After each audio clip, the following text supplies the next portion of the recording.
My love for you is holy, you stay. Storm is getting closer to me.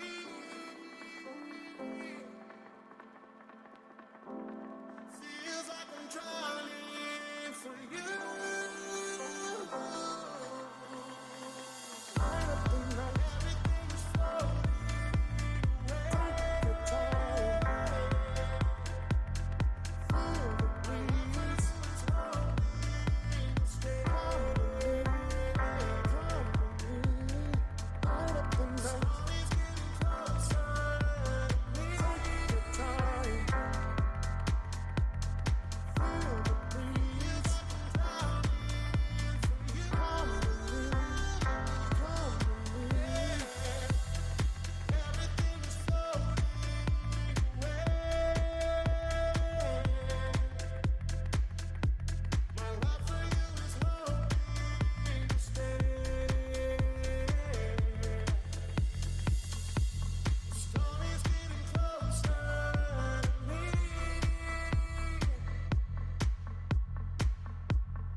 Feels like I'm drowning for you.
Can we start? Thank you. So a very warm good morning to all attendees, physically and digitally. we start our session with a general topic, antibiotic susceptibility testing. And the first talk has the title, EUCAST Milestones and Challenges for Global Harmonization of Antimicrobial Susceptibility Testing. The speaker is Dr. Gunnar Kahlmeter. He is clinical microbiologist, EUCAST technical data coordinator, head of EUCAST laboratory. But here I would like to add that Dr. Kahlmeter is a renowned, distinguished clinical microbiologist who has dedicated his life to antimicrobial resistance and antimicrobial susceptibility testing. We can say that he is the international ambassador of EUCAST. I think so. And we are very honored and very glad to welcome you to this seminar. So, Dr. Kahlmeter, you can take the floor. Thank you so much. It's a pleasure to be part of your workshop today. It's a cold Saturday morning in Sweden. The sun is up, but it's not warming us up at all. It's 10 degrees, and it's much better to sit inside with the computer. So I'm going to talk to you about EUCAST for approximately, I think, 25-30 minutes. And then I will take whatever questions you have. I shall be happy to do that.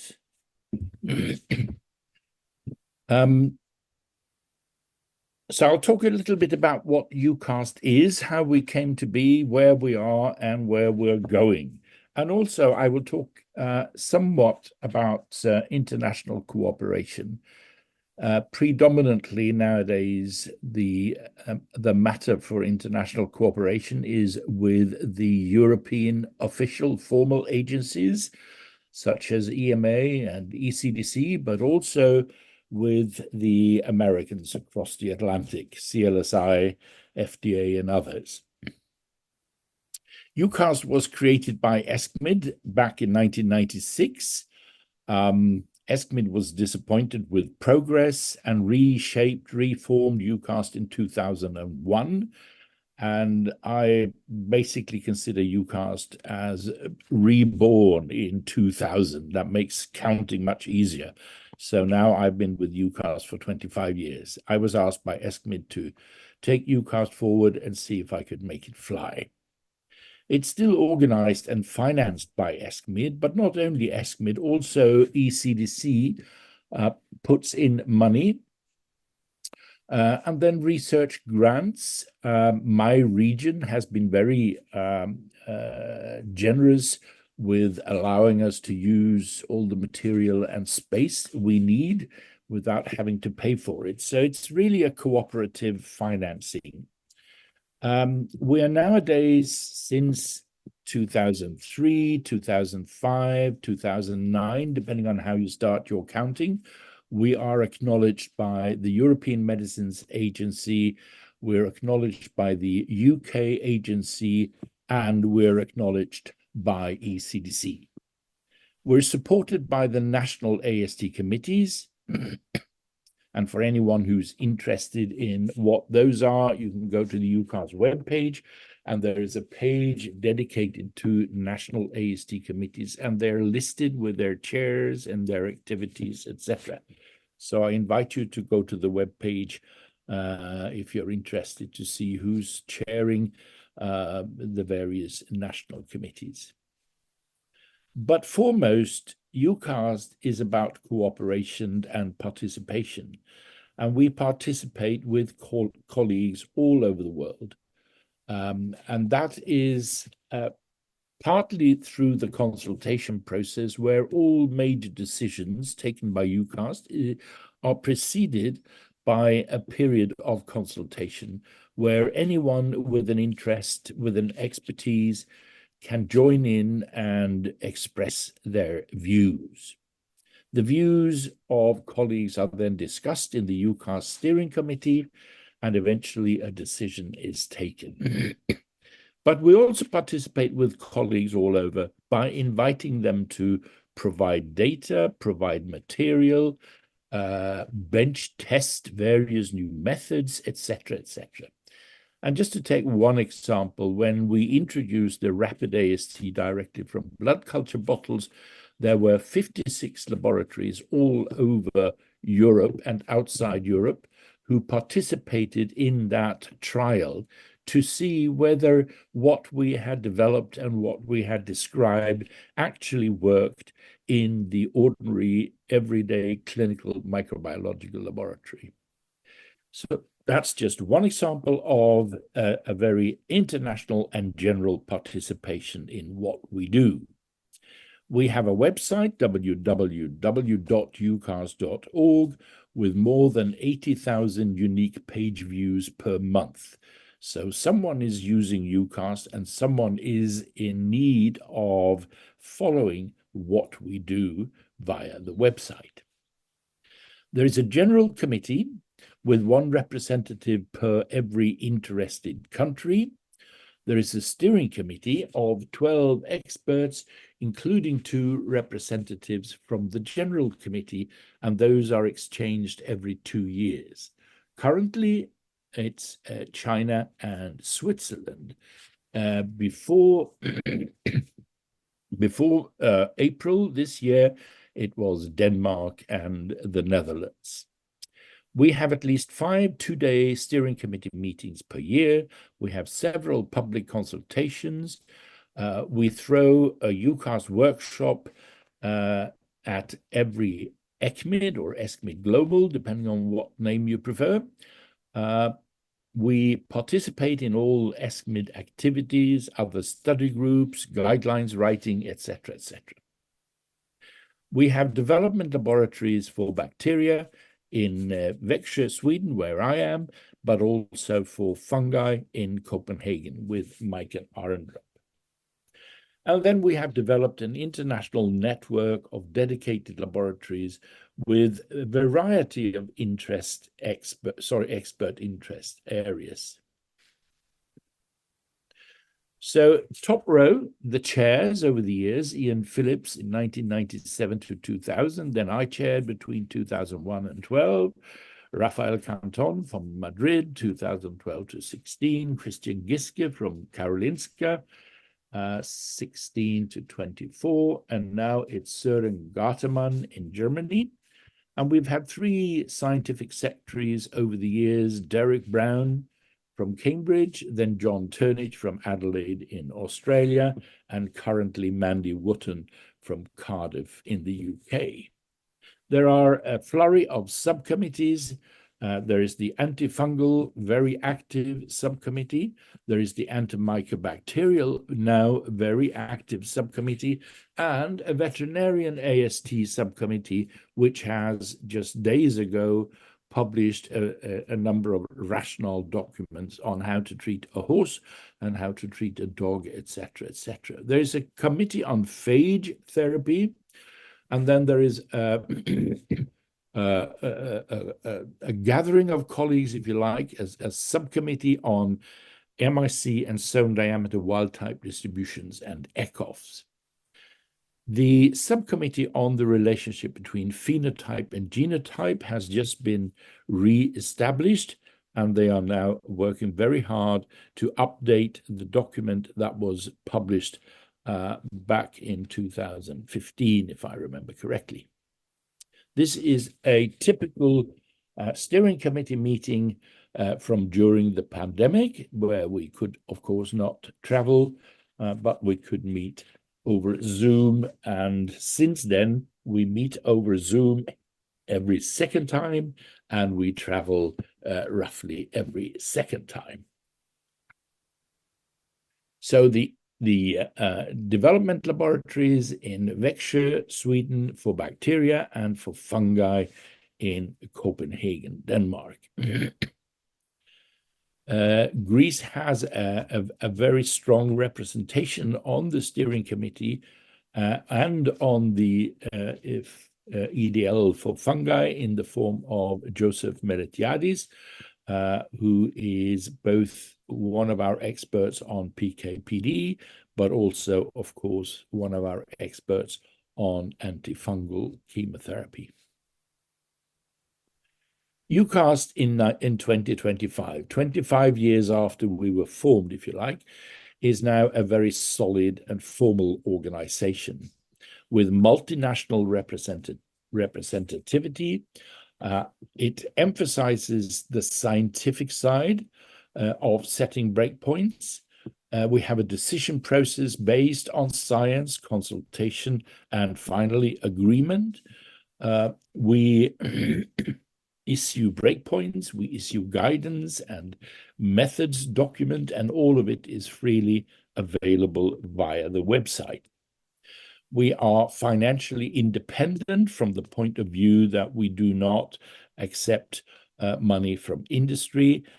We have arranged so that we can be free, and this is done via ECDC and ESCMID.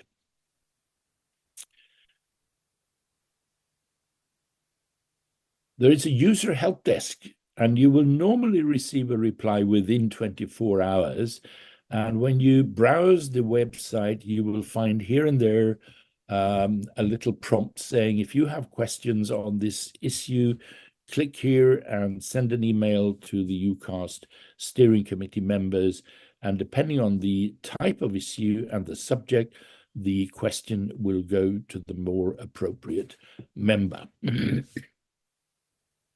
Since 2003, an agreement between EMA, pharmaceutical companies, and EUCAST allows EUCAST to propose breakpoints for new agents as part of the European process for approval.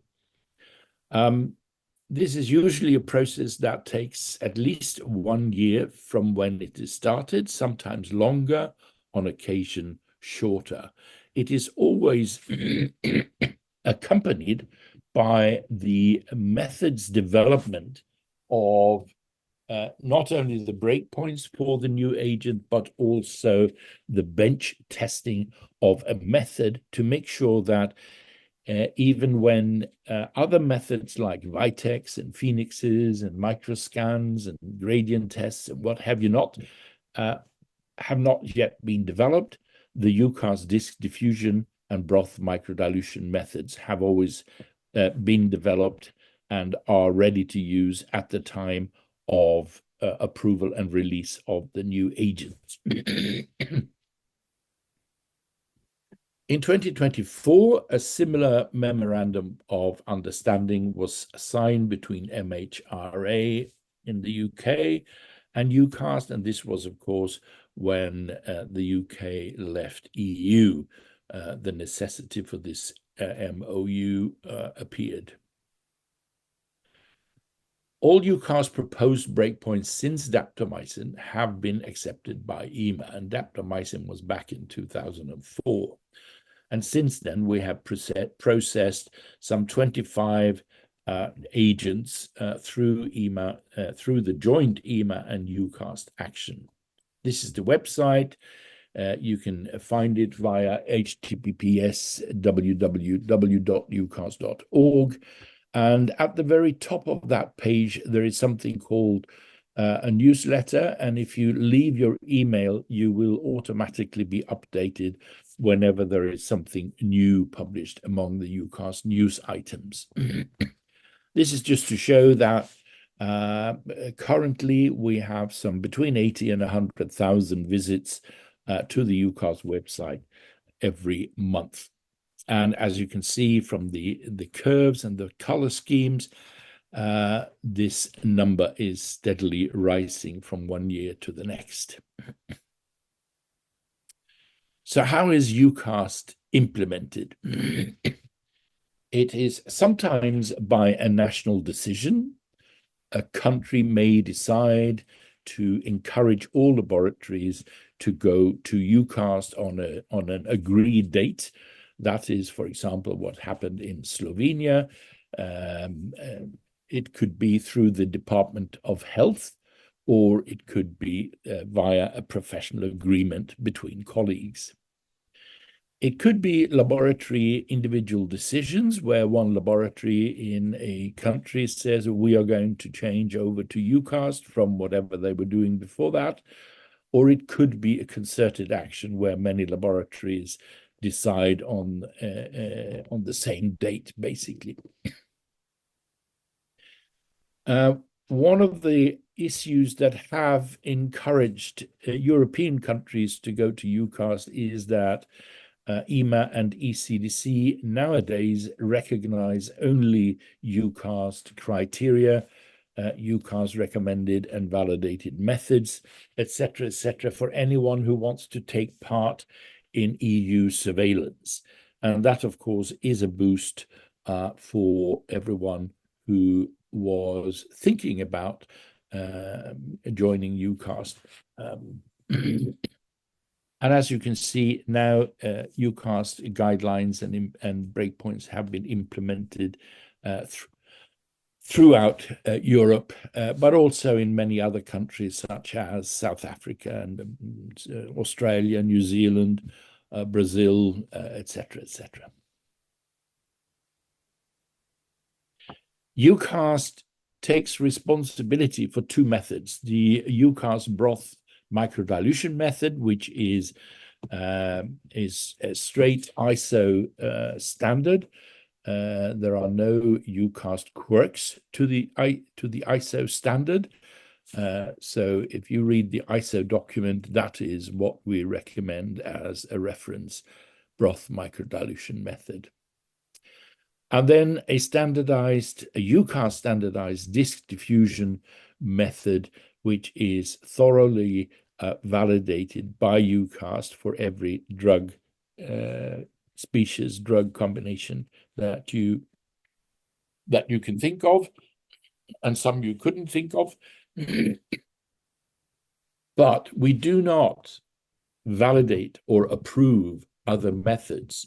So if a commercial system, a vendor comes to you and says, our method is EUCAST approved, you will know that this is not true, because we never issue certificates or approvals of other methods than the two top ones listed on the screen here.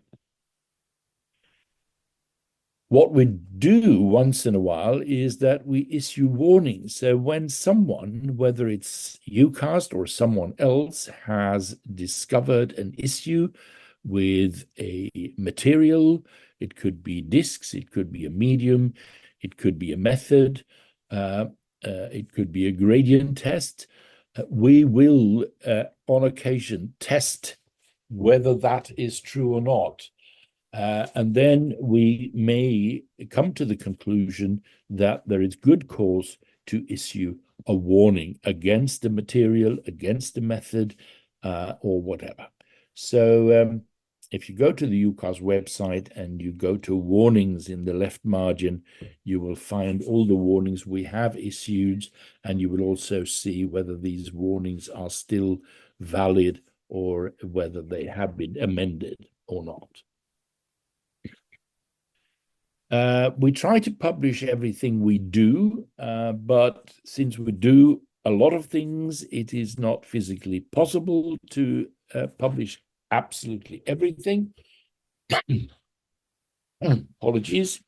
But all major decisions and all major changes to method or material are published, and you will find a tab in the EUCAST webpage where all the publications that were initiated by or where EUCAST has taken the responsibility for the publication are listed. We currently recommend 3 media for susceptibility testing, and each has their own specific slot. So for general AST, it's Muir-Hinton straight, without any additions. For fastidious organisms, it's Muir-Hinton with defibrinated horse blood, mechanically defibrinated horse blood. And for anaerobe bacteria, it's fastidious anaerobe agar, without, of course, antibiotics, because you can buy that agar from some commercial sites with antibiotics to suppress the growth of other bacteria than anaerobes. And of course, you cannot use those plates for susceptibility testing. So if you want to use FAA for the susceptibility testing of anaerobes, make sure it's FAA without added antibiotics.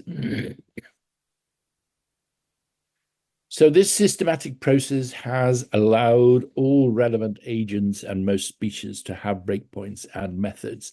And we have just taken one agent after another and one group of species after another. And here is the list of agents that we have dealt with so far. And there wasn't room for all the antifungal agents, so that would have been a separate slide, but I'm sure you can find them in the breakpoint table of antifungals. And then, of course, we have dealt with all the various species, and we still get complaints from many of you that you have found a species where there are no breakpoints, and what to do then when you cannot find EUCAST breakpoints for that species. And I'll deal with that at the end of my talk briefly. You can find lots of EUCAST guidance documents, and these are mostly prompted by questions from users where they have asked us to provide guidance on a specific issue. That could be, how do I deal with daptomycin and enterococci in endocarditis, for example? Or what about Stenotrophomonas maltophilia testing? It's so difficult to know what to do and what breakpoints to use and how to think around a Stenotrophomonas maltophilia. And we keep updating these documents as new data appear. So I encourage anyone who is interested in these very special issues to go to the guidance document list and to download the appropriate guidance document. When we set breakpoints, some people think that EUCAST uses a different set of criteria than CLSI does. We all use the same ingredients. We need microbiological data. We need it organized by target species. We need it organized by methods. We need defined target infections. We want to know whether this antibiotic is purely a urinary tract antibiotic for cystitis, or whether it's meant to be used for bloodstream infections or skin and soft tissue structure infections, etc., etc. And then, of course, we need all the pharmacokinetics, and we need all known pharmacodynamic parameters. And we need that not only to set breakpoints, but also to assess how breakpoints and dosages go together. And then, of course, we would love to have clinical outcome data, either by target species. We want to know whether there is data to support that Stenotrophomonas maltophilia can be treated, or to support that Pseudomonas aeruginosa is a good target for the agent in question. And of course, we want clinical outcome data by target infection. We want to see trials with urinary tract infections, with bloodstream infections, with pneumonia, etc., etc. And in the best of worlds, we would like to see the outcome data broken down by MIC to see whether there is a natural breakpoint where success is correlated to the magnitude of the MIC. And then, of course, we often discuss whether a specific resistance mechanism will affect the outcome. It could affect the MIC, but it could also affect the outcome just by the presence of a MEK-A gene, or the presence of a carbapenemase, or an NDM, or a VIM, or whatever. And we always try to evaluate outcome by wild type versus non-wild type, irrespective of all other criteria. And then, of course, we need data on tolerance.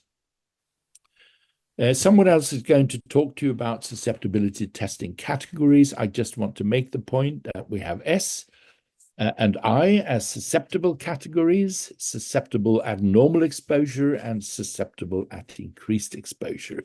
And then we have, jointly with CLSI, FDA, and everyone else, we have R for resistant. We can have breakpoints in brackets or parentheses, and what that means, someone else will explain to you eventually. We can have a dash, or we can have an IE in the breakpoint table. Dash means we have evaluated the agent, and we've come to the conclusion that whatever you do, and if you need to report anything, report an R without testing. IE means we have evaluated the situation. There is not enough data to actually come up with a breakpoint, but the agent may well be useful for the bug and the infection in question, but EUCAST will not commit to a specific breakpoint because the data will not support that.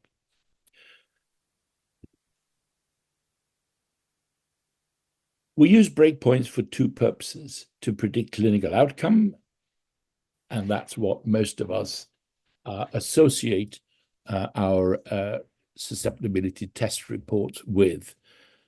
The S, the I, and the R is to inform us of what is needed to achieve a successful outcome. But we also use breakpoints and susceptibility test data for AMR surveillance. And then you have to choose whether to use clinical resistance breakpoints for your surveillance, or whether you want to survey your species with another method.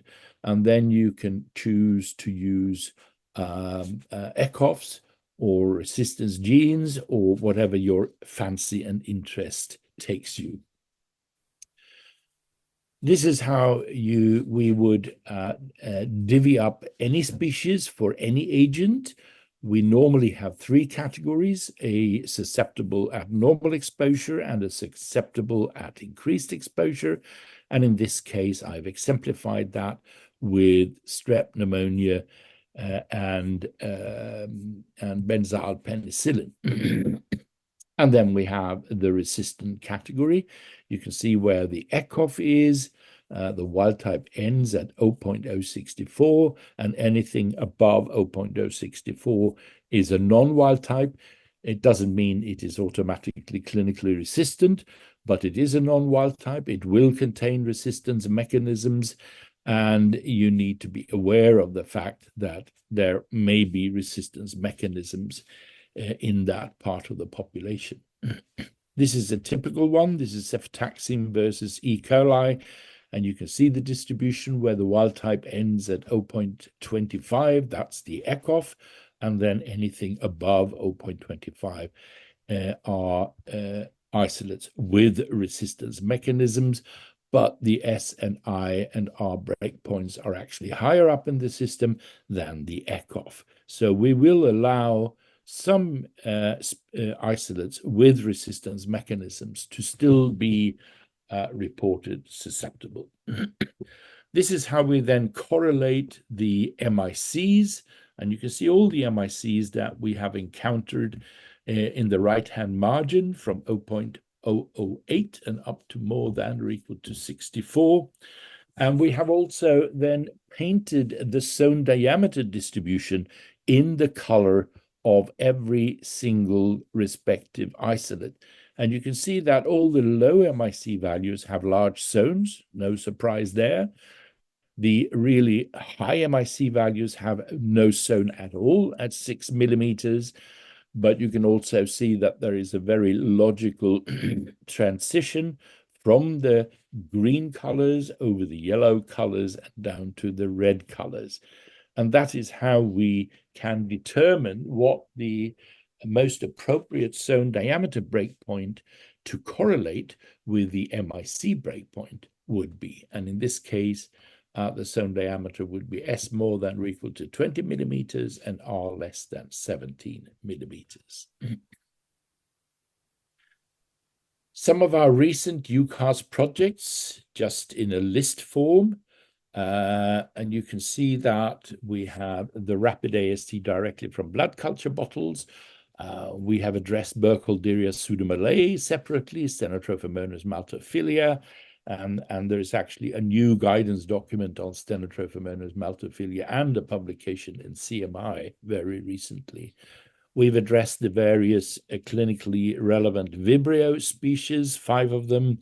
We have, together with the Pasteur Institute and the Institute in Munich, dealt with Corynebacterium diphtheria and ulcerans.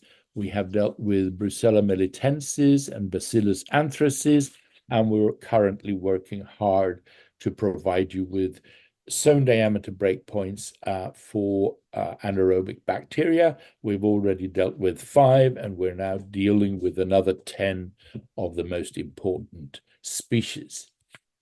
In 2025, some of the current projects are breakpoint criterion diffusion for new agents and new species. We're developing diffusion methodology for Neisseria gonorrhea. These are the anaerobes we're currently dealing with. We're looking at an alternative medium to the horse blood medium to see whether a sheep blood medium can solve at least a majority of the problems that would otherwise be solved by the MHF medium. And we're developing reference methods and criteria for mycobacteria and for veterinary purposes. So, to end my talk very briefly, what to do when there are no breakpoints. And the first question is, when are there breakpoints? Well, there are breakpoints if you have a numerical value, obviously, in the breakpoint table. And also when you have a numerical value in parentheses. And I will not go into this because I think one of the latter speakers will do that. But I would like to stress that when there is a dash, that means that there are breakpoints. And the breakpoints could be less than or equal to 0.000001 or more than 0.00001. But not to be silly, we decided to use the dash to signal the need to report an R irrespective of any testing results. So what the dash means is do not test. Do not test. If you need to report something, report an R. So when are there no breakpoints? Well, if the agent or the species is not part of the tables, there are obviously no breakpoints. But also when the agent and species is listed as an IE. IE stands for insufficient evidence for clinical efficacy on which to determine breakpoints. It doesn't mean we've disqualified the agents. It's an encouragement to actually think about this agent as a possible way forward. But you have to determine an MIC and you have to think about what that MIC means. These are species for which there is no guidance at the current point in time. And some of these are now being worked at. So we're looking at Aggregatibacter, we're looking at Nocardia, very difficult with Nocardia. And as you can see, and as you saw from a previous slide, we were looking at a number of anaerobic bacteria. The probable sequence of events in the laboratory is that a microorganism is named by, for example, mass spectrometry or some genetic method, or what do I know? So you have a name to a microorganism and you can't find it in any of the EUCAST documents. Its relevance may be doubtful, so you need to ascertain the relevance. And then from the literature, you will assess the need for how to grow it. What growth characteristics, what medium might be appropriate? Will it grow on MH, Muir-Hinton? Then you use Muir-Hinton. If not, could it grow on Muir-Hinton F? Maybe. You may have to try that. Or could it grow on FAA? You need an MIC to proceed. There is no other way to determine or to get an idea about whether an agent can be used for a species unless you can generate an MIC. A zone diameter is not enough. You actually need to determine an MIC. When you have the MIC, you go to the guidance document, what to do when there are no breakpoints. And you find that on the web page. And there are two tables, one for aerobic bacteria and one for anaerobic bacteria. And these tables will at least guide you as to how to think about whether a certain agent may actually be active against the organism you have found in your sample and which lacks breakpoints or mention in EUCAST tables. And this, of course, is prompted by the fact that more and more of us are using MALDI-TOFs for our everyday service of species identification. And we have all experienced that the MALDI-TOF throws up a name which we have never encountered before, where we have to go to Google to see what the bloody hell is going on and what is this species, is it relevant, does it cause disease, etc., etc. And this will continue, I think, for many years to come. So with that, I will close my presentation. Thank you very much for listening, and I'm happy to take it. Thank you, Dr. Kahlmeter, for your very comprehensive introduction of EUCAST. I think it's very good for younger colleagues to occasionally get this update. I don't know if there is any question from the audience here or from the digital audience. Any questions?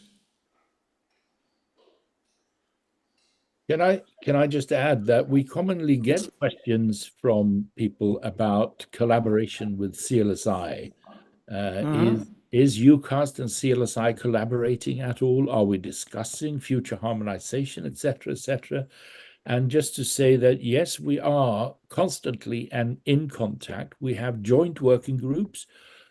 We have a slightly different way of looking at how to determine breakpoints, not when it comes to the criteria that goes into the breakpoint, but how we use those criteria and how we prioritize among them.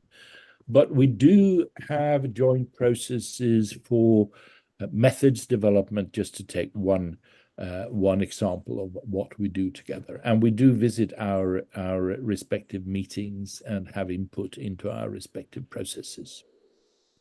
Thank you. Thank you very much.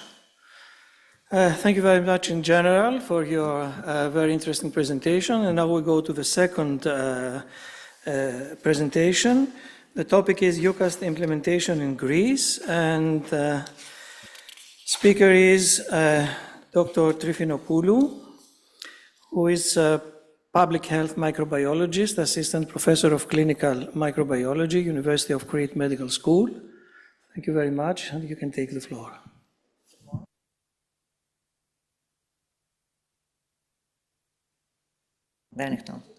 Okay, Kahlmeter. Good morning to everyone. Thank you very much for the very kind invitation. So I will talk about the implementation, the story of implementation of EUCAST in Greece. Just for our foreign colleagues, a slide, just a few bullets on the microbiology sector in the Greek health system. We have 7 health districts, and as for clinical microbiology lab, we have 130 acute care public hospitals. We have a lot of private clinics, and also we have 5 hospitals in a legal entity under private law. Regarding reference or expert or public health microbiology labs, they are mainly in Athens and Thessaloniki, and they are located in universities, in Pasteur Institute, and also we have the Public Health Laboratories Network.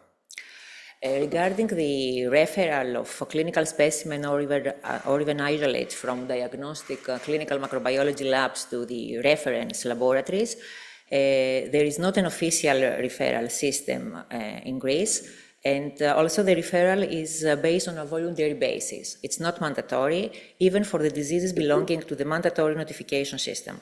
However, we have several unofficial laboratory networks which are active on an annual or less regular basis for pathogens under surveillance, like Mycobacteria tuberculosis, like foodborne pathogens, Neisseria meningitis, and also MDRO, mainly Carbapenem-resistant Enterobacterales, Carbapenem and or colistin-resistant Enterobacterales, and Carbapenem-resistant Pseudomonas aeruginosa and Acinetobacter baumannii.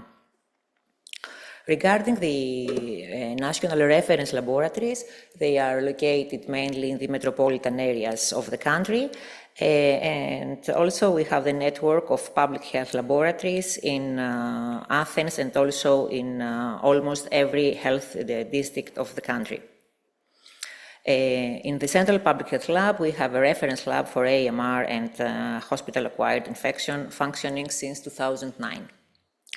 So let's go back to time, and this is a first attempt to see the EUCAST implementation situation in Europe. So from data from ECDC EARSnet resistance surveillance program and also its annual EQA exercise between September 2009 and to May 2012, a gradual decrease was reported in the use of CLSI from almost 68% to 38%, with a parallel increase, gradual increase in EUCAST users from 22 to 61%. And also we saw, same picture, was picked from data from UK NECAS EQA exercise from 2009 to March 2013. Also a gradual decrease in CLSI use and parallel gradual increase in EUCAST use up to 73% in Europe totally.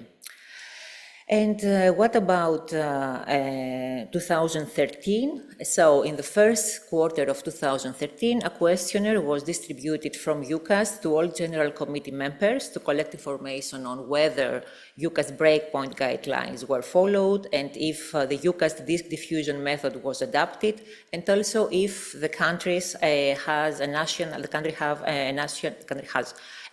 antimicrobial susceptibility committee, as recommended by EUCAST. And at that time, there were 35 countries with a national representative on the EUCAST General Committee. Greece was among them. And in this publication on 2013, we have these very valuable results. So you can see here, first of all, that the questionnaire were completed by 33 of the 35 General Committee representatives. And at the time of survey, we have in 25 countries an established NAC. In 4 countries, there was a process of setting up a NAC, and 4 had no NAC. And what about EUCAST breakpoints if they were used? You can see that with green, 18 countries. In 18 countries, more than 50% of laboratories used EUCAST breakpoints, while in the yellow ones with, in yellow 8 countries, 10 to 50% of laboratories used EUCAST breakpoints, and in 7 countries, Greece included, with the orange color, less than 10% of the laboratories used in that time point EUCAST breakpoints. And as far as the EUCAST disk diffusion method, you can see a similar picture when in 12 countries more than 50% of laboratories use disk diffusion. In Greece, in that time, less than 10% of laboratories use EUCAST disk diffusion method. So what about the implementation of EUCAST in Greece? The reference lab for AMR and healthy air-associated infection in the Central Public Health Lab was one of the first labs that implemented EUCAST in Greece, and we used the disk diffusion method under the scientific advice and the head, Professor Alkis Vatopoulos. And also the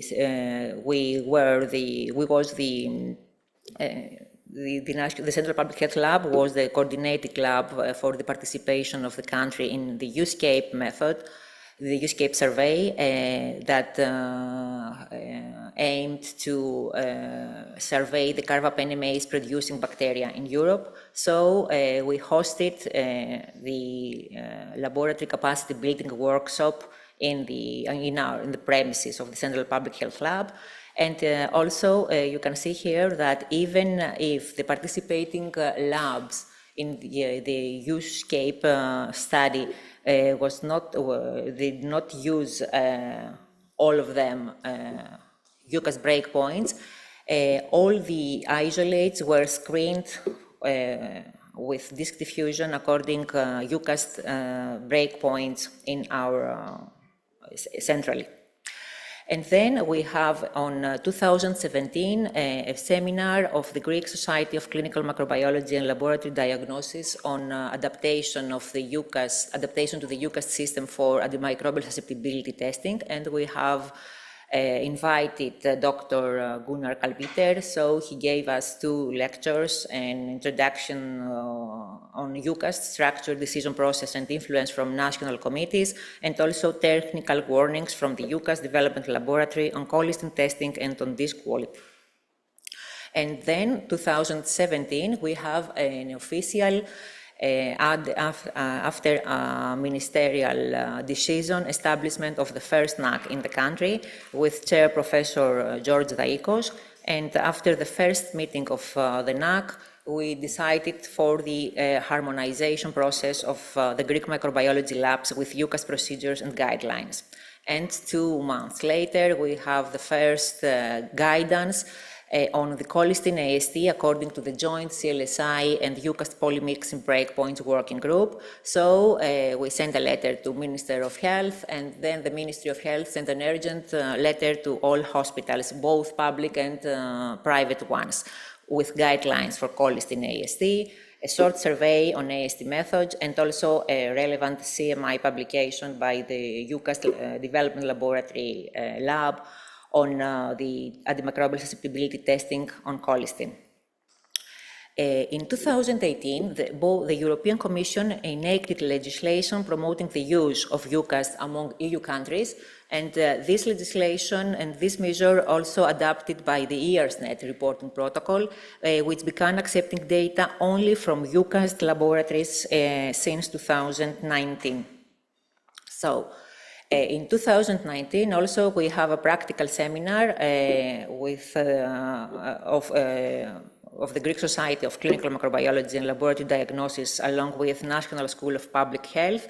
It was a practical seminar for the transition to EUCAST system, and it was mainly focused on procurement issues, on modification of the software, on resolution of administrative issues that we face in our hospitals, and also for training both clinical doctors and laboratory staff.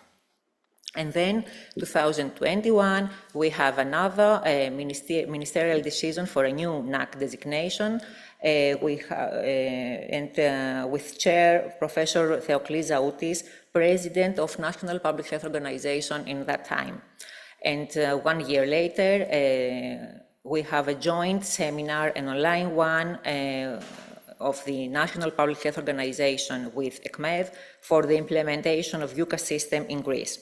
And furthermore, we have all the training material was uploaded in the National Public Health Organization website to be accessible to everyone. So, and there are still on the website of EOD all recorded lectures and the translated in Greek training material, an introduction, goals, structure, ECOFs, definitions, and so on. And also, there is uploaded the updated tables with clinical breakpoints and comments in Greek from the hospital, the clinical microbiology lab of the Children's Hospital Aglaia Kyriakou. So this is an example. We have Enterobacteriales, for Enterobacteriales, Pseudomonas, and Acinetobacter. And in 2022, the National Public Health Organization conducted a survey between February and April among all microbiology labs, including primary, secondary, tertiary, and university hospitals. The questionnaire consisted of 13 questions, which cover the type of AST guidelines, the type of laboratory testing methods, the existence of LIS, and also if they use restrictive antibiogram.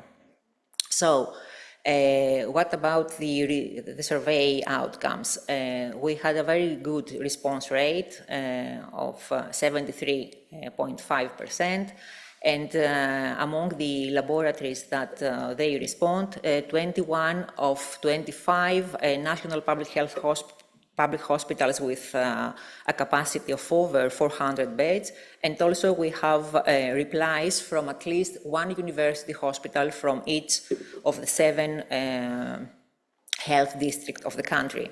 So at that time point, we found that EUCAST guidelines were used by 51.4% of the laboratories, and most of them had started using EUCAST guidelines only after the relevant EU Commission regulation in 2018.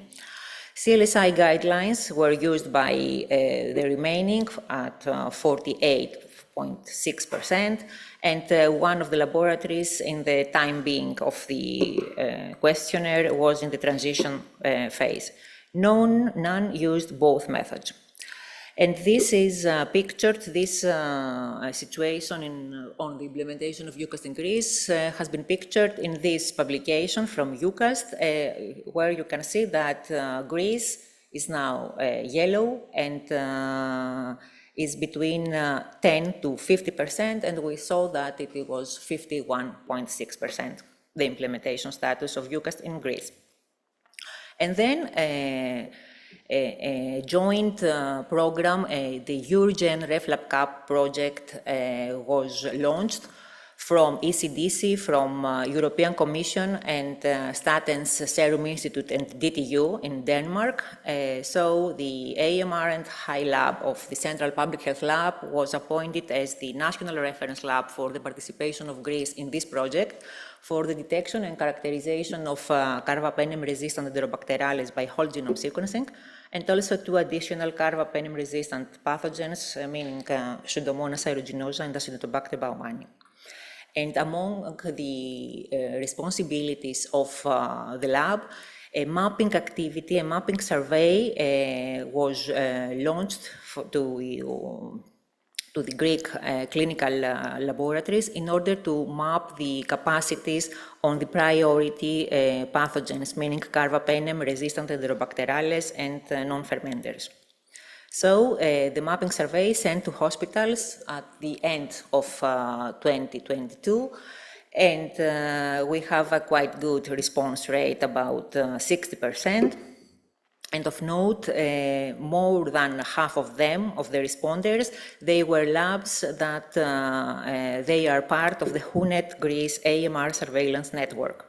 So the key findings of this survey is that most of them, the vast majority, used automated systems. However, many of, you can see that above 80% also used disk diffusion test in parallel or in some cases alone. And regarding the guidelines, the 58, meaning 90.6%, reported that they use EUCAST, while only 9% used CLSI. almost half of the responders used rapid tests for carbapenemesis, and the vast majority was an immunochromatographic assay. And also 10, mainly the university hospitals, use molecular testing for detection of beta-lactamases genes, mainly carbapenemesis. And hooray, in 2024, you can see the updated situation in Greece. Greece now, we are in the light green, and we are almost, we are between 50 and 90% of our labs implemented EUCAST breakpoints and guidelines. So, what now in the present, December 2023, we have another ministerial decision for a new NAC designation. So our current NAC is chaired by Professor Spiros Kournaras, and for the first time we have also veterinarian doctors as a member. More on the new NAC will you hear from Professor Kournaras later. But the training efforts are continuous, and so you can see that we have from several microbiology committees, like the Medical Biopathology Society of Northern Greece in 2024 and 2025, seminars or workshops on harmonization with EUCAST clinical breakpoints, and also the current first seminar on EUCAST, AMR, and infection control from the Hellenic Society of Clinical Microbiology. Concluding, in Greece, microbiology labs were aligned to CLSI guidelines for many, many years, and the adoption of EUCAST guidelines has been quite slow. The switch to EUCAST guidelines required human resources, time, efforts, and in some instances, mainly during the COVID-19 pandemic, all these efforts really seemed overwhelming for our lab personnel. Also to notice that the procurement procedures in Greece are quite long-lasting, with a lot of bureaucratic issues. I think that this is something very important. However, thanks to the EU decision and also the Greek Minister of Health decision, the fact that the implementation of EUCAST breakpoints is a prerequisite to be part of HUNET GR network. Also, in addition, the continuous training from the microbiology scientific societies and the commitment of Greek clinical microbiologists, and also the work of active NACs since 2017, helped us to finally implement EUCAST in Greece in a very good level. Thank you very much for your attention. Thank you very much, Professor Tryfinopoulou, for your excellent presentation. I think that little by little the work is done and the goal is reached in terms of harmonization of EUCAST in Greece. Yes. Are there any questions?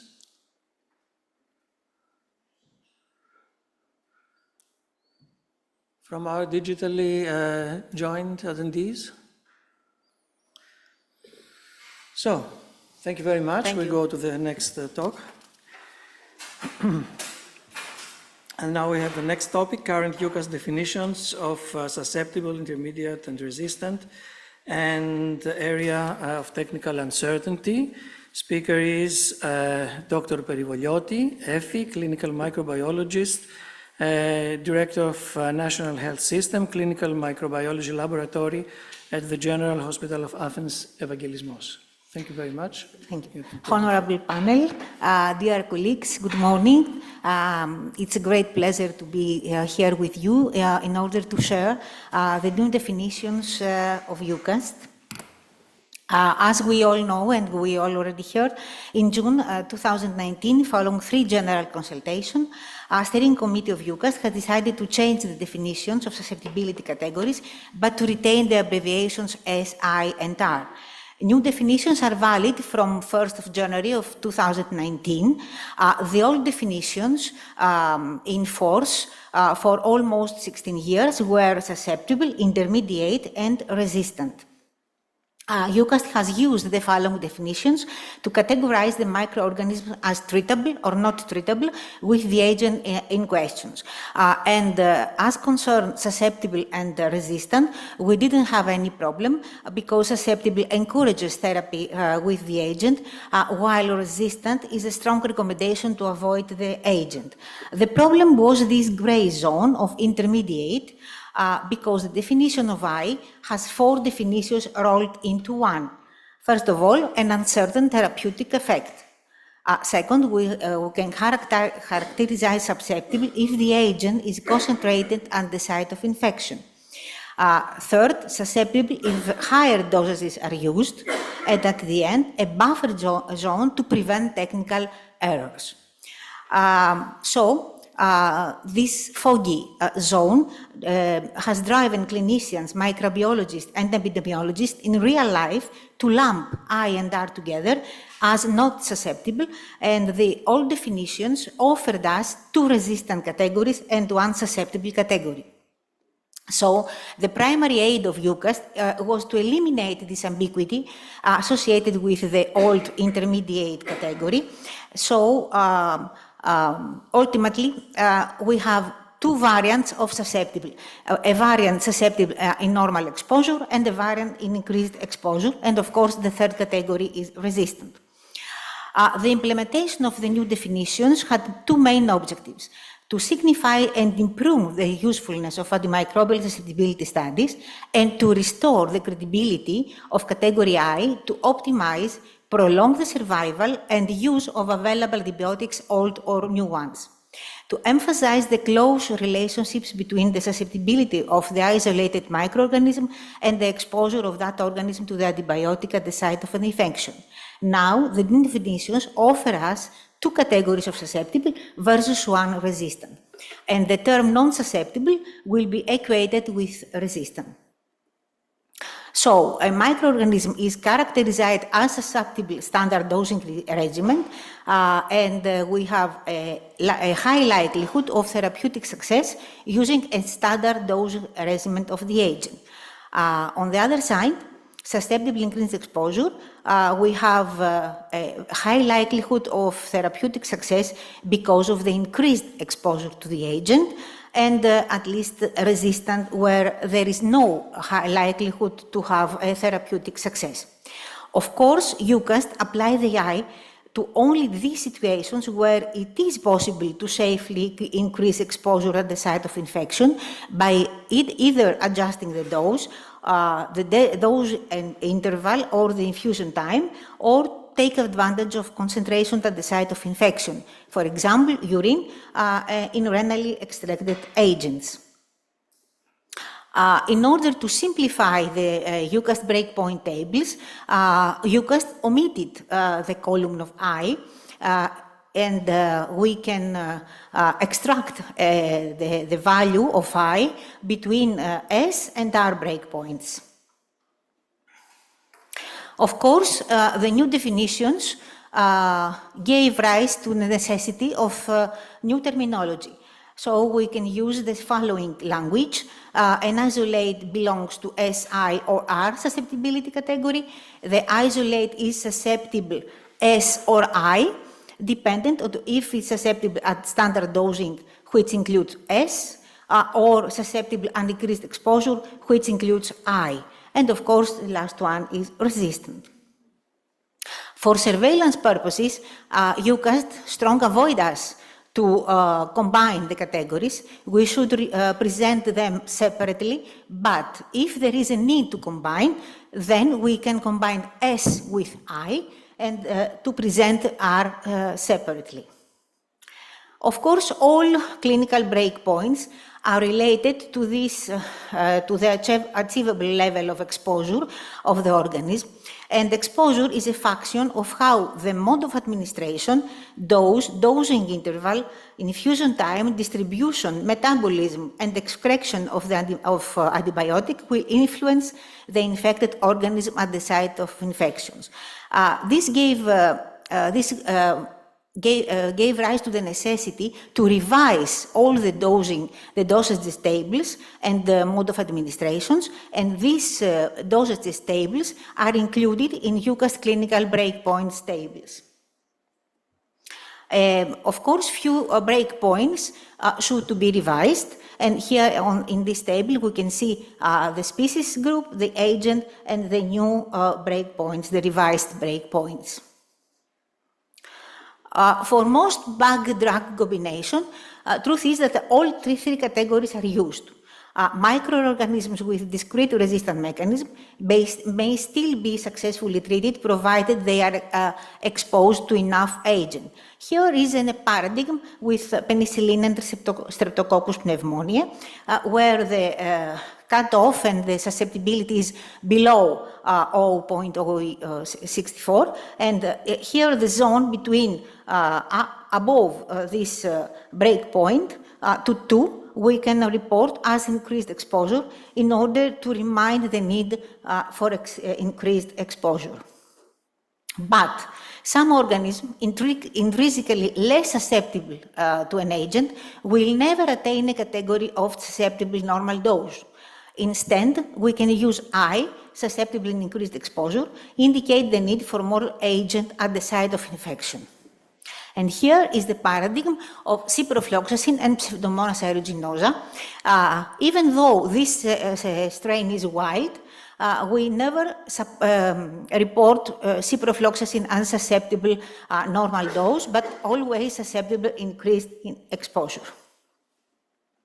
And in this document by EUCAST for informative document for our clinicians, an arbitrary off-scale breakpoint were introduced, susceptible below 0.001, which is not achievable, of course, to ensure that those isolates are never categorized as susceptible standard dose, since MICs of relevant agents are always higher than the breakpoint. Of course, it's laboratory's responsibility to add a note about the need for high exposure, particularly for these combinations, bug-drug combinations. And here is a paradigm from our lab. We report a strain of Pseudomonas aeruginosa as a wild-type strain, but with the comment that I is susceptible in increased exposure.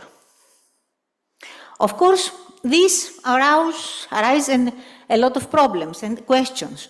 For example, many clinicians ask us why we report ceftazidime only with I or R and ceftazidime avibactam as sensitive. The answer here is that in the doses, because for ceftazidime we have two choices, two options, standard dose at high doses, while in ceftazidime avibactam we have only the highest dose of ceftazidime, so with safety we can report it as susceptible. Another term coined by EUCAST is area of technical uncertainty, because independently of how well we have done a procedure for definition of our breakpoints, always we have variabilities in MIC and disk diffusion tests. So, attainable reproducibility of trained professionals using good quality materials, a target of MIC value is plus minus 1 dilution, and target zone diameter plus minus 2 millimeters for the vast majority of the labs. And of course, we have our helper, EUCAST, with this document and publications help us about the good quality of disk that we use and Miller-Hinton mediums. ATU is a warning to the lab, does not interfere with SI and R interpretation, is not a susceptibility category, is only to alert lab where there is a predictable issue with interpretation, is not to compensate for pure methodological skills. On the contrary, definition of breakpoints for time being require more skills than ever before. Of course, ITU assumes that we have done correctly our methodology, and the ATU is defined by a single MIC value or a short range of zone diameter.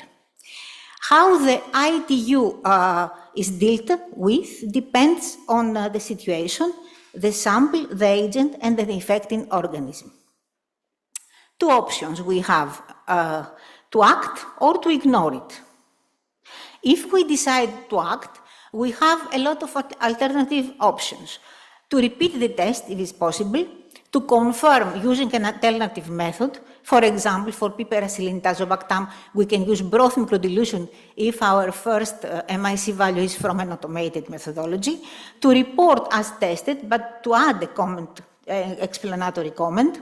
To leave blank with a comment. To downgrade result from I to R, of course, if we have some therapeutic options. To discuss and explain to the clinicians, and this is our opportunity to collaborate with our colleagues, and to report, of course, the problem to the breakpoint committee, because it may well be a breakpoint problem. Try to solve the problem if, because it's not a mandatory action.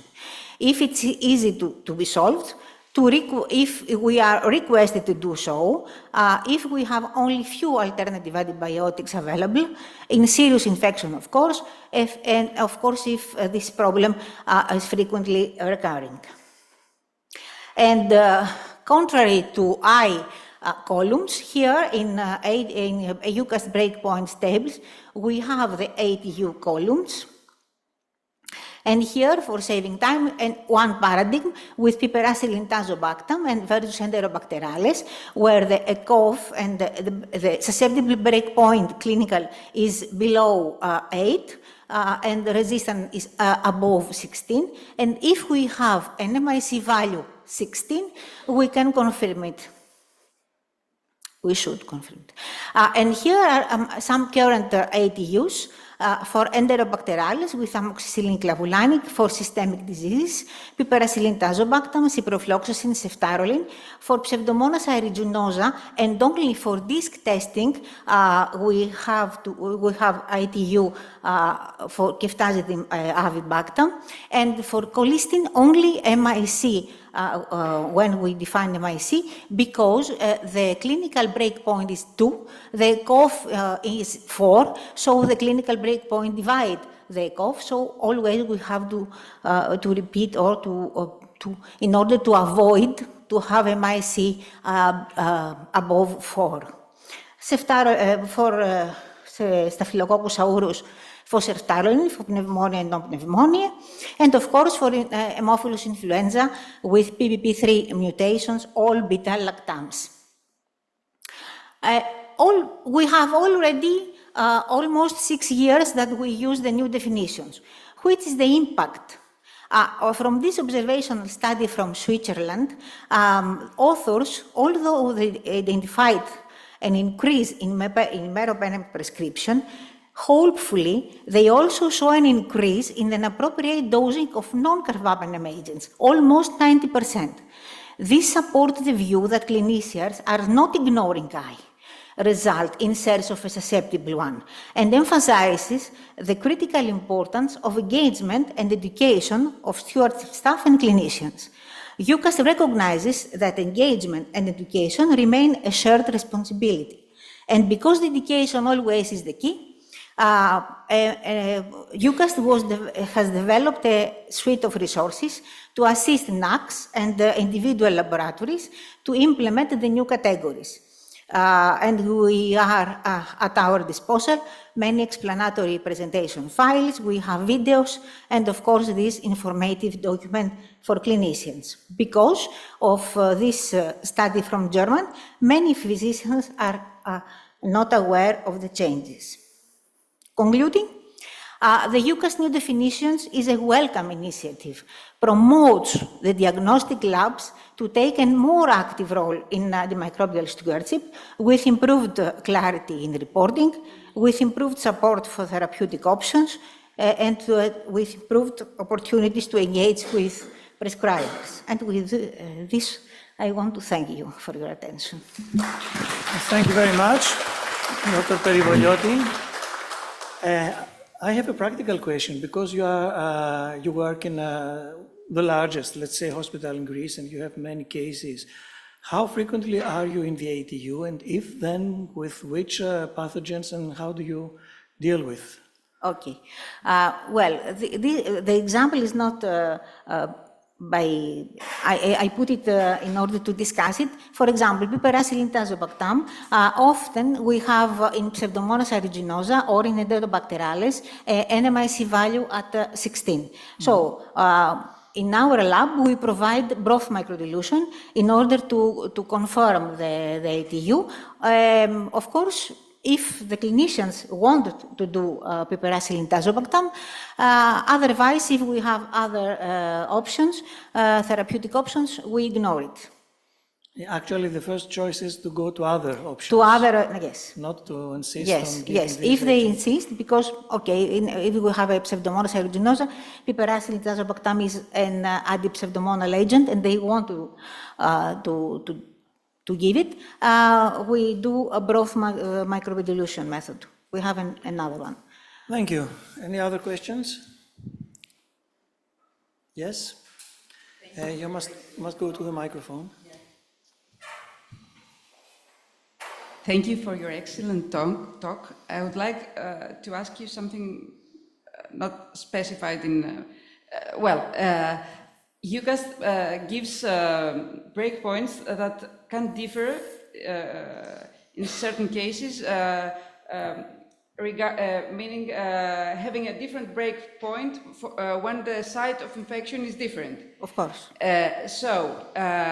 When you use what do you do in your everyday practice using an automated system when you have to have your breakpoints set in advance? I'll give you an example in order to answer to your questions. If we have a Staph aureus from a blood culture, for example, from the very first day, we do broth microdilution in order to see if we have a concordance between the broth microdilution and the automated system, in order to be sure about the MIC of vancomycin and teicoplanin. Broth microdilution for vancomycin and teicoplanin, yes. But when you finally, in your lab, define your MIC, in most cases, you don't know what's the infection. When the breakpoints are different, how do you deal with this? Yes, but we have the source. For example, if we have to do with the biogram for urine, it's different. That's the easy part, but I understand that EUCAST gives different breakpoints and tends to give different breakpoints every year. Tends to increase the breakpoints depending on the source of the infection. And I don't know how this could be dealt with automated systems. You mean because there is no discrimination, I mean. Yes, there is no discrimination. There is no discrimination between depending on the site of infection, for instance. How to deal with this, not just in Greece, everywhere. Automated systems is the main way of doing the antibiogram now. Automated system does not know where is the site of the infection, but we know where is the site. Do you know? Dr. Kahlmeter wants to talk. Okay. Yes. Yes, this is a question that many microbiologists face. And I can only report what I do in my lab. And what I do in my lab is, for example, if there is a specific breakpoint for meningitis, I will actually have defined an antibiotic in the database, which is called, let's say, benzyl penicillin meningitis for a pneumococcus. And then I have another antibiotic called benzyl penicillin without specification. And I will actually then add the test result on both of those, and the computer will interpret the benzyl penicillin without the meningitis as intermediate or resistant or whatever, and the benzyl penicillin asterisk meningitis as resistant in this case. So I think that's one way to solve it. Another way to solve it is to add a comment on benzal penicillin in serious infections such as positive bloodstream infections or CSF samples, to just explain as a comment that it may be susceptible in a pneumonia, but if this is a meningitis, you should, etc., etc. So I think depending on what IT system you have, what the lab computer can help you with, there are a number of different ways in which you can solve that. Okay, thank you. Thank you very much. So, if there is no other question, we can go to the next. Thank you very much. So, the next talk has the topic, the contribution of the National AST Committee to the EUCAST implementation in Greece. Speaker is Professor Pournaras. I don't think there is, I need to introduce him, but however, I will do it for the recording of the session. Professor of Medical Microbiology at the National and Kapodistrian University of Athens, Director of the Clinical Microbiology Laboratory, University Hospital Attikon. Thank you very much, Professor Chatzipanagiotou, for the introduction. I'm happy to be with you. My talk is more or less covered by the previous talks that were given by very experienced colleagues.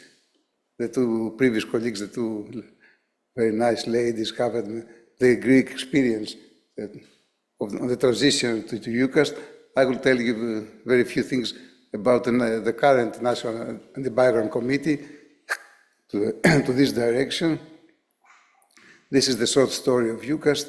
Dr. Kahlmeter presented very well this development.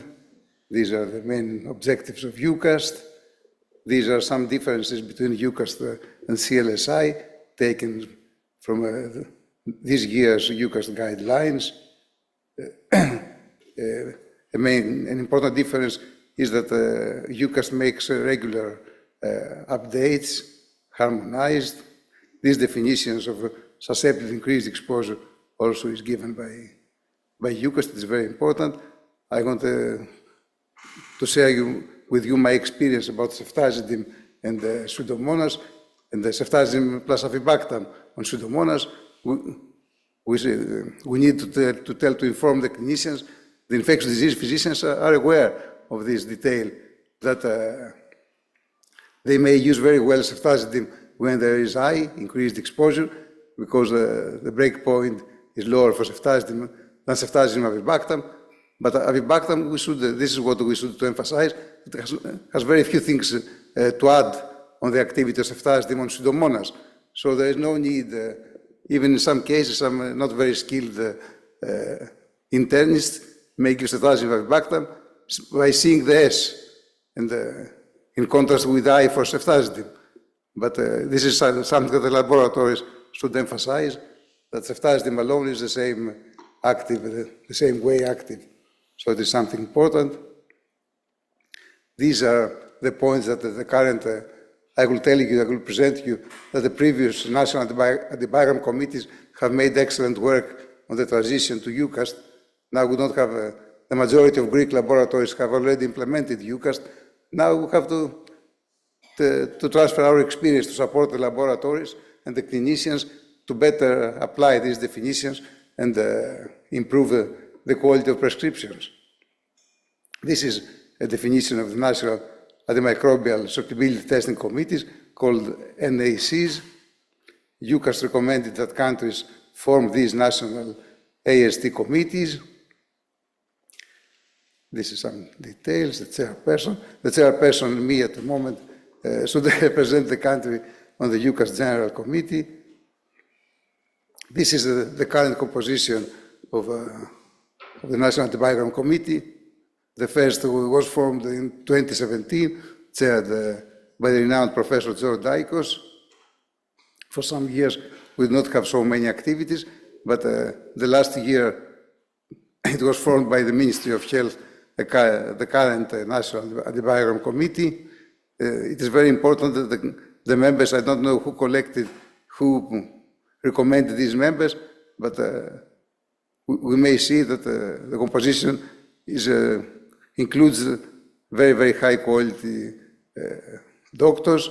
There is an even distribution between clinical microbiologists and the infectious disease physicians.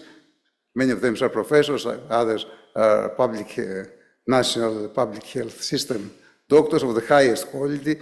There is also a chief veterinary microbiologist, very good basic scientists like Dr. Kyriaki. Joseph Meletiadis is our representative in EUCAST, who is expert in both mycology and PK/PD. We have excellent ID physicians, so it's a honor for me to be chair in this committee, this so important committee, and it is a high responsibility for us to do our best for the public health system. Our tasks are very well described. One of the tasks is to harmonize AST methods according to EUCAST guidelines, to provide guidance. This is that I mentioned you already, to support the clinical laboratories, is the awareness for the rapid identification of a potential novel AMR mechanism. It is good that for the last 10 years we did not have many new mechanisms, but at every moment we may expect something new to arise. So we should be aware and not miss, not spend time before identifying any new evolution, to evaluate novel AST methods. I will try to. Okay, it works. To evaluate novel AST methods, mainly automated. We know that many susceptibility cards in the semi-automated systems need evaluation. We cannot know their performance before evaluating. To establish the very prompt communication between laboratories and physicians to evaluate the AST results, like the paradigms that we mentioned about. Gunnar mentioned the paradigm of benzyl penicillin, paradigms of piptazo, of ceftazidime, and many other examples where the clinical doctors actually need our collaboration. We should also represent Greece and communicate with EUCAST and other international bodies to collaborate with veterinary laboratories in the context of One Health, to develop a national action plan against AMR. Here I highlighted the need to collaborate with the National Public Health Organization, EOD, who already is planning to implement a national action plan against AMR.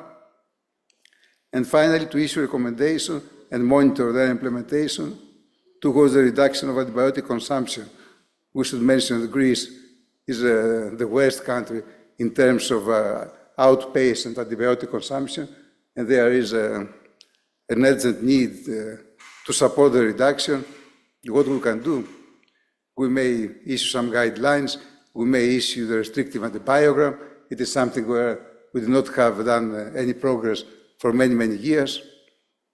There are also other needs, for instance, to regularly provide data to all doctors in Greece about the national or even local susceptibility profiles, so their empirical treatment should be guided more efficiently.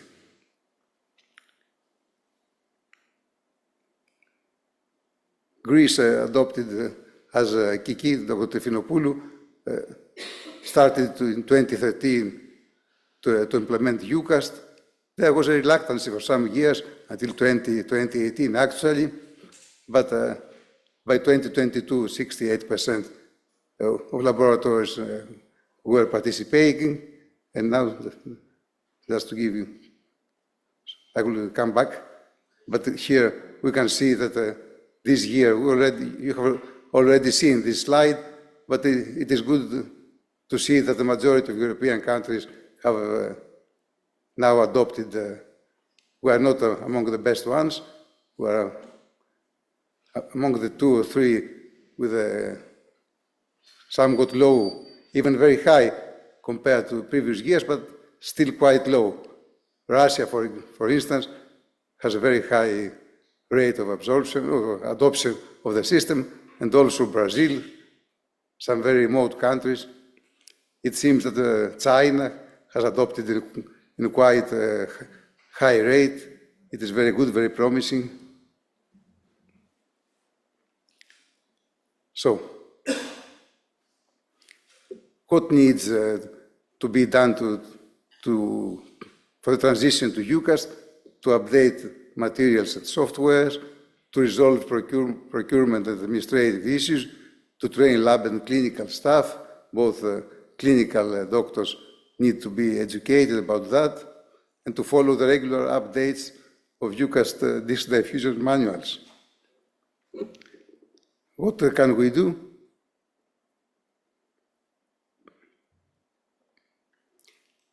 I will show you in brief that the first 6 meetings of these slides are in Greek, because I did not have the time to translate. There was no sense to translate.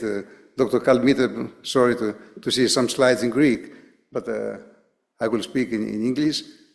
The first 6 meetings of the National Antibiogram Committee in 2017 and 2018 dealt mainly with EUCAST.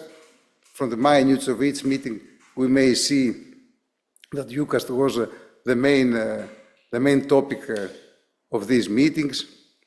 In the first meeting, the committee decided to recommend the adoption of EUCAST to every laboratory.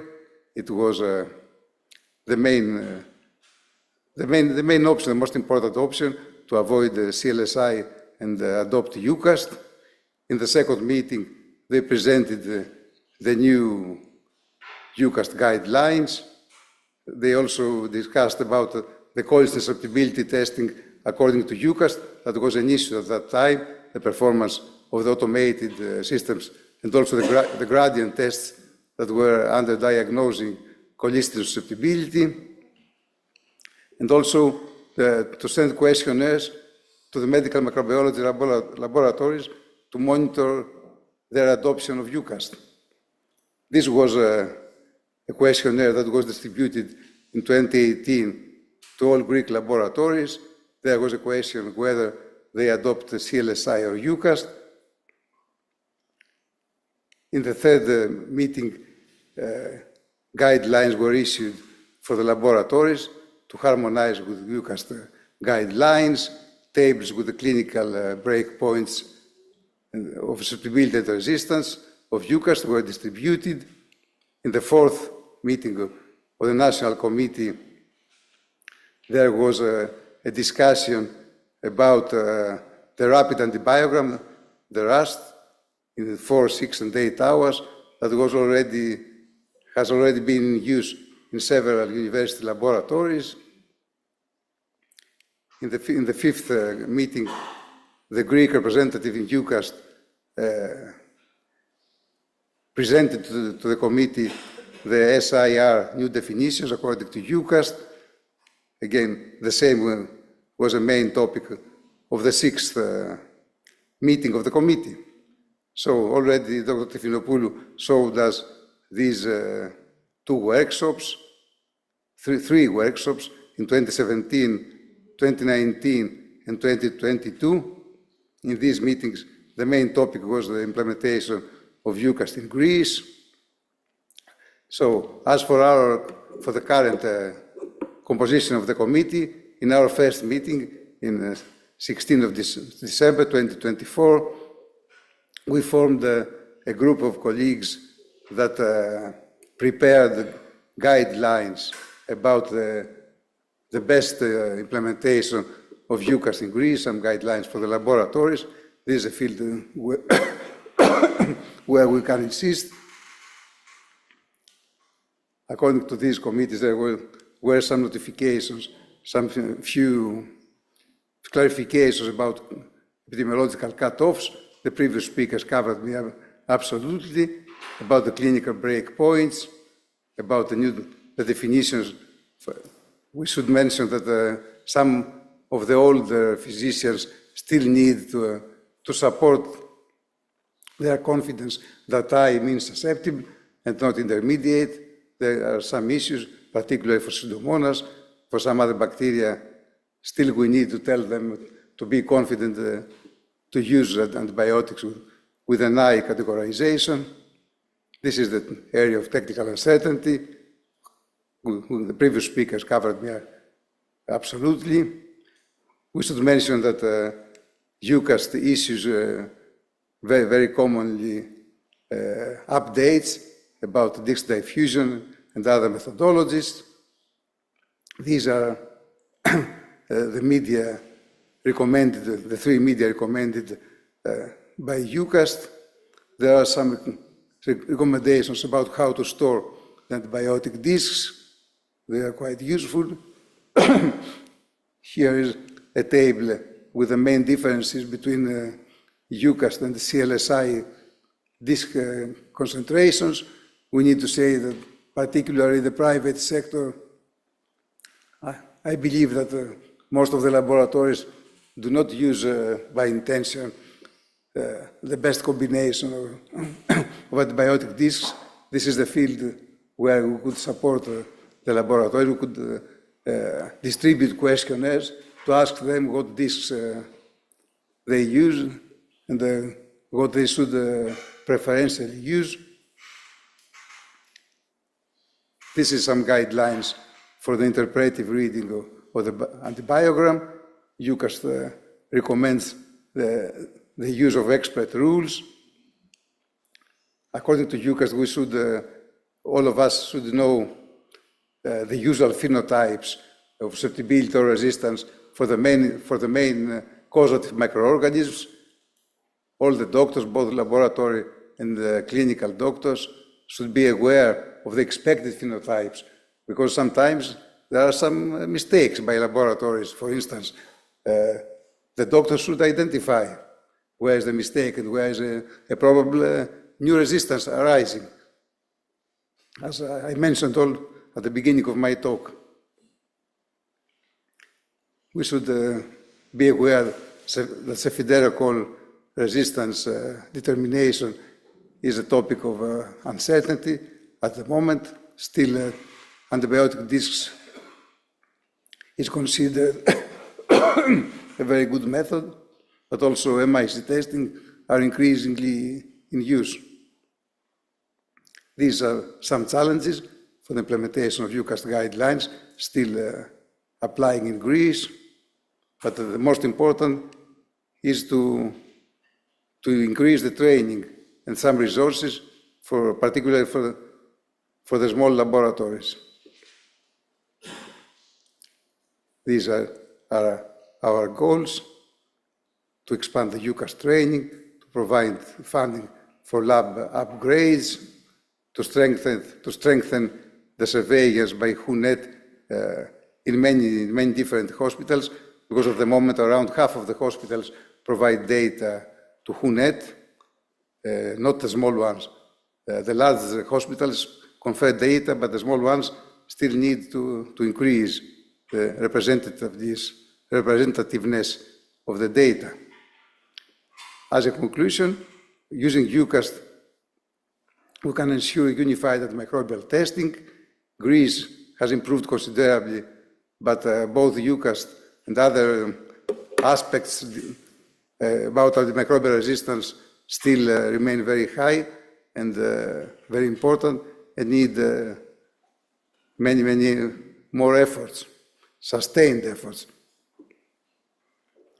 Now, to close my presentation, I will tell you some of our activities of the new committee about the better use of antibiotics, of new antibiotics that are still very important against carbapenemase-producing organisms, like ceftazidime avibactam, meropenem vaborbactam, imipenem relebactam, and Astreonam avibactam. These antibiotics should be used very cautiously to preserve their activity for the years to come. At the moment, they're very important. Unfortunately, the big clinical trials to show their usefulness relied in 90% of cases in susceptible bacteria without resistance mechanisms. This is a problem that does not allow to the medical community to use these antibiotics only against true infections by Karabela producers and not as empirical treatment. For this reason, we issued some guidelines. We'll distribute in a few days, we'll distribute these guidelines to all Greek hospitals. We emphasized that these drugs should be preferentially given as targeted therapy and not empirical, only against infections due to bacteria that produce, that are shown, are proved to produce carbapenemase. Most of the laboratories, as the previous speakers noted, use lateral flow assay tests for carbapenemase production. If they have not this facility, they have the double disc synergy testing, so all laboratories can identify in an accurate way that there is carbapenemase producing by a given organism. So these antibiotics should be given, let's say, 95% of cases for such cases, and not for, for bacteria without carbapenemase production. As empirical treatment, they should be used only in very limited cases, only in patients that are very heavily sick, in the ICU, that are immunocompromised, when they have severe sepsis or septic shock, or in cases where they are colonized in the previous days by a carbapenemase-producing organism. And in these cases, the empirical treatment should be reviewed in 2 or 3 days. So these antibiotics should not be given empirically more than 2 days. It is very important. It is not the case everywhere, but we should insist on that. Again, for the last antibiotic, the newcomer, Astreonam avibactam, which is at the moment very, very important, because around 40% or 50% of carbapenemase producers produce also a metallobeta-lactamase, with or without KPC. So Astreonam avibactam is an extremely important antibiotic. We should be very strict, very cautious to give it in cases where we have proved that there is a metallolactamase production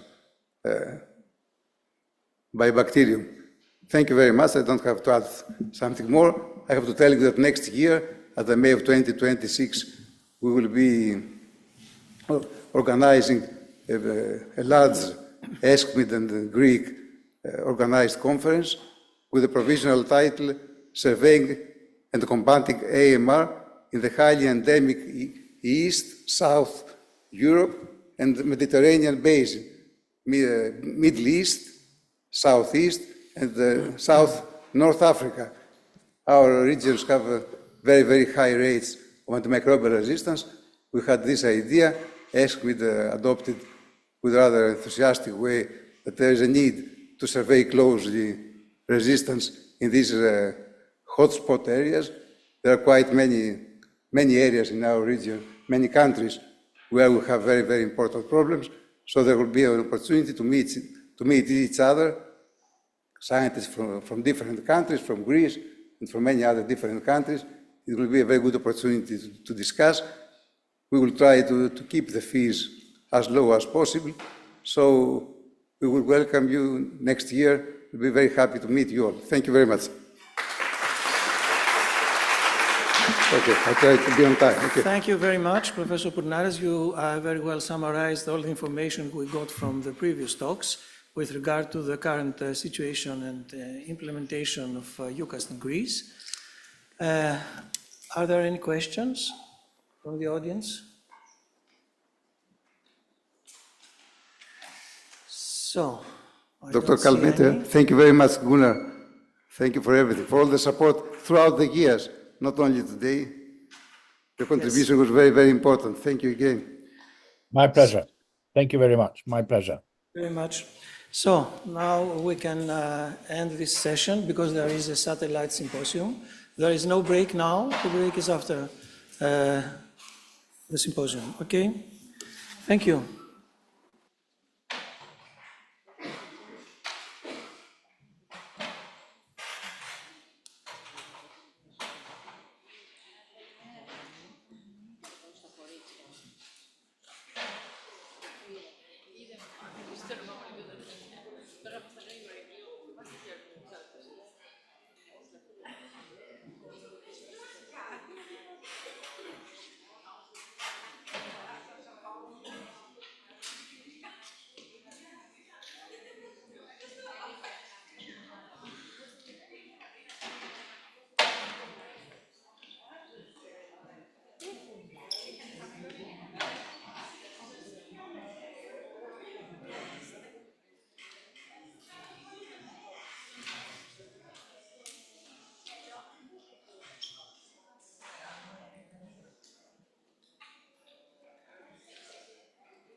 Θα κάνουμε πρώτα το διάλειμμα και μετά το Symposium.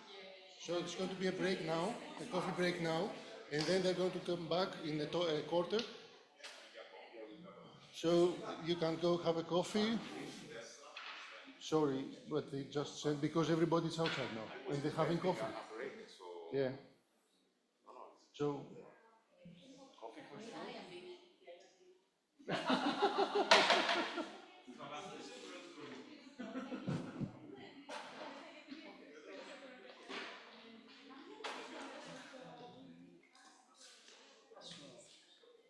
Να ενημερώσω ότι θα κάνουμε διάλειμμα τώρα και θα μπούμε σε ένα σαφάκι που θα μας εξηγήσει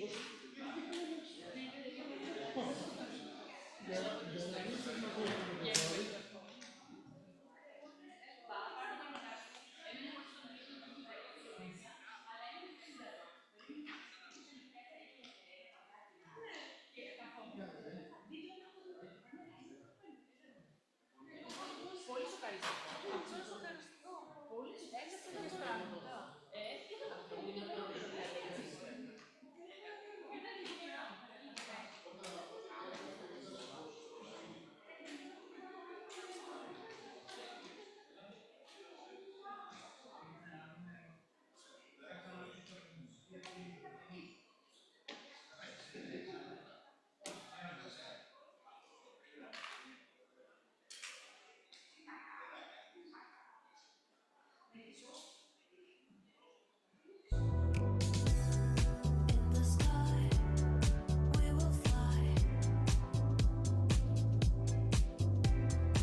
catch me when I'm flying high.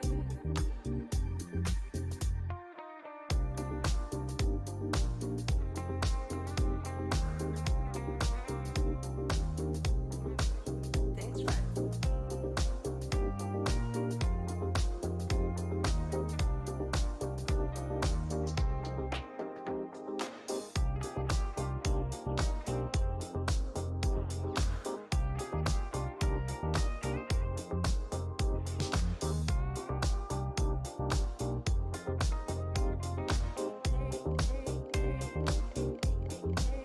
Be my daylight. Did you find another place to hide? Did you find another place to hide? You're the one lie. So you better catch me when I'm flying high. One dream, one soul, one prize, one goal, one golden glance of what.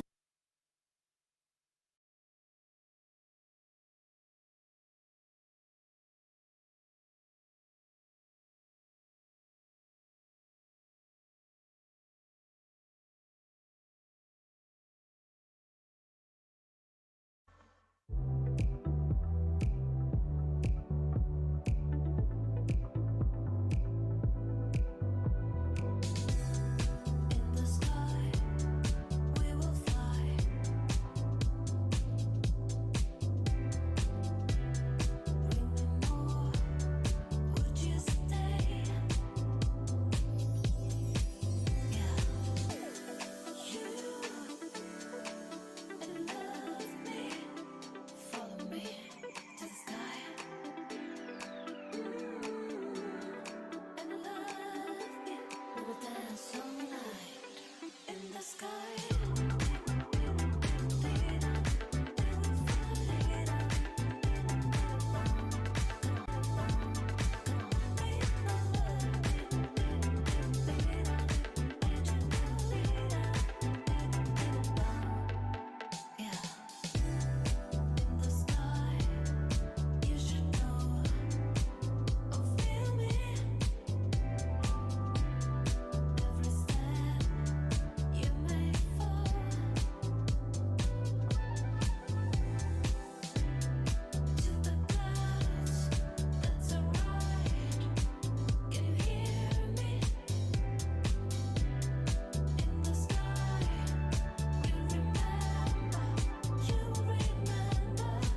Good morning again.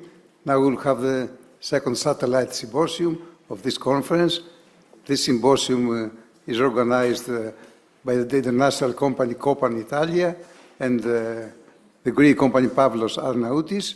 The subject of this symposium is the transition from solid to liquid transport media, and the advantages of this change, and the advantages of adopting this technology and also artificial intelligence to the automation of the laboratory cultures. The first speaker is Dr. Andrea Guglielmetti. COPAN company, I have to make an introduction from my personal experience. COPAN is a very, very good, perfectly organized European company. The central unit is in Brescia, North Italy. Brescia is a very good, very well developed industrial area. It is very known for the guns, for Beretta, and for COPAN, for the laboratory production. COPAN is very good. Even the main production is still in Italy. They have branches in several different countries. If I remember well, it's Japan, it's China, it is North America. North America, yes. China. China, North America, South America. In Japan? Japan. In Japan. In Japan, I remember better than you. But yes, the production sites are in Italy, in America, and In China. in China. Yes. China. Very good. I like the very good European companies. It is multinational, but the base is in Italy. It's a family company. Yes, it's a family company, yes. Okay, please, Andrea. Thank you, Professor Pournaras. So I'm Andrea from COPAN. Today, me and my colleague Diego will present to you the COPAN journey, so our solution to improve the pre-analytics, starting from the sample collection till the automation and data interpretation. So in this slide, you can see the 4 steps that we are managing in COPAN. The sampling step, that is of course the first step into in the pre-analytics. The preservation and transport of the sample to the lab, and then after, my colleague Diego will guide you into the automation journey. So starting from the beginning, in this slide you have a clear snapshot of the diagnostic workflow. As you can see, all the steps are connected each other, starting from the clinician phase, the pre-analytical phase, that is our, let's say, our topic, then the analytical phase and the post-analytical phase. As we are focused in the pre-analytical phase, I will give you some reason why the pre-analytical phase is so important, because of course is the first step into the testing of a sample, is crucial to ensure the quality of the sample, because everything starts from the collection of the sample. It's very important to improve as much as possible the quality of the pre-analytics because it's still a very manual process, and it's the only step that is directly connected to the patients. So it's it's a source of risk, it's very prone to errors and again, a lot of manual steps. In COPAN Italia, we are divided in different areas. Clinical microbiology, of course. Then we have clinical genetics, environmental monitoring, and forensic. Today, the main topic, of course, will be the clinical microbiology. In this slide, you have one of the most important products and solutions of COPAN in the pre-analytics, starting from the flock swab, that is our icon. Later, I will explain you why is so important the swab, our flock technology. And then after, I will guide you into the LBM, that is an acronym, that it means liquid-based microbiology, and I will explain you why is so important. So let's talk about liquid-based microbiology and the benefits.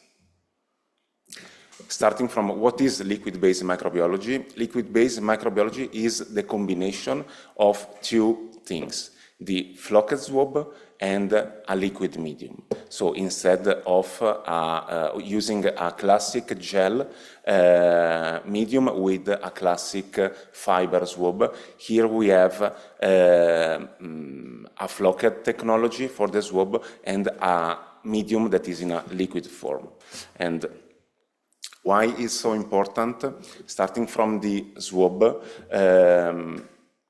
what are the benefits of a flock swab compared to a classic fiber cotton swab?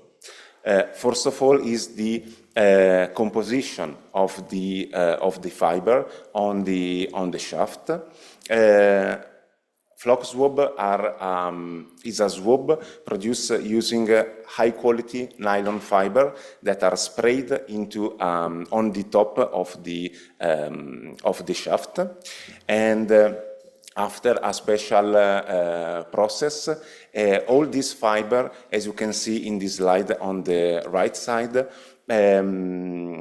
have a specific geometry that allows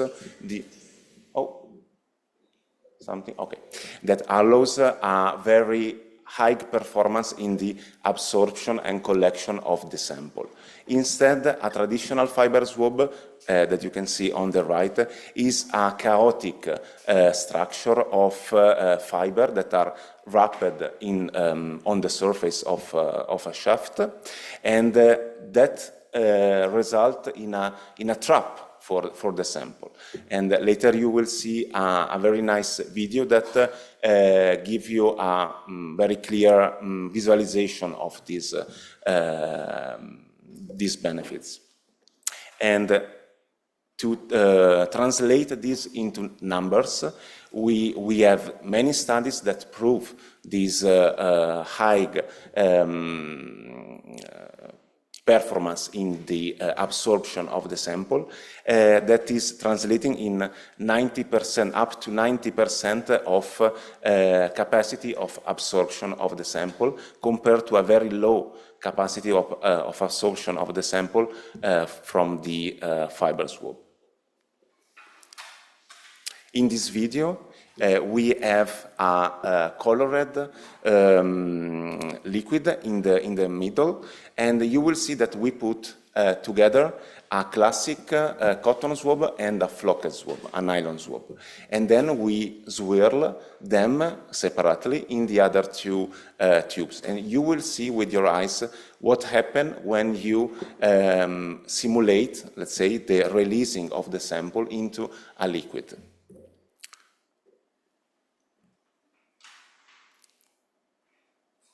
So on the left, you have the flock swab, on the right the fiber swab, and you can see that on the left side, all the sample is well released into the liquid. Instead, on the right, with a cotton swab, the sample remains trapped into the structure of the swab. So this is a representation of what can happen with a real sample.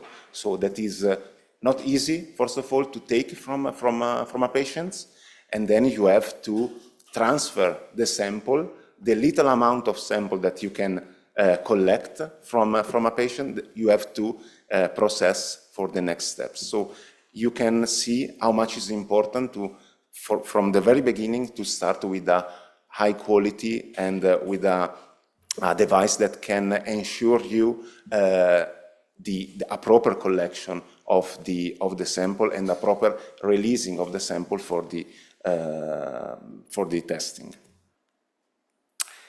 Then why liquid instead of gel? I think that the answers are very easy. A sample in a liquid is very homogenized, very high dispersed into a liquid, allows a better preservation of the sample instead of using a gel medium. The sample have much more access to nutrients that are into the medium, into the liquid medium. A liquid medium allows you to perform much more testing because in another slide is very clear, but I would like to anticipate that one of the main difference is that with gel swab, your sample is still the swab after the collection. You can't analyze directly from the gel. You have to take the swab, prepare the plates, and so on. Instead, with a liquid medium, you can use the liquid to make plates, to do molecular testing, to do to perform multiple techniques. So this is one of the main benefits, the flexibility. And then the fully compatibility with COPAN's automation that Diego will present you later. In this slide, you have the comparison between gel and LBM. Again, with gel, you have the sample is the swab, and you can do only one test at a time. So if you would like to perform multiple testing, you have to collect multiple samples from the same patients. Instead, with the LBM, you have 1 ml or 2 ml of sample, and you can do as much of plates you want, or perform other testing, molecular testing, antigens, and so on.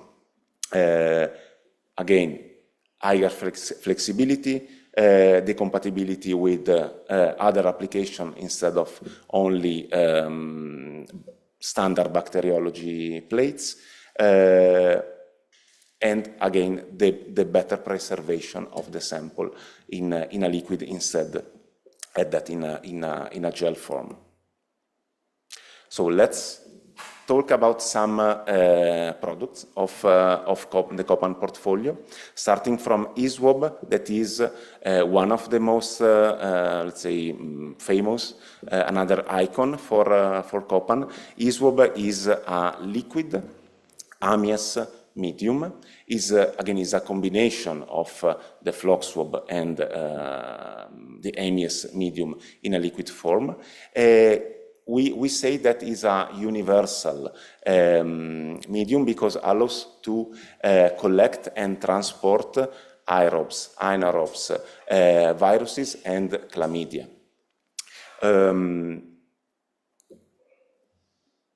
In this slide, you can see that another benefit of eSwab is, again, the flexibility, because starting from the flock swab that you can see in the, on the right side, starting from using a flock swab to collect the sample from different body sites, you have very high flexibility for the testing. You can perform molecular testing, you can perform antigens, you can perform standard culture, of course.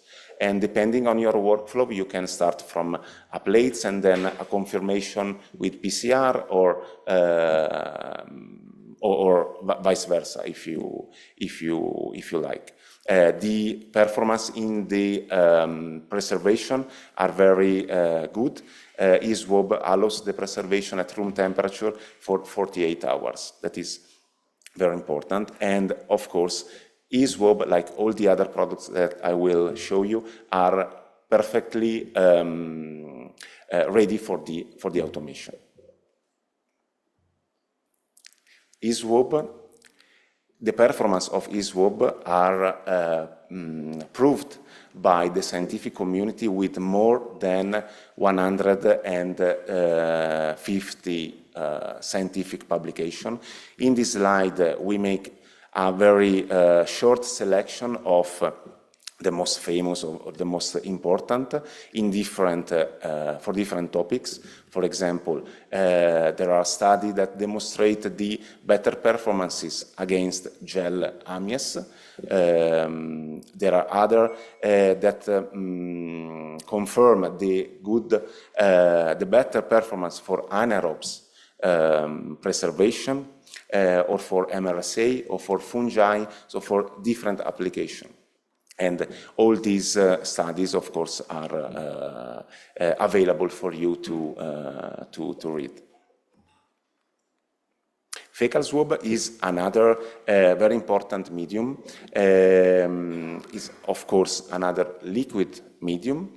In this case, we are talking about a Karabela solution that is designed for the transportation and the preservation of enteric pathogens. So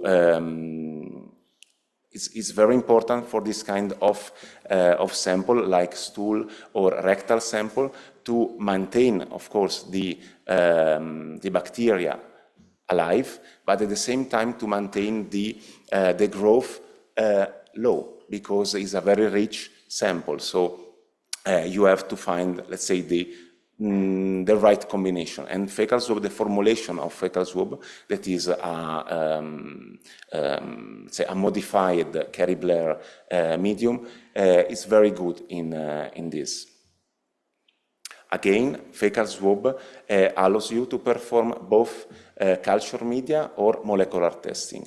Fecal swab, for example, is validated, officially validated from many of diagnostics companies, producer of molecular testing, PCR testing, and you can find fecal swab clearly mentioned in their package insert. Another interesting device is UriSponge. That is a unique device, because here we are talking about a sponge-based device, so there is no need to use a swab in this case, because we are talking about urine samples. UriSponge is, again, a sponge device for the collection, preservation, and transportation of urine specimens, and allows the preservation of urine up to 48 hours at room temperature. In this slide, you can see how it looks on the left. The sponges, inside the sponges, there is a mix of salts that are the preservants for the sample, for the urine. Instead of using, for example, boric acid, that is a toxic compound, we develop our own formulation that is based on salts, that is completely toxic-free. Urisponge is an IVDR medium. Again, it's boric acid free and is in compliance with the M40.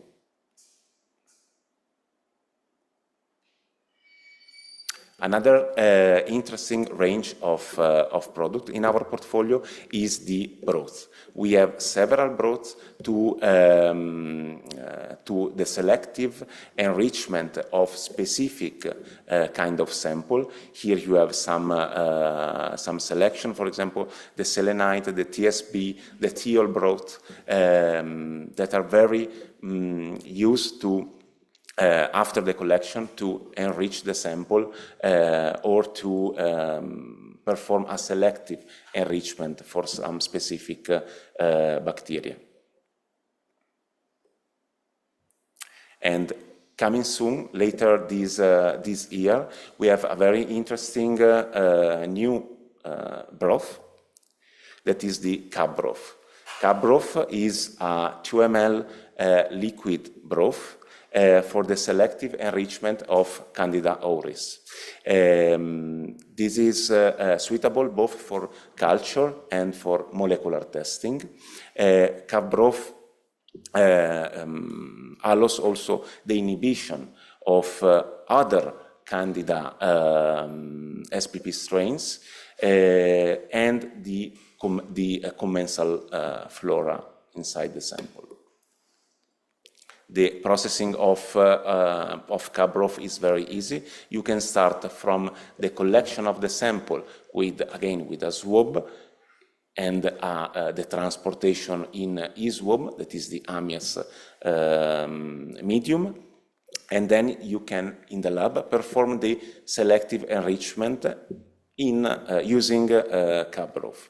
The incubation time for the enrichment is 48 hours at 35/40 degrees, and again is fully compatible with both culture plates, culture methods, and molecular testing platforms. So I present you the first part of the journey, so starting from the flock swab, the importance of collect the sample with a high quality device, ensuring the collection of the sample. In COPAN, we are used to say that what is missed is lost forever, because if you collect the sample if you try to collect the sample from a patient with, let's say, a not proper device, or maybe not the good shape, geometry of the swab, there is a risk to miss the sample. And so everything that comes after, if you miss the sample at the beginning, is useless. So it's very important to collect the sample with a high quality device. And then after the collection starts another important phase, so the preservation of the sample from the point of collection to the lab, or the enrichment of the sample with a specific broth. We have here, if later you would like to try the colorimetric kit to use it with your hands, we have a demonstration kit here. We have a booth with our partner Pavlos. So if you would like, you are welcome to come to our booth.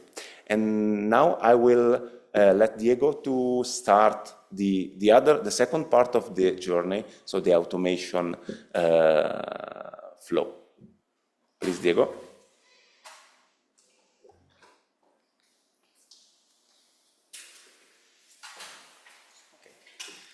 So, thank you, Andrea, and well. To introduce you, Mr. Diego Zonio, comes also from Brescia. Tutti e due, Diego e Andrea, come from Italiani, Exactly. da Brescia. Exactly.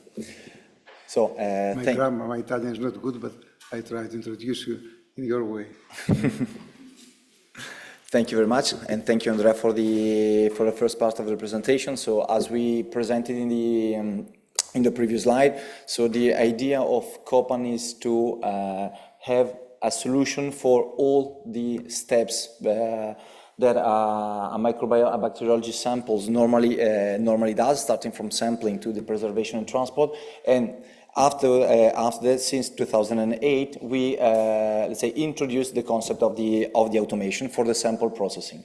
So the idea here is to show you what are the benefits that you may, let's say, unblock with the introduction of the flock swabs and the LBM for your laboratory, starting from what is an automated sample processing, and finally with the integration of the artificial intelligence for the data interpretation.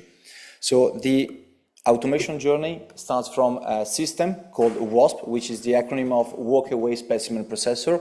So actually this is a system that helps you to streak the samples as you receive in the laboratory. So thanks to the introduction of the LBM, all samples will arrive in the laboratory in a liquid form, so they are already automatizable, meaning that thanks to this instrument we can streak the plates according to the type of samples, the protocol that it is necessary. We can eventually inoculate it broth, like the cup broth that Andrea presented you, and we can also smear the slides for a further microscope analysis. There is also the possibility with this instrument to enrich and streak what is the AST suspension for the disc diffusion method, and this is the first step of the automation journey that COPAN can offer to all laboratories.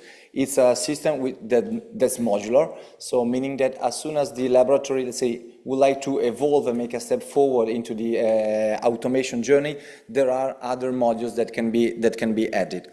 So just to give a little bit more in details, it's a flexible system. Let's say that the idea of the automation is that the automation adapts to the laboratory workflows and not vice versa, meaning that thanks to WASP, there is the possibility to loading randomly and in an unbatched way all the samples that you receive. So as soon as you receive a samples in eSwab or in fecal swab or EURESPONGE, it could be already loaded on WASP without waiting to have to work on it. There is the possibility to manage different type of samples. So like we said, thanks to the introduction of the LBM, there's no need anymore to decap tubes, to recap tubes, or even remove the swabs from the tube, because the automation will do everything by itself, by recognizing everything thanks to the barcode scanner. There is the possibility to manage different type of plates from any brand, like for example Thermo Fisher. It can be completely managed by the carousel which is installed on board, and we can manage different type of plate so that you don't need to change every time you load a different type of samples the plate in the system, because the change and the use will be managed automatically. And in some cases, there is also the possibility to add what we call a pre-processing steps, like a vortex or a centrifuge, in case the samples and the protocol requires it. Like for example, in case of the EURESPONGE, so for a urine sample, the sample will be actually extracted from the sponges thanks to the centrifuge which is already installed on WASP, meaning that you will receive a dry, say, tube into the laboratory in order to avoid even any cross-contamination and to grant the safety of the operators. And thanks to the centrifuge on WASP, then the samples will be released for be then streaked on a plate. And then, of course, we want to stick to what is the gold method for bacteriology, so inoculate samples by loop. So the WASP is already equipped with 3 different types of loops, so 1, 10, and 30 microliters by default. And again, everything is managed by the system. So according to what is the information into the barcode scanner of the samples, the system knows what is the loop that is using at that moment, and if it's not the right one, it changes automatically. So it means that according to the protocol that you would like to define for urines, for MRSA samples, for stool samples, rectal swabs, according to the protocol, the system manages everything. And there is also eventually the possibility to add optional loops according to the protocols in order to be as well more flexible. And after we choose the loop, like you do today in the laboratory, there is a sterilizator on board, an incinerator that sterilizes the loop in order to avoid any cross-contamination. It's exactly an automated process of what you do right now in a manual way. And after the sterilization, there will be the inoculation. So the loops will will be dipped into the tube for collecting an aliquot of the swabs, and it will be streaked according to a streaking pattern that you will decide, of course, according to the samples and protocol that the wasp is processed, and it will be then automatically labeled. By doing that, actually, with wasp, we can reduce all the waste and disposable related to an automation, because everything will be completely managed and sterilized on board thanks to wasps. So what science says about wasp? So of course it's an automation, meaning we are automatizing, we want to automatize what today is done manually. So this is a study published by an American laboratory in 2018. And actually, they did a comparison between a manual method and wasp. So the result that actually shows that wasp did not present any cross-contamination during the sample processing, and it also gives you a better colony isolation compared to the manual method. So this is one of the main benefits that you can get from the installation of an automated system. And another one study shows what is the benefits that you may have by automatizing your workflows and introducing the LBM. So this is a study published in 2012 by an Italian university hospital in Rome, which analyze how the liquid-based microbiology in combination with the automation changes the laboratory workflows. And the results shows that the laboratory is now actually taking advantage of this solution in terms of optimization of laboratory workflow, because everything is now standardized, is managed, all samples or urine samples, all stool swabs or stool samples, rectal swabs are managed all in the same way for multiple testing. There is a cost reduction in terms of disposable, time saving for medical and nursing staff and laboratory staff as well, because there's no need to streak samples anymore, because WASP will take charge of it, so that you have more time to invest in positive sample, in research, or in other activity. The hands-on times, of course, increase, meaning that if I can do something else, also the safety and the health and the security of the operators in the laboratory are granted. The turnaround time is reduced. So as soon as you receive a sample, you can load it on WASP, meaning that you don't have to wait to work in batch, meaning that at the end, thanks to the standardization of WASP, all these processes are shorter. The quality is guaranteed. Of course, the WASP is an IVDR compliant system and regulated according to what is all the European Union quality procedures, and it will also help you to standardize and to, let's say, take advantage of the benefit, even enhance the benefits of the LBM that you may have. So this is the first step. As we said, is a modular concept, the automation concept that COPAN has.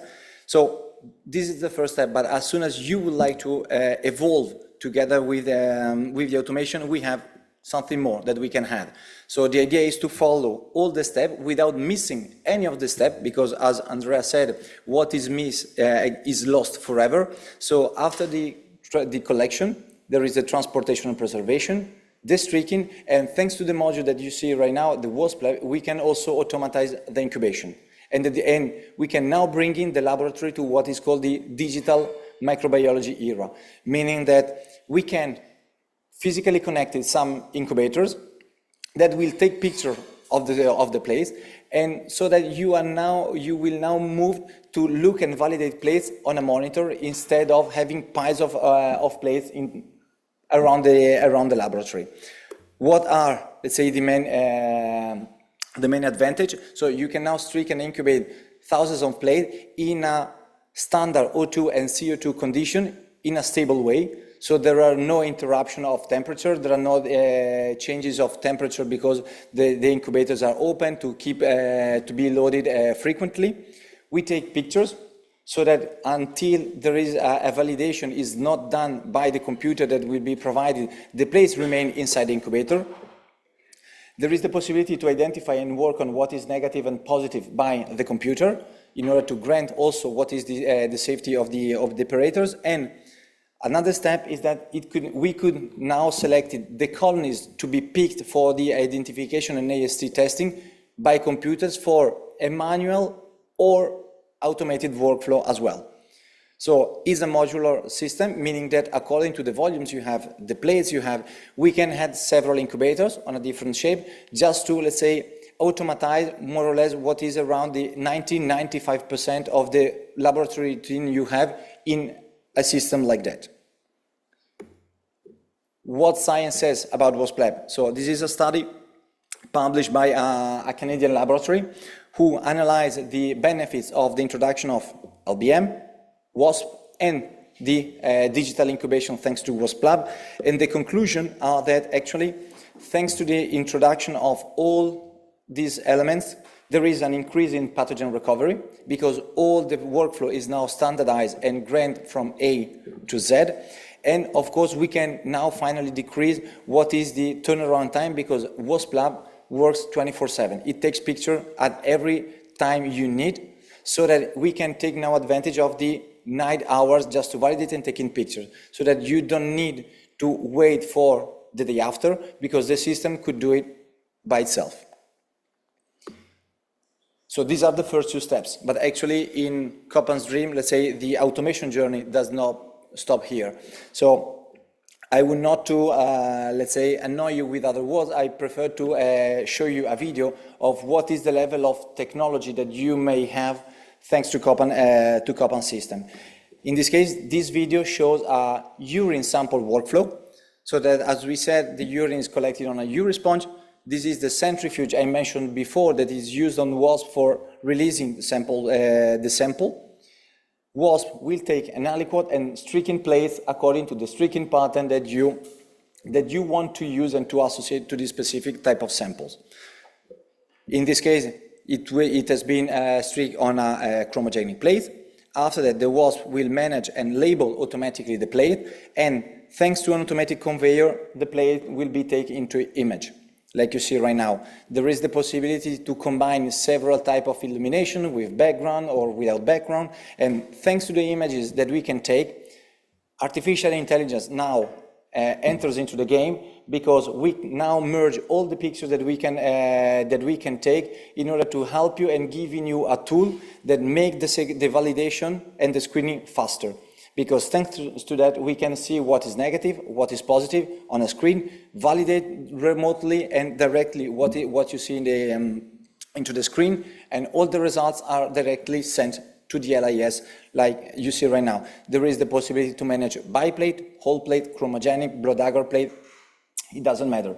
So when you decide what you want to do with the plate, if it's negative or positive, in the case of the video, the plate will then move out from the incubators, and as we said, we can select the colonies to be picked for the work caps that can be then worked on a manual way or on an automated way.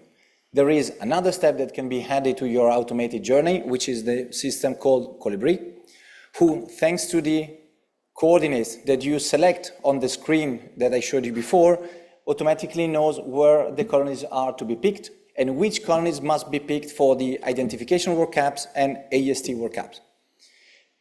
After the picking, it will also automatically prepare the identification target according to the identification instrument you have in your lab, because it's, again, a flexible system because it has to be adapted to your laboratory and not vice versa. And it can also prepare the AST suspension. Thanks to the nephelometer on board, we can get the 0.5 McFarland already.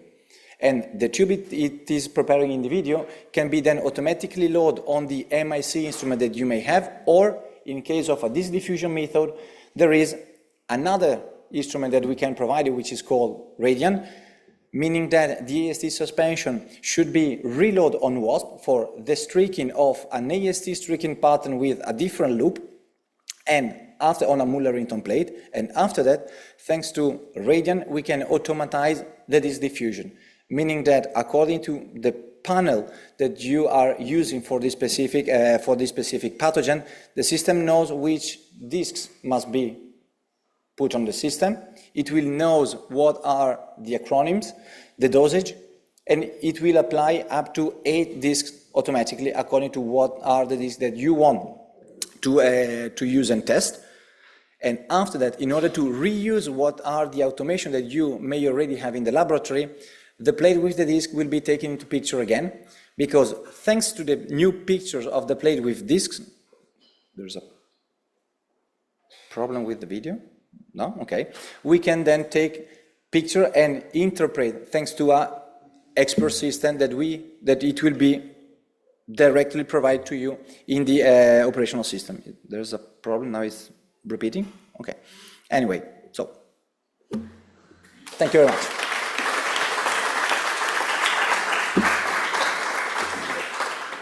Thank you very much, Diego, for the nice presentation. Mille grazie.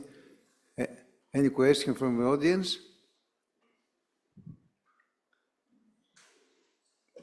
May I make a comment? I have two comments. Okay.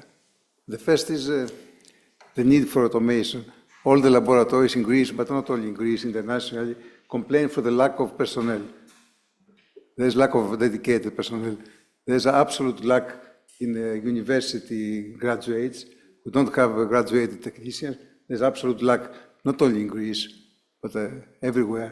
In the hospital also, we have lack due to lack of resources or funding, due to many different parameters. Not only lack of resources, but also the most important, we don't have scientists. We have lack of scientists. So we need to reduce the workload by hands, the hands-on time of the personnel. Is absolute need. This could be a solution. I don't know the financial parameters, the cost. I don't know. We have to discuss, not with me, or every laboratory, have to discuss about the applicability. But there is an absolute need for automating our routine. In the future, it will be even more important. And also, the accuracy is much more important. For instance, the urine cultures. We know that some cultures have to be strict by 1 microliter loop, others by 10 microliters. To tell the staff, select this one or the other one, in this case 1 microliter, the other 10. They have to note on the plate that is 1 microliter, to multiply by 1,000, and so on. With automation, all these are automatically controlled. Exactly. You press the 1 microliter, they will multiply by 1,000. The other, automatically. Exactly. The accuracy and the capacity of laboratory to culture the best way, it is very, very important. Also, to distinguish different colonies. In some subs, there could be 3 different colony types, close the one to the other. I have seen your screen in WASP, the magnification. You see the colonies 100 times larger than the plate. For some of us who need lenses, we have to see where is this colony. Take this one or this one. When you see it in a large screen, it is much easier, much more accurate. Absolutely. So you can work in more detail, more more fine way. And the last I would like to comment is that our country has high temperature. The need for uses preservatives like boric acid or your sponge is very important. If you spend, if there's a time loss of 2 hours from the collection of urine in the patient's bed and until it goes to laboratory, 2 hours might be a conservative estimation, maybe more. So we count 10 times more colonies than the real ones. For the laboratories in the hospitals mainly, but also in the private sector, we should consider very carefully to use preservatives. Your liquid medium with the sponge, it will be very, very, very feasible, very practical. I don't know the costs and the feasibility, but it's something we should consider very carefully. And we do not do it like that in a daily practice. Nobody considers. In Greece and in Italy, and in many countries with high temperatures, it should be very, very seriously considered. May I ask a question? Yep. Does it automatically identifies the species due to the morphology of colonies?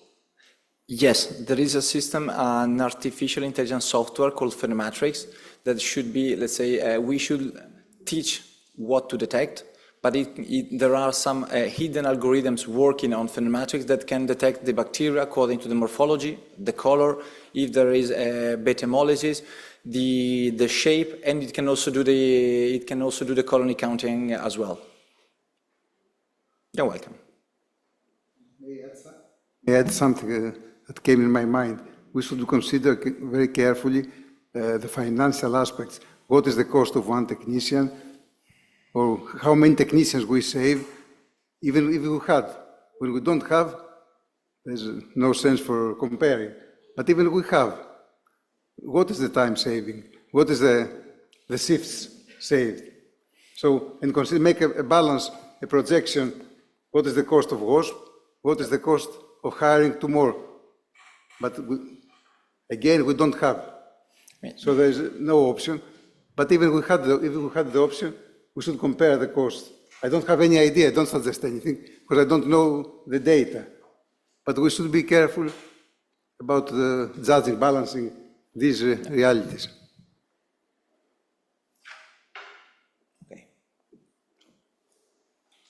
Thank you very much.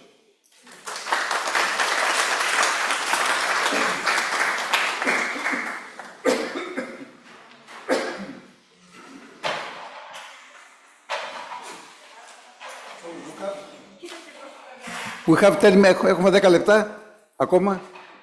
We start the next session. Να κάνουμε διάλειμμα 10 λεπτά και ακόμα. Αυτό.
stay away from you. It frustrates deep inside. Come back and walk away. Come back today. Come back again. Just say come back.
make you curse, but see your blessing. She'll rip you shut within a second. You'll be coming back for seconds with your play. You just can't help it. You play along, let it lead you on. You were saying no, then saying yes, yes, yes. 'Cause you listen with your head.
περιμένουμε λίγο.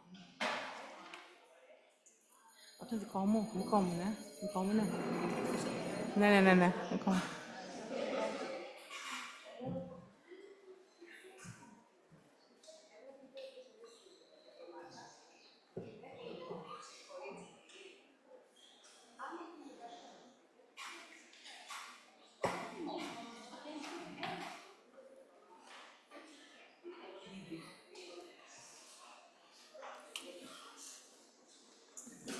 Να σου πω, Δημήτρη, εδώ δίπλα μου, έλα εδώ. Εδώ, να σου πω. Εδώ δίπλα.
Okay.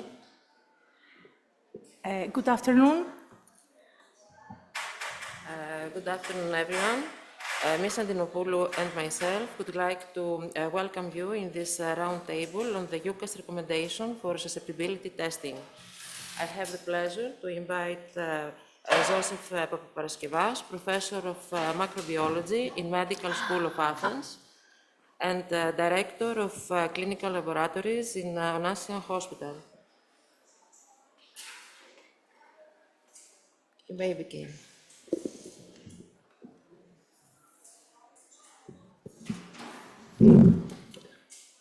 Okay, thank you very much. Good afternoon, everybody. I would like to extend my thanks also to the organizing committee, to Spiros personally, for this invitation. What we're going to do in the next, let's say, 20 minutes, we're going to see if we have updates for susceptibility testing in gram-positive according to the EUCAST recommendations. And we are going to talk about what's new in 2025. So this is my disclosure of speakers' interest. And the topics that I'm going to cover in this presentation are the, let's say, major topics, because we have every year in EUCAST we have a lot of changes, major and minor ones. I'm going to cover the changes for streptococcus pneumonia, and this is a major, the most impressive change that we have in 2025, because with streptococcus pneumonia we have changes in guidelines, in breakpoints, in algorithms, we have changes in everything. And I'm going to talk briefly next for the enterococci changes and some changes in the guidance documents for infective endocarditis and Staphylococcus aureus. And let's start with streptococcus pneumonia.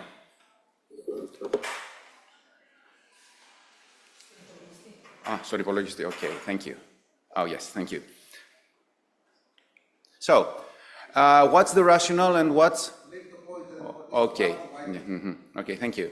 Okay, yes. What's the rationale? What was actually the background before the changes, and what's the rationale for these changes? We all know the oxacillin 1 microgram disc test. We use it for over 25 years now.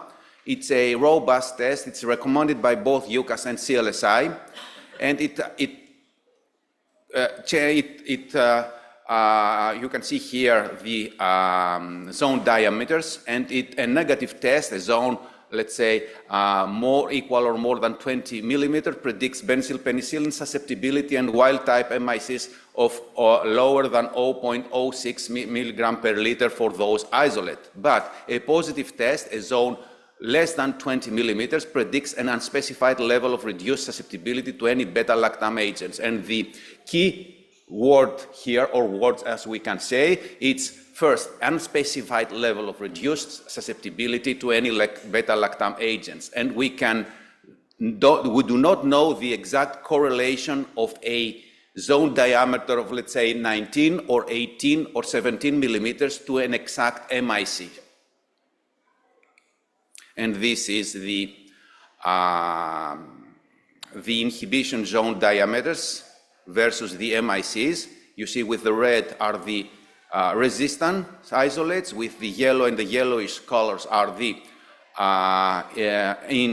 the eyes, the susceptible increased exposure, and with the green are the susceptible ones.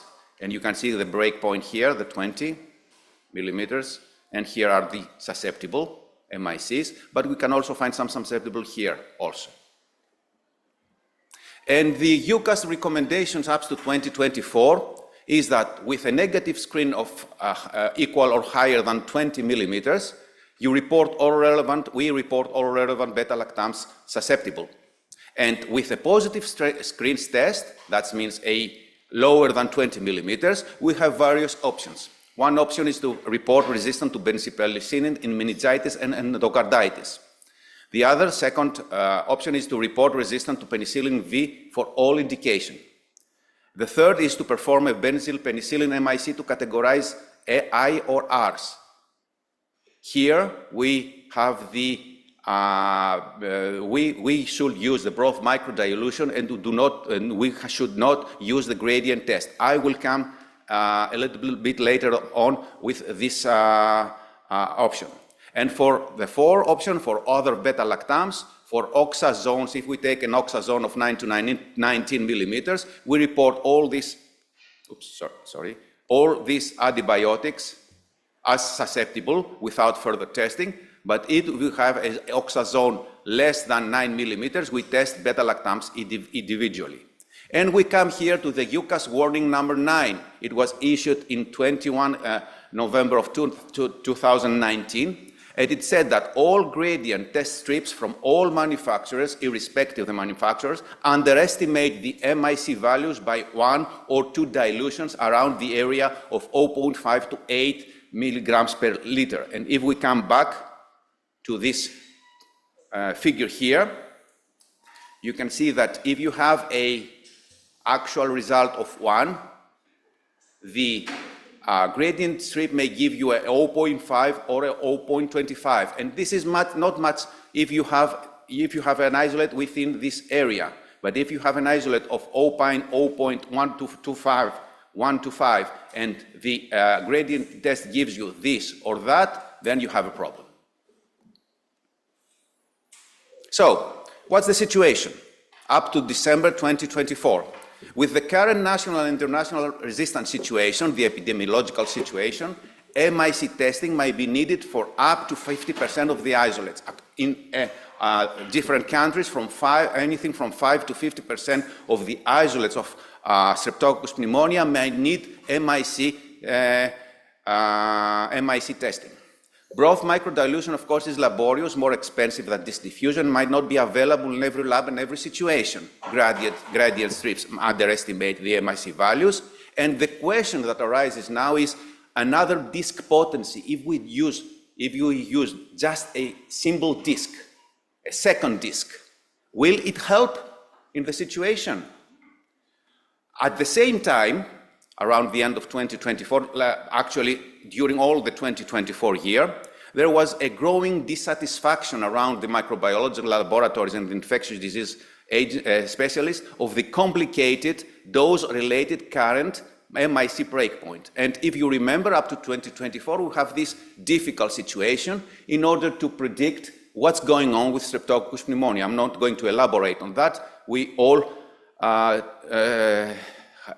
spend a lot of hours trying to interpret it and everything here. So, what's new in 2025? We have a new dose document, first of all. And you can see here that we have 3 actual doses: the standard dose of 0.6 grams times 4, the high dose 1.2 grams times 6, and the special dose of meningitis 2.4 grams times 6. And with these 3 doses and the respective Monte Carlo simulation, provided that we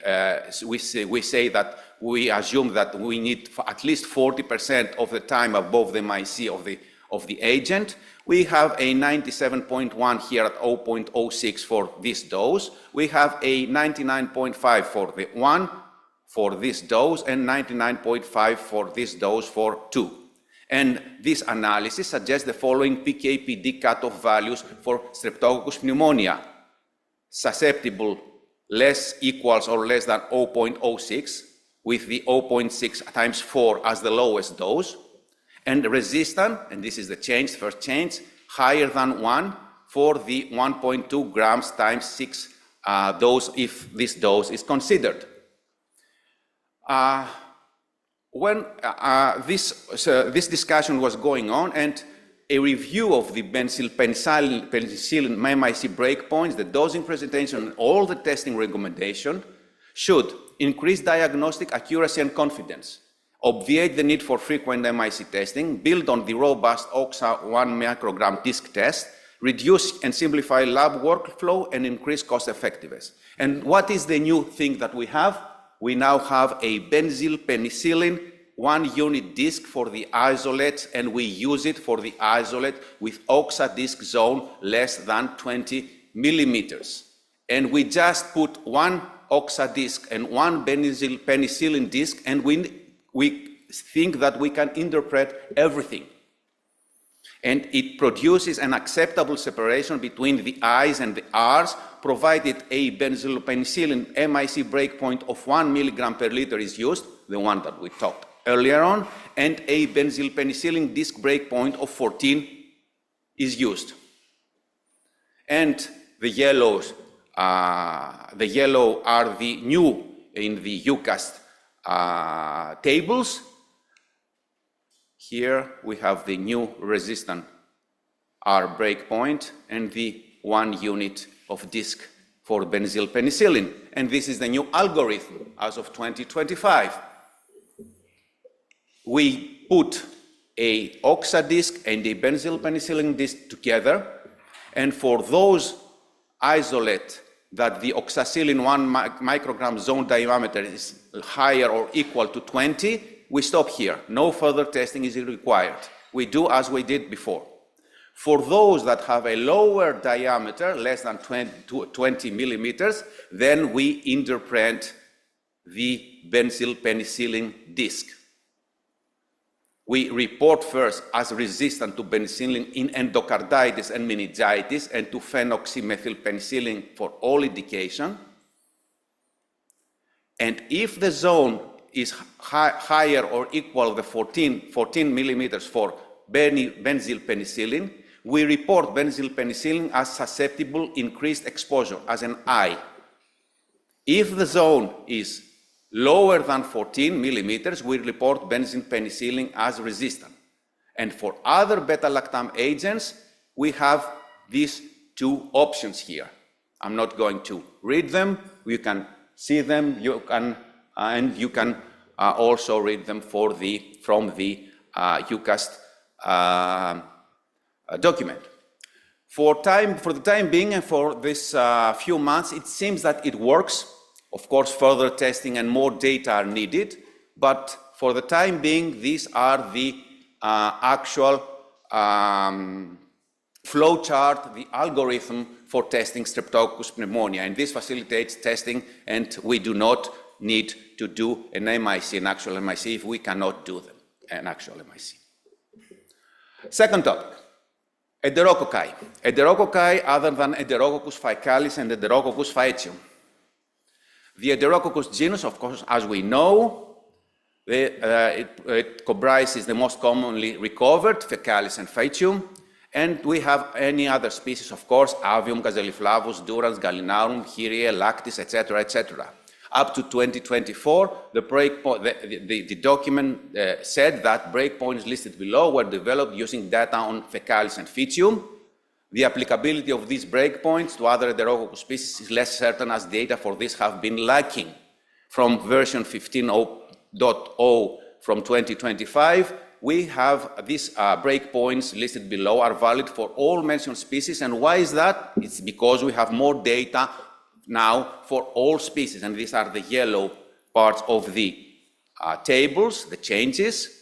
The ampicillin IV general breakpoint is S less than 4 and R equal or less than 4 and R higher than the 4. The I category, susceptible increased exposure, has been removed. And the amoxicillin oral breakpoint, general only for uncomplicated urinary tract infections, is S equals or lower than 4 and R higher than 4. And for amoxicillin oral breakpoint only for Fecalis, for all other indication, the S is very, very low, and the R is, of course, again, R higher than 4. And here we have an I area. And here are the species-specific ampicillin MIC distribution for Enterococcus. If you, except for Enterococcus raffinosus, which has higher MICs, all the other Enterococci, the MICs, the wild-type MICs for ampicillin are more or less the same, and they gather in this plot here. And also we have some changes for vancomycin. And for vancomycin, we have now 3 lines. First line, vancomycin for Fecalis and Phytium, 4 and 4. No eyes here, no yellow color here.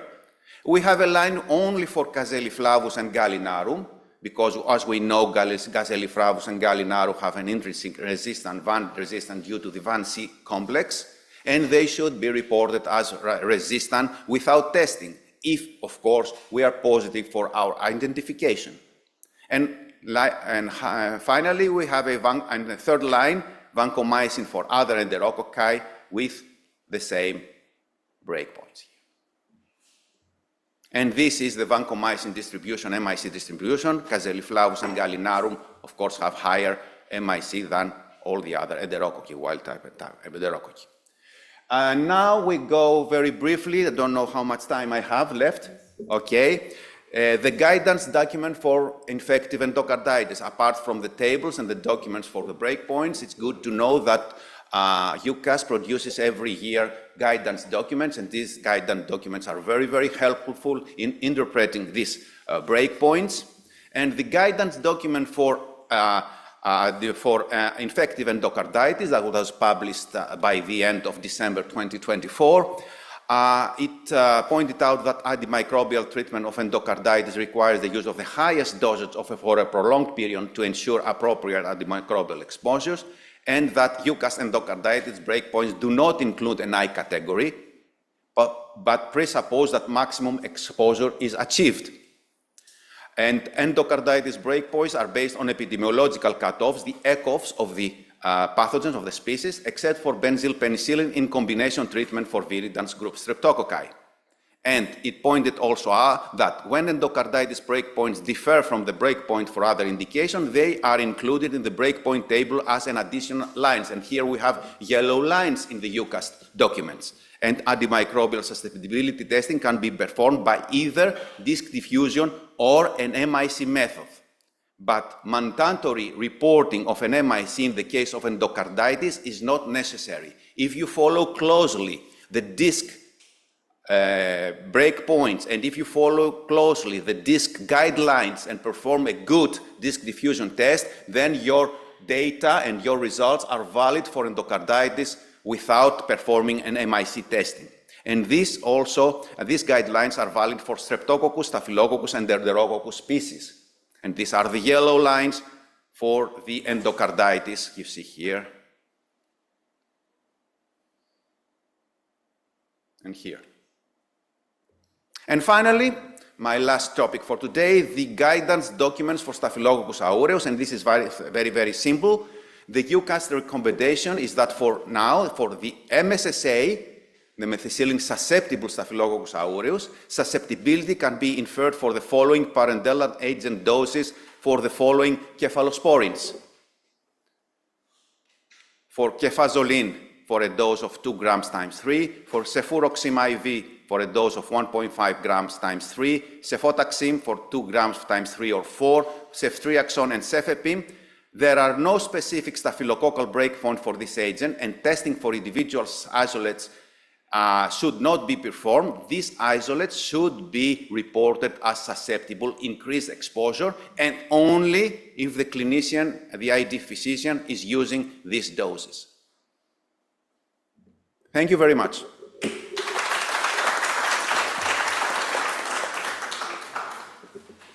Professor, thank you very much for your excellent presentation. You help all of us a lot with the presentation of this difficult algorithm for Streptococcus pneumonia antimicrobial resistance to beta-lactams. Are there any questions from the audience? Okay. And I think it is very valuable, your remark about the use of gradient test for penicillins. Okay. Yeah. Thank you very much. We do.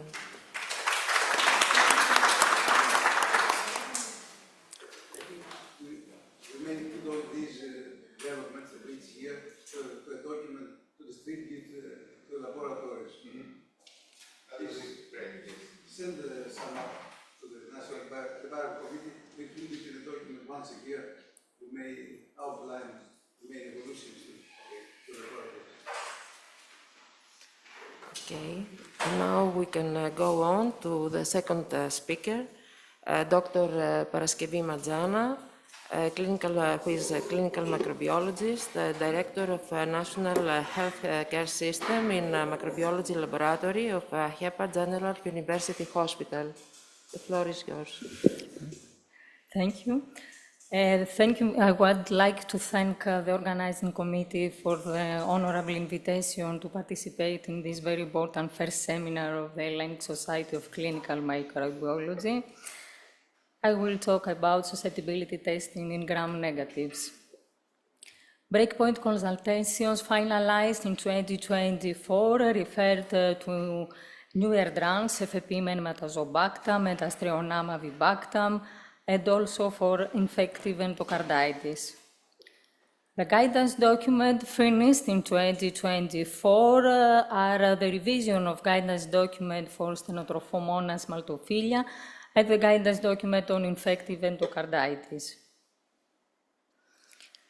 In 2023, the European Society of Cardiology published update guidelines for the management of endocarditis, and EUCAST has reviewed the agents covered in these guidelines for Haemophilus influenza and Kingiella kincaid. Professor Papaparaskevas talked about the gram-positives, and he also pointed out that reporting of an MIC in the case of endocarditis is no longer necessary because it can be performed by either disk diffusion or MIC.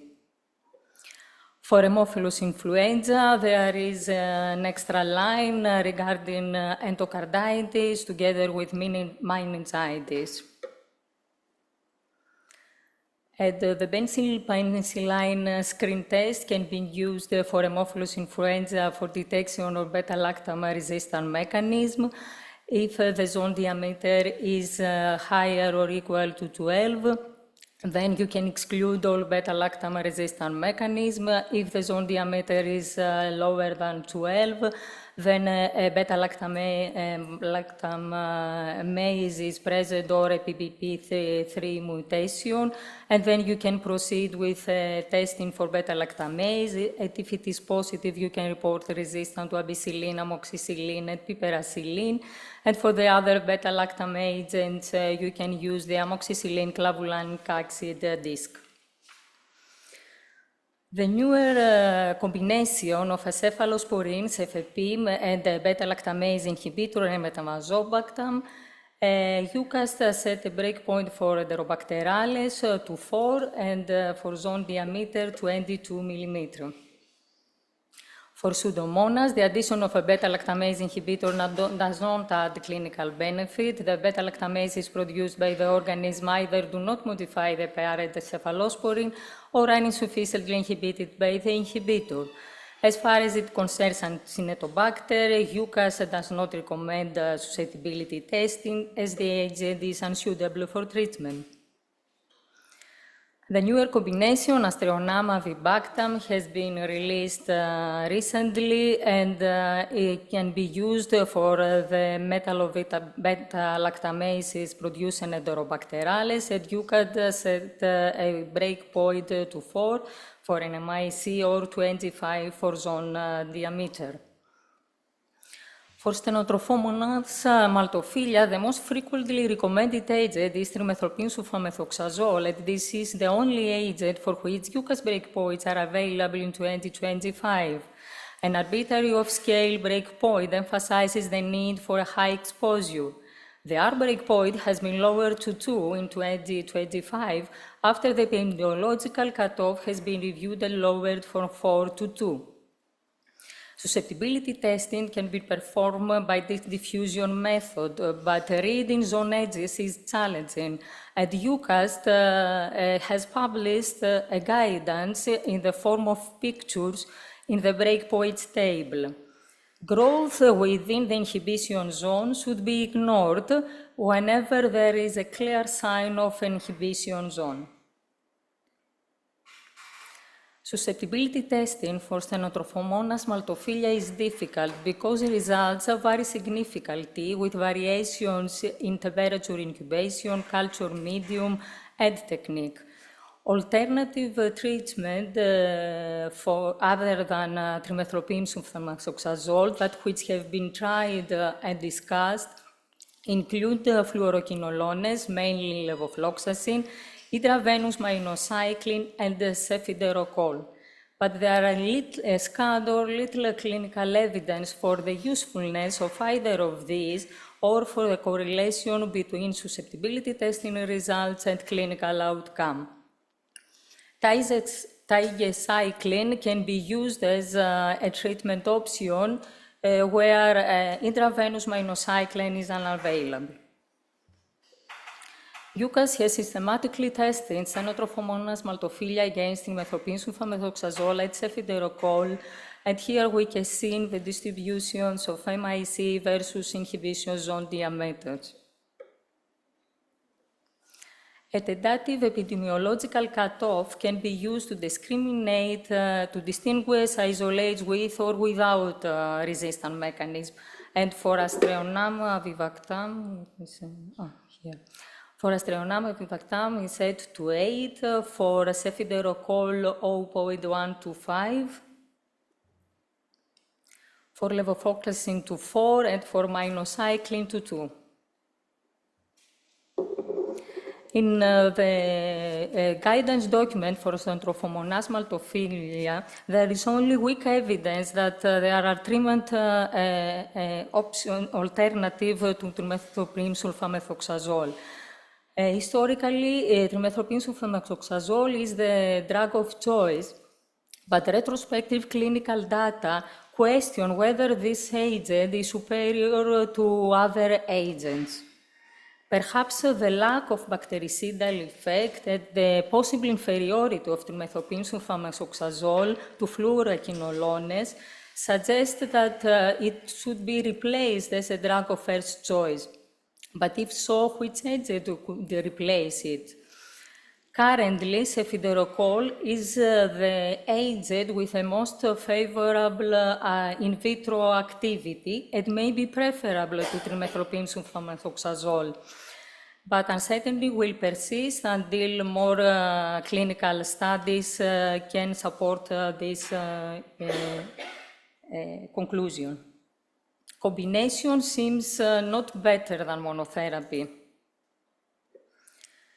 Cefiderocol now, the in vitro activity of cefiderocol against these 3 species, Acinetobacter, Stenotrophomonas maltophilia, Chromobacter staphylococcus, is comparable to the activity of the agent against Enterobacterales, and there is also animal data to suggest efficacy. However, there is insufficient clinical data to determine a clinical breakpoint. Isolates with an MIC equal or less than 0.5 are mostly devoid of resistant mechanism and can be a target of treatment with this agent. Isolates with MIC between 1 and 2 have some acquired resistant mechanism, and there are few clinical data regarding clinical efficacy of these isolates. But however, they may be used as a treatment when there are not so many treatment options. Isolates with an MIC over 2 will likely be resistant. These are 3 categories, but they are not exactly breakpoints, so they should not be reported as SIR. Rather than add a customized document, or perhaps better personal contact with the physician. For Salmonella enderica, zone-diameter distributions and epidemiological cutoffs were reviewed 2024, mainly following the addition of major contributions for national public health reference laboratories in the European Food and Waterborne Diseases and Zoonosis Network.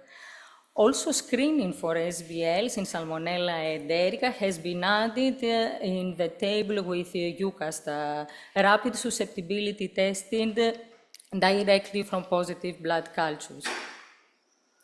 The current breakpoints of trimethylphensulfamethoxazole are higher than the epidemiological cutoff values for several species.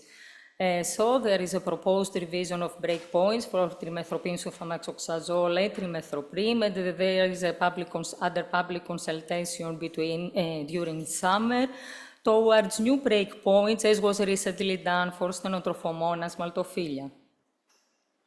And how to expect in the future, addressing breakpoint criteria and disk diffusion for new agents, developing this diffusion methodology for Neisseria gonorrhea, evaluating alternative media for fastidious microorganisms, the relation between phenotypic and genotypic and microbial susceptibility testing is being revisited through the EUCAST subcommittee. At the EUCAST subcommittee on antimicrobial susceptibility testing of bacterial phages, we release a first recommendation. Thank you very much from AHEPA at Thessaloniki.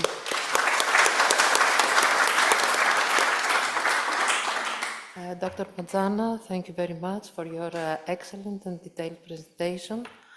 Are there any questions? The audience? It's not actually a question, it's more of a comment. And there's a lot of talk about Cephiderocol. And we have breakpoints for Pseudomonas aeruginosa, and there's a lot of talk about Staphylococcus aureus and maltophilia. And of course, the problem is nosocomial pneumonia. And we know that Cephiderocol can reach levels of 7 or 10, up to 7 or maybe 10 milligrams per liter of blood. So it's considered that the absolute highest MIC that we can believe we can treat is somewhere between 2 and 4, no more. This is where we put the level of confidence. Okay, thank you very much. It is very promising that we have new agents for the treatment of Stenotrophomonas maltophilia because of its inherent resistant mechanisms. And I think that Cephiderocol is a very good option, Astrionem avibactam also. And what is your opinion about ceftazidime avibactam plus Astrionem? Because these agents are more available in our hospitals. For now, we use ceftazidime avibactam together with Astrionem until the new drug is more available, and the clinicians use it. The combination, or when there is Astrionem, because there is a problem with Astrionem in the hospitals. Yes, of course. Thank you very much. Thank you. And our third speaker is Professor Joseph Melediadis, Associate Professor of Microbiology, School of Medicine, National and Kapodistrian University of Athens. head of the Mycology and Serology Department, Clinical Microbiology Laboratory, Attikon, University Hospital, Attikon, and also a data coordinator at the EUCAST Subcommittee for Antifungal Drugs. Dr. Maliriadis, the floor is yours. Thank you very much for the invitation and the kind introduction. I hope my title was not so long, Stavroula, to because you spent some time to. No, but we are working regularly with these EUCAST things in the Mycology Society. So I'm going to present our experience with fungi and to give you some updates about the antifungal susceptibility testing. So let's start with the basic protocols that EUCAST has developed for antifungal susceptibility testing of fungi. So we have 4 protocols. 3 of them are broth macrodilution methods. The first one is the 7.4, which is for yeast, the 9.4, which is for molds, and the 11, which is for dermatophytes. And we have also an agar screening method for detecting azole and echinocandin-resistant Aspergillus fumigatus, the 10.2. So as you can see here, there are no disk diffusion protocols, because it seems that disk diffusion, although it's a standard technique in antibacterial susceptibility testing, it doesn't work with antifungal drugs. So therefore, EUCAST has developed this agar dilution method for detecting resistance to Aspergillus fumigatus. So I'm going to give you an update on clinical breakpoints and also on methodologies that has changed. And I highlight here the number 4, the digit, because this number changes every update. So, for example, for yeast, we start with 7.1, and after several years, now we're on the 7.4, because there is always something new added in each of these protocols. So let's go through the clinical breakpoints for Candida species, and which have been updated based on the new SIR definition. So you can see here the clinical breakpoints for 6. This one. Here, yes? Okay, good. So for 6 species, we have clinical breakpoints for the most common drugs that are used for treating invasive candidiasis. So what about the I category that has been revised? There are only 2 drugs that we use the I category. This is for fluconazole and for voriconazole. And the I category for fluconazole indicates that we need to use a high dose of fluconazole, 800 milligram, or 12 milligram per kilogram IV. And for voriconazole, the suggestion here is to use the IV dose, 4 milligram per kilogram twice a day, which needs to be confirmed by therapeutic drug monitoring. So only 2 drugs for the I category. And for the ATU, the new concept that EUCAST has introduced, the area of technical uncertainty, there is actually only for micafungin and Candida albicans, and this is the 0.03, which isolates with this MIC usually do not harbor FKS mutations, and the interpretation for those particularly isolates should be based on anidulafungin susceptibility testing. So if the strain with an micafungin MIC 0.03 is susceptible to anidulafungin, then we need to report it as susceptible also to micafungin. So it's more clear, as you see here, than the antibacterial world, 2 I categories, yes, for fluconazole and voriconazole, and 1 ATU for micafungin. Of course, there are a lot of gaps here. You see here that there are no breakpoints for some species like Candida dublinensis and anidulafungin or micafungin, so we don't know how to interpret a Candida dublinensis isolate for anidulafungin and micafungin. There are also these dashes in the table, which means intrinsic resistance, so you don't need to test this drug and species, so you can report as resistant. Here we have the Candida krusei paradigm for fluconazole. Actually, this is the only example of intrinsic resistance in Candida species. And we have also a lot of insufficient evidence, which is a difficult thing for the lab. I mean, how are you going to interpret the Candida krusei for itraconazole, posaconazole? Can we use these drugs?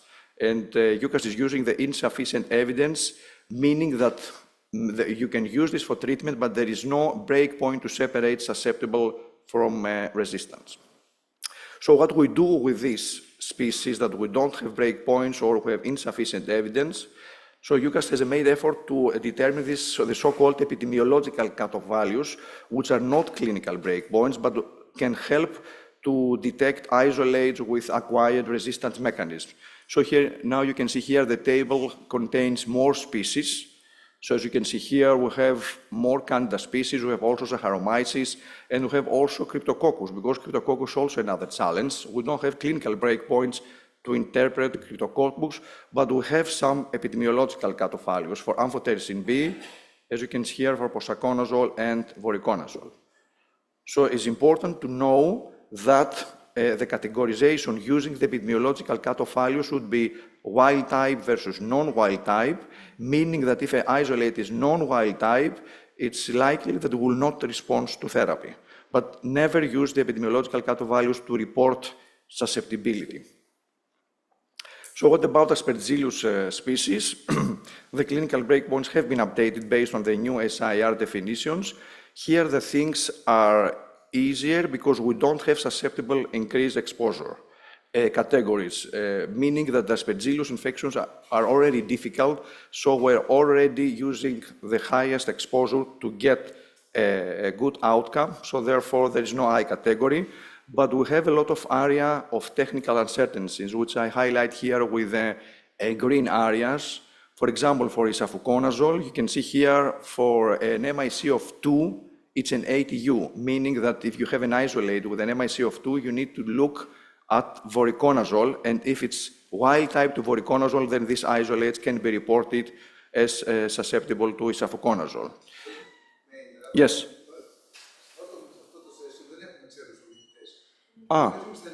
Να το γυρίσουμε.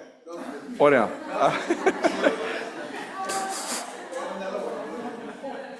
Θα μπορούσα να το κάνω και bilingual, αλλά θα χρειαστώ ακόμα μισή ώρα. Να λέω την πρώτη πρόταση στα ελληνικά και την άλλη στα αγγλικά. Ωραία, δεν ξέρω αν μας παρακολουθεί κανείς που δεν νομίζω τώρα στα... Ωραία, ακόμα καλύτερα, ναι. Ωραία, ακόμα καλύτερα, ναι. Οπότε, ναι, εδώ μιλούσα για την περιοχή της τεχνικής αβεβαιότητας, δηλαδή όταν βγάλουμε ένα MIC στον Aspergillus flavus, παραδείγματος χάρη, στην isavuconazole MIC 2, είναι η περιοχή της τεχνικής αβεβαιότητας, που σημαίνει πρέπει να δούμε την ευαισθησία στη βορικοναζόλη. Και αν είναι wild type στη βορικοναζόλη, τότε να αναφέρουμε ότι το στέλεχος είναι ευαίσθητο στην isavuconazole. Ομοίως για την ιτρακοναζόλη, αν δείτε πάλι, το ATU έτσι 2, που σημαίνει εδώ πέρα ότι αν έχουμε έναν ασπέργυλο, ο φλάβος, ο οποίος έχει MIC 2, εδώ ομοίως για τον fumigatus, για τον nidulans και για τον tereus, οι οδηγίες λένε εδώ πέρα ότι θα πρέπει να αναφερθεί ως ανθεκτικό με την εξής υποσημείωση, ότι σε μερικές κλινικές περιπτώσεις και βασικά για τις μη διηθητικές ασπεργυλώσεις, η ιτρακοναζόλη μπορεί να χρησιμοποιηθεί για αυτά τα στελέχη με την προϋπόθεση ότι θα έχουμε ικανοποιητικά επίπεδα, δηλαδή πρέπει να κάνουμε παρακολούθηση των επιπέδων. Τι άλλο ATU έχουμε εδώ πέρα? Έχουμε για την ποσακοναζόλη, όπως θα δείτε, στον Aspergillus fumigatus στελέχη με 0,25 δεν πρέπει να αναφέρονται ως ανθεκτικά, γιατί ανήκουν στην περιοχή της τεχνικής αβεβαιότητας και εδώ η οδηγία λέει ότι θα πρέπει να δούμε την ιτρακοναζόλη. Αν είναι ευαίσθητα στην ιτρακοναζόλη, τότε θα μπορούμε να αναφέρουμε το στέλεχος αυτός ως και ευαίσθητο στην ποσακοναζόλη, με την σημείωση αυτή που αναφέρει.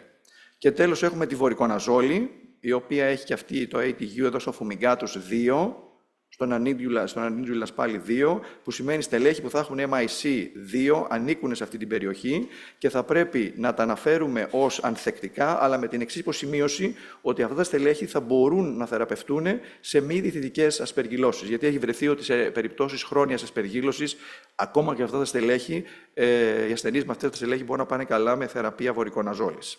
Επομένως, δεν έχουμε έτσι ευαισθησία σε αυξημένη έκθεση, αλλά έχουμε αρκετές περιοχές τεχνικής αβεβαιότητας.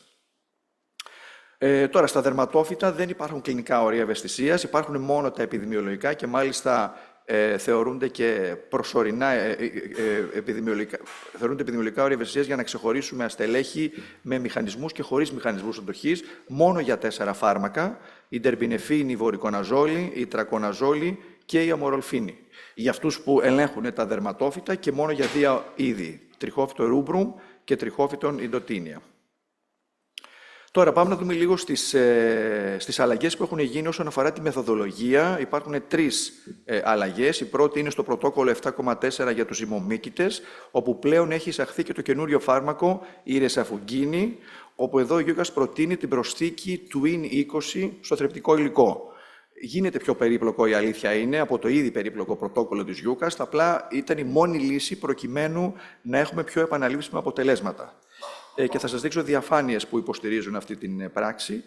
Η άλλη αλλαγή ήταν στο πρωτόκολλο των υφομυκήτων, το 9,4, όπου πλέον μπορούμε να μετράμε τα MIC φωτομετρικά με τον ασπέργυλο, γιατί μέχρι τώρα ήταν οπτικά, το οποίο έχει τη δυσκολία του, υποχειμωνικότητα, μη έλλειψη επαναληψιμότητας. Θα σας δείξω και εδώ μία διαφάνεια.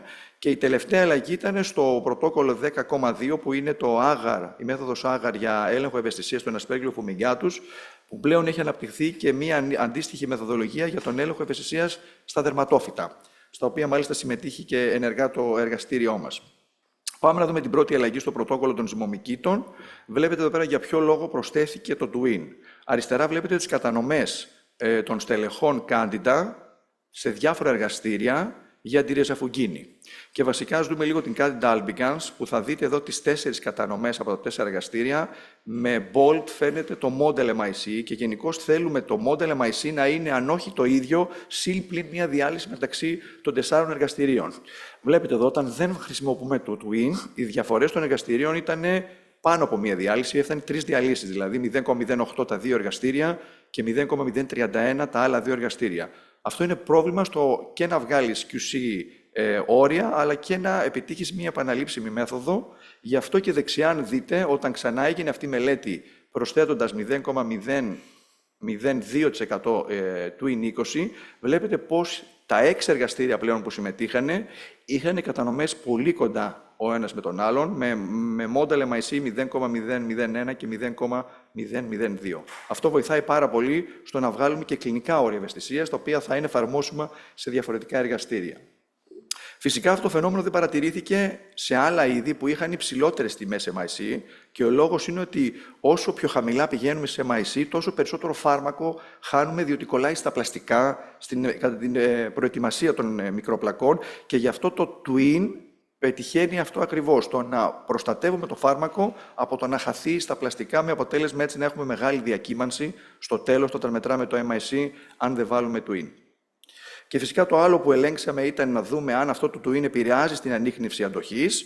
Και εδώ βλέπετε κατανομές από ευαίσθητα και από ανθεκτικά στελέχη. Βλέπετε, παραδείγματος χάρη για την Candida albicans, ένα ανθεκτικό στέλεχος με μετάλλαξη στο γονίδιο FKS1 σε συσχέτιση με τα wild-type στελέχη που είναι εδώ.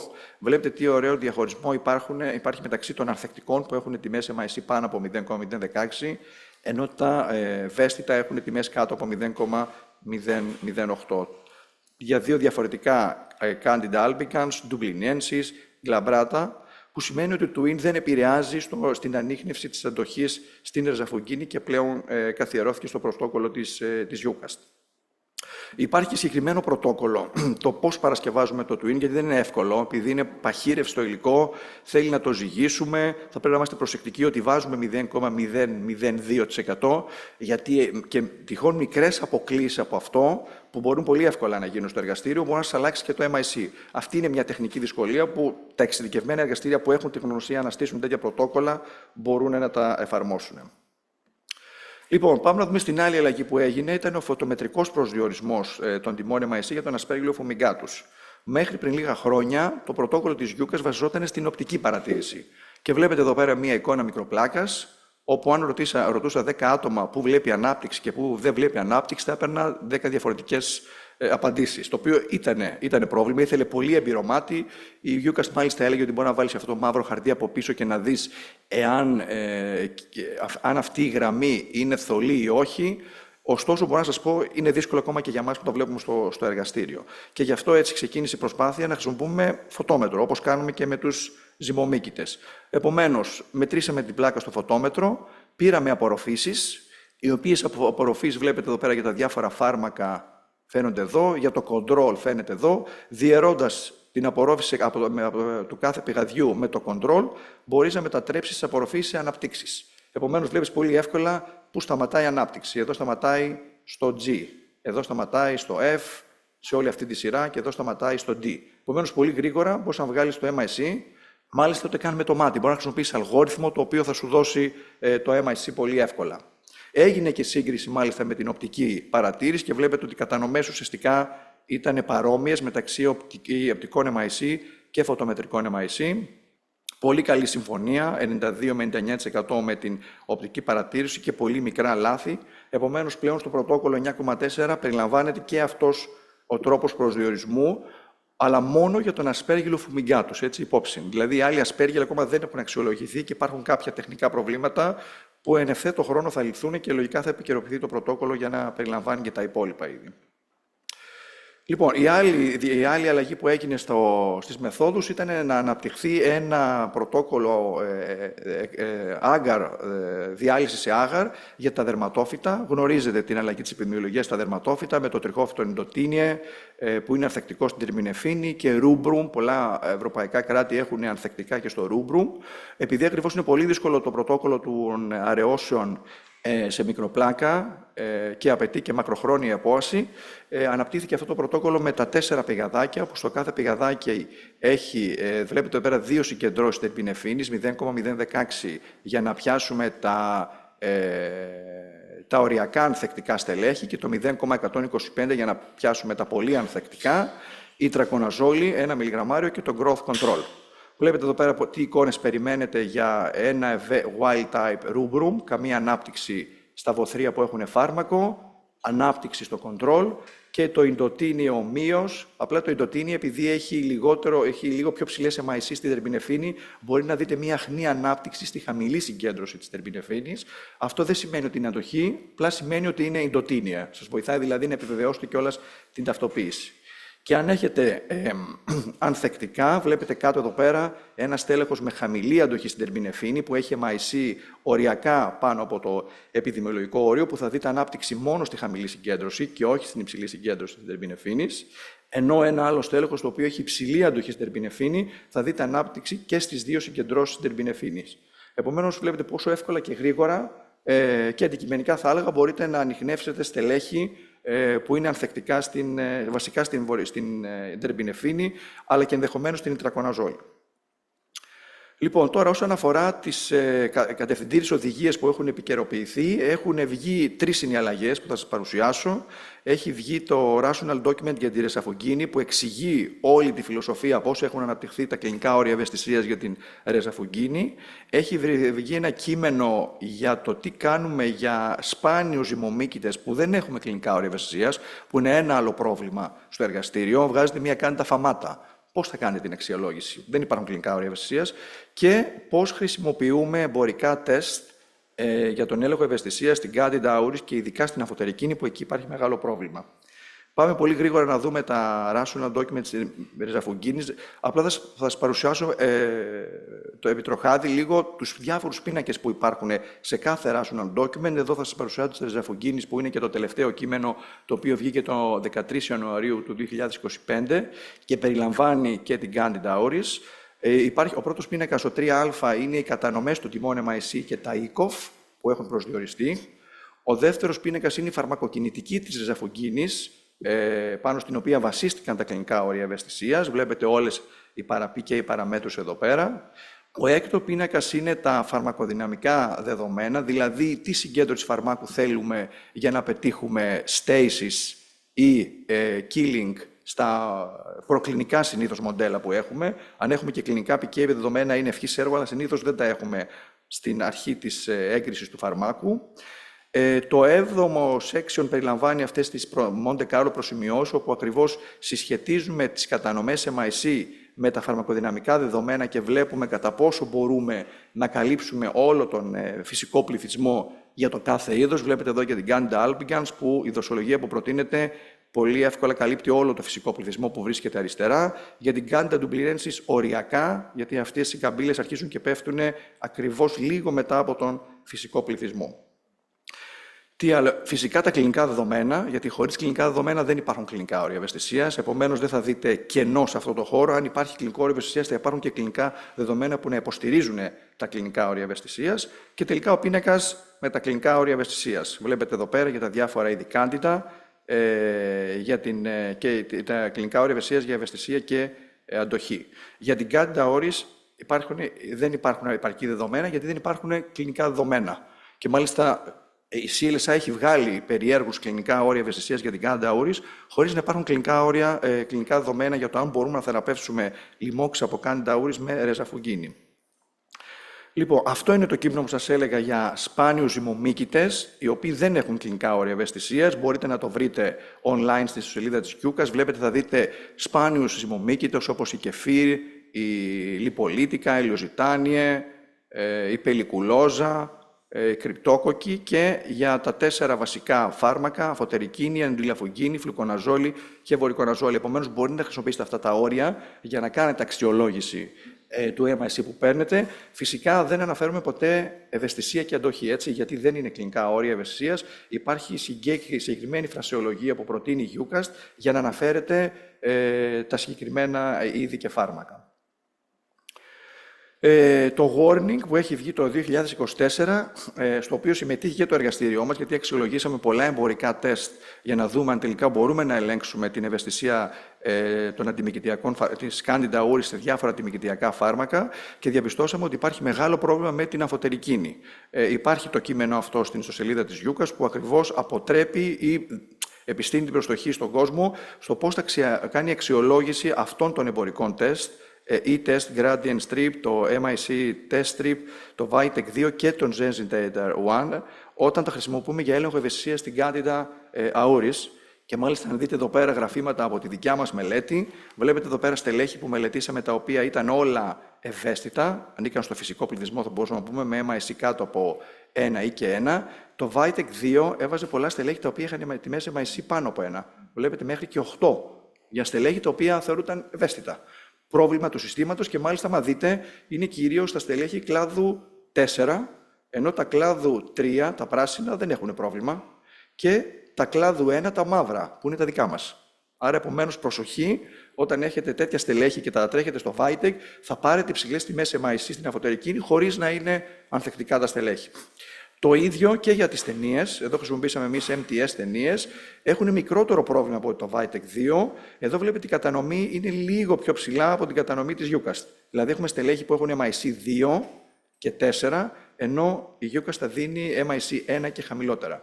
Επομένως, εδώ προσοχή, δηλαδή αν ήθελε κάποιος να κάνει την αξιολόγηση, δεν θα πρέπει να χρησιμοποιήσει το όριο του 1, αλλά ενδεχομένως του 2 ή το 4, και αν το MIC είναι πάνω από 4, τότε να ανησυχήσει για αντοχή. Αν και πάλι, όπως θα δείτε, εδώ υπάρχει ένα στέλεχος με MIC 32, το οποίο έχει χαμηλή τιμή MIC στη EUCAST. Επομένως, θέλει προσοχή και εδώ στην αξιολόγηση. Και με το Zenzintator, που όλη η κατανομή, όπως δείτε, είναι μετατοπισμένη προς τα δεξιά. Δηλαδή, όλα τα στελέχη έχουν τιμές MIC πάνω από 1. 1, 2, 4 και 8. Επαναλήψιμα θα λέγαμε, αυτό είναι το ευχάριστο, που σημαίνει ότι θα μπορούσε κάποιος να χρησιμοποιήσει ένα κλινικό όριο ευαισθησίας στο 8, που είναι ουσιαστικά η ανώτερη συγκέντρωση που έχει η μικροπλάκα. Άρα, επομένως, μέχρι 8 ενδεχομένως θα είναι κάποιο ευαίσθητο στέλεχος. Αν το MIC είναι πάνω από 8, τότε θα υπάρχει μεγάλη πιθανότητα να πρόκειται για κάποιο ανθεκτικό στέλεχος. Και αυτό γενικώς το έχετε υπόψη σας με όλα τα εμπορικά τεστ. Θέλει ιδιαίτερη προσοχή στο πώς εφαρμόζεται όταν χρησιμοποιείτε τα breakpoints της EUCAST. Δηλαδή, πρέπει τα εμπορικά τεστ να δίνουν τιμές παρόμοιες με αυτές της EUCAST. Το οποίο μπορεί κάλλιστα να το κάνει οποιοδήποτε στο εργαστήριό του, να μαζέψει δεδομένα από το εμπορικό τεστ που χρησιμοποιεί και να δει ποιο είναι το model MIC που έχω εγώ, τι model βγάζει η EUCAST, και αν συνάδουν, τότε το εμπιστευόμαστε. Λοιπόν, τώρα οι τελευταίες αλλαγές που γίνανε στα πρωτόκολλα που σας ανέφερα είναι για την αντουλαφουγκίνη και την Candida. Το κλινικό όριο ευαισθησίας για την Candida albicans έχει μειωθεί κατά μία αρέωση. Έχει από 0,03 που ήταν, κατέβηκε στο 0,016. Επομένως, προσοχή στο τι χρησιμοποιείται στο εργαστήριο, χρειάζεται μείωση του ορίου. Έχουν βγει κλινικά όρια και επιδημιολογικά για την Candida dublinesis, που είναι το 0,03, ενώ πριν δεν είχαμε, όπως σας είχα αναφέρει. Και έχουν βγει και επιδημιολογικά όρια για άλλους σπανιότερους ζυμομύκητες, όπως η κεφίρ, η λουζιτάνια και ο ζαχαρομύκητας. Για την ντουλαφουγκίνη αυτά. Για τη μεγκαφουγκίνη έχουμε αύξηση του κλινικού ωραίου για την Candida albicans από 0,016 στο 0,03. Το ATU έχει αφαιρεθεί, αυτό που σας είχα αναφέρει πριν, δηλαδή πλέον δεν υπάρχει ATU, γιατί ακριβώς έχει αυξηθεί αυτό το κλινικό όριο ευαισθησίας. Έχουν βγει κλινικά όρια για ντουμπλινένσις και τροπικάλις στο 0,06.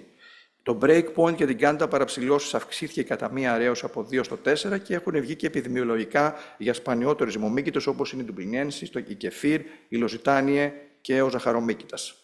Και η άλλη αλλαγή είναι το ATU στον ασπέγγλιο που σας είχα πει. Πλέον δεν υπάρχει αυτό το ATU, απλά θα πρέπει να σημειώνεται μία παρατήρηση, αυτό που σας είπα, ότι οι χρόνιες ασπεργυλώσεις μπορούν να θεραπευτούν για αυτά τα στελέχη, εφόσον γίνεται φυσικά και παρακολούθηση των επιπέδων. Και να κλείσω εδώ πέρα με το τελευταίο στοιχείο που υπάρχει online, είναι ο προσδιορισμός κλινικών ορίων για την Candida auris, όπου ξεκινήσαμε πρώτα με τον προσδιορισμό επιδημιολογικών ορίων. Βλέπετε εδώ πέρα μια πολυκεντρική μελέτη που συμμετείχαμε και εμείς με 150 πλάς στελέχη. Για αυτά τα φάρμακα δεν περιλαμβάνουν διαζόλες, γιατί με τις αζόλες έχουμε ένα πρόβλημα στο να ελέγξουμε την Candida auris. Είναι η αμφωτερικίνη, οι 3 εχινοκανδίνες και η φλοκιτοσίνη. Βγήκανε πολύ καλές κατανομές που μας βοηθήσαν να προσδιορίσουμε επιδημιολογικά όρια. Τα βλέπετε εδώ πέρα, 2 για την αφωτερικίνη, 0,25 για την ανανίδουλα και για τη μίκα και 0,125 για την ριζαφουγκίνη και τέλος 0,5 για τη φλοκιτοσίνη. Και ουσιαστικά αυτά είναι τα όρια που προτείνονται και ως κλινικά όρια. Εδώ εισάγεται πλέον και το susceptible increased exposure στην αφωτερικίνη, γιατί πλέον η πρόταση είναι να χρησιμοποιούμε την υψηλή δοσολογία της αφωτερικίνης β, τα 5 μιλιγραμμάρια ανά κιλό και όχι τα 3 μιλιγραμμάρια ανά κιλό, για τη θεραπεία Candida auris. Και μάλιστα σε αυτό βοηθήσαμε και εμείς με ένα in vitro φαρμακοκινητικό φαρμακοδυναμικό μοντέλο που έχω αναπτύξει στο εργαστήριο, που όντως είδαμε ότι τα 3 μιλιγραμμάρια ανά κιλό δεν αρκούν για τη θεραπεία της Candida auris, θέλει 5 μιλιγραμμάρια ανά κιλό, που είναι και η σύσταση και του CDC για τη θεραπεία αυτών των λοιμόξεων. Γι' αυτό και υπάρχει αυτή το I category στην αφωτερικίνη και στην Candida auris. Ανίδουλα μίκα 0,25. Τώρα, ρεσαφογκίνη είναι αυτό που σας είπα, υπάρχει insufficient evidence και φλουκιτοσίνη, γιατί δεν έχουμε κλινικά δεδομένα για την κλινική αποτελεσματικότητα αυτών των φαρμάκων.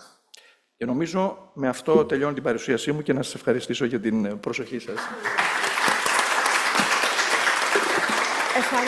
Ευχαριστούμε πάρα πολύ, Ιωσήφ, ακόμα μια φορά. Χαρά μου. Για την τόσο τεκμηριωμένη και ό,τι νεότερο υπήρχε μας το είπες, μας το ανέπτυξες. Εγώ θα ήθελα να ρωτήσω αν υπάρχει κάποια ερώτηση από το κρατήριο. Ναι, κύριε καθηγητά. Θα ήθελα να κάνω σχόλιο, αυτό είναι πάρα πολύ ωραίο. Ο κ. Ματιάς είναι στην αιχμή της βιβλιογραφίας, με πάρα πολλές δημοσιεύσεις σε κομμουνικά θέματα, στη διεθνή μικροβιολογία, τώρα από το οποίο μελετάτε, στην ευρεία είναι το εργαστήριό μας, τέλος πάντων, είμαστε περήφανοι. Αυτό που θέλω να πω, επειδή στους μυκητές στα δημιουργικά υπάρχει πολύ μεγάλη σύγχυση που πρέπει να γίνει. Ποιος πρέπει τα κομβικά στελέχη, τα κομβικά σπίσεις, τα κομβικά αντιληπτιακά, να δίνουμε οδηγίες προς τα εργαστήρια. Είχε κάνει τα άορα στην στην αφωτερική, λέγαμε στην αρχή ότι είναι αφεντικά στην αφωτερική πάρα πολλά στελέχη. Αυτό δεν είναι σωστό. Ακριβώς. Αλλά επειδή κάθε εργαστήριο δεν μπορεί να ξέρει, να εκδώσουμε κάποιες οδηγίες, να μας κάνει ένα report στην Επιτροπή του προγράμμα, που είσαι μέλος, ότι για αυτές τις μεθόδους είναι αυτό το περίπου. Ό,τι έχει δημοσιευτεί και έχουμε εvidence, μπορούμε να πατήσουμε στην πάνω, ότι είναι αξιόπιστο. Σε αυτό το Candida auris, η αφωτερική είναι αν έχεις μηχάνημα με αυτό το sense style, θα το ερμηνεύεις έτσι. Αν έχεις βάλει και το ερμηνεύεις έτσι, αν βάζεις τεστ, θα το ερμηνεύεις έτσι.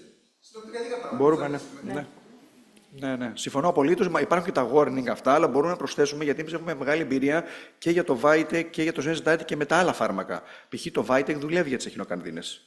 Δεν δουλεύει για τη φλουκοναζόλη. Που τη φλουκοναζόλη άλλος κανένας δεν τη δώσει, αλλά τέλος πάντων. Ποια είναι τα φάρμακα επιλογής, μην τους ζαλίσουμε τώρα. Να πούμε 100 παραδείγματα. Δουλειές με καλή, αν δεν μπορεί να θυμάται όλες τις λεπτομέρειες. Πιάσουμε στα 5 σπίσεις, τα συχνά. Ναι, πολύ καλή. Πολύ καλή ιδέα και να το δώσουμε σε όλα τα νοσοκομεία και σε όλους τους συναδέλφους. Αυτό δεν είμαι παντού. Ήθελε ο κ. Παρασκευάς κάτι. Να κάνω μια ερώτηση. Είδαμε σε εκείνο το slide που έδειξε τις διαφορές μεταξύ των εμπορικών συστημάτων μια τεράστια διαφορά ανάμεσα στα δύο συγκεκριμένα, που είναι στο Vitek και το Sense. Υπάρχει κάποιο τεχνικό στοιχείο ή σημείο στο οποίο οφείλεται αυτή η διαφορά? Η αλήθεια είναι και εμείς αναρωτηθήκαμε αυτό. Για το Zen-Z-Titer θεωρώ ότι επειδή έχουν χρωματρομετρικό δίκτυο, έχουν βάλει το Alamar Blue. Το οποίο Alamar Blue το έχουν βάλει γιατί κάνει Dalbigans. Φυσικά ήταν το πιο κοινό είδος όταν λανσαρίστηκε το προϊόν, το είχαν βαλιντάρει με την Gun Dalbigans. Τώρα βγαίνει ένα καινούριο είδος, την Gun Dauris, η οποία μεγαλώνει πιο γρήγορα. Και μάλιστα μπορεί να έχει και καλύτερη ανάπτυξη στους 37 βαθμούς Κελσίου με αποτέλεσμα να αλλάζει πολύ γρήγορα το χρώμα, να αναπτύσσεται πολύ εύκολα ή και να επηρεάζει και την ανάπτυξη του Alamar Blue, γιατί όλες αυτές οι αξιολογήσεις δεν γίνανε για την Gun Dauris, γίνανε για τα κοινά είδη, την Gun Dalbigans.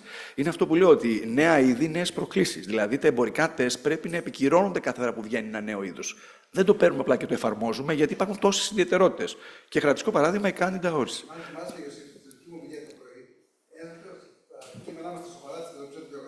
Είναι η αξιολόγηση των εμπορικών τεστ. Ναι. Δεν σημαίνει ότι δεν βγάζει την άλλη για το βλέπει στην Άουρη. Αυτό μέσα στους χρόνους πώς θα το ξέρει. Δεν μπορεί, ξέρει με κανένα τρόπο. Τώρα αυτό ποιος πρέπει να το κάνει, οι εταιρείες, η Επιτροπή Αντιβιογράμματος, γιατί έχει κόστος. Ναι, όταν υπάρχουν τα δεδομένα, αλλά. Και να προσθέσω ότι στην ουσία αυτή είναι και η δουλειά μας ως ιατροί, να διαφοροποιούμεθα από τα μηχανήματα και να τα ελέγχουμε. Αλλά είναι καθήκον μας να έχουμε πληροφορία. Ναι. Ναι.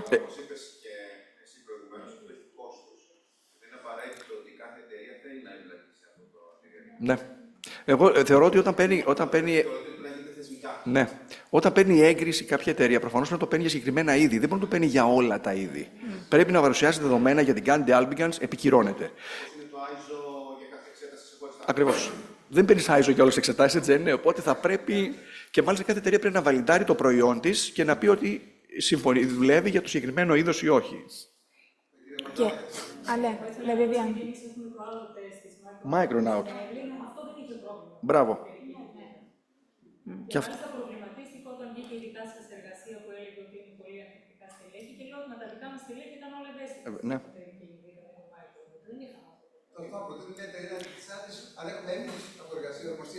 Υπάρχει δημοσίευση. Υπάρχει δημοσίευση. Και κάτσα και κοίταξα τα δικά μας και το δημοσίευσαμε γιατί εμείς δεν είχαμε πρόβλημα. Δεν έχει πρόσωπο το Micronaut. Το εργαστήριο μπορεί να είναι δύσκολο να αλλάξει τον διαγωνισμό, αλλάξει. Εμείς θα προτείνουμε κάτι. Αυτό προτείνει πάρα πολύ καλά. Το άλλο αξιολογήστε τις MIC, δύο αραιώσεις πιο πάνω. Η αλήθεια αυτό που λέτε, κύριε Μπουνάρα, στη δημοσίευση αυτό προτείνω. Δηλαδή, αν κάποιο έχει Zen-Z-Titer, γιατί είναι πολύ δύσκολο να αλλάξει τώρα και να πάει σε άλλο, χρησιμοποιήστε ένα άλλο κλινικό όριο. Μην χρησιμοποιήσετε το 1 και το 2 που είναι αυστηρό, χρησιμοποιήστε το 8 ακριβώς. Επειδή όλη η κατανομή είναι μετατοπισμένη προς τα δεξιά. Επομένως, και από εκεί ψάξτε μετά να δείτε αν υπάρχει αντοχή ή όχι. Ναι. Ναι.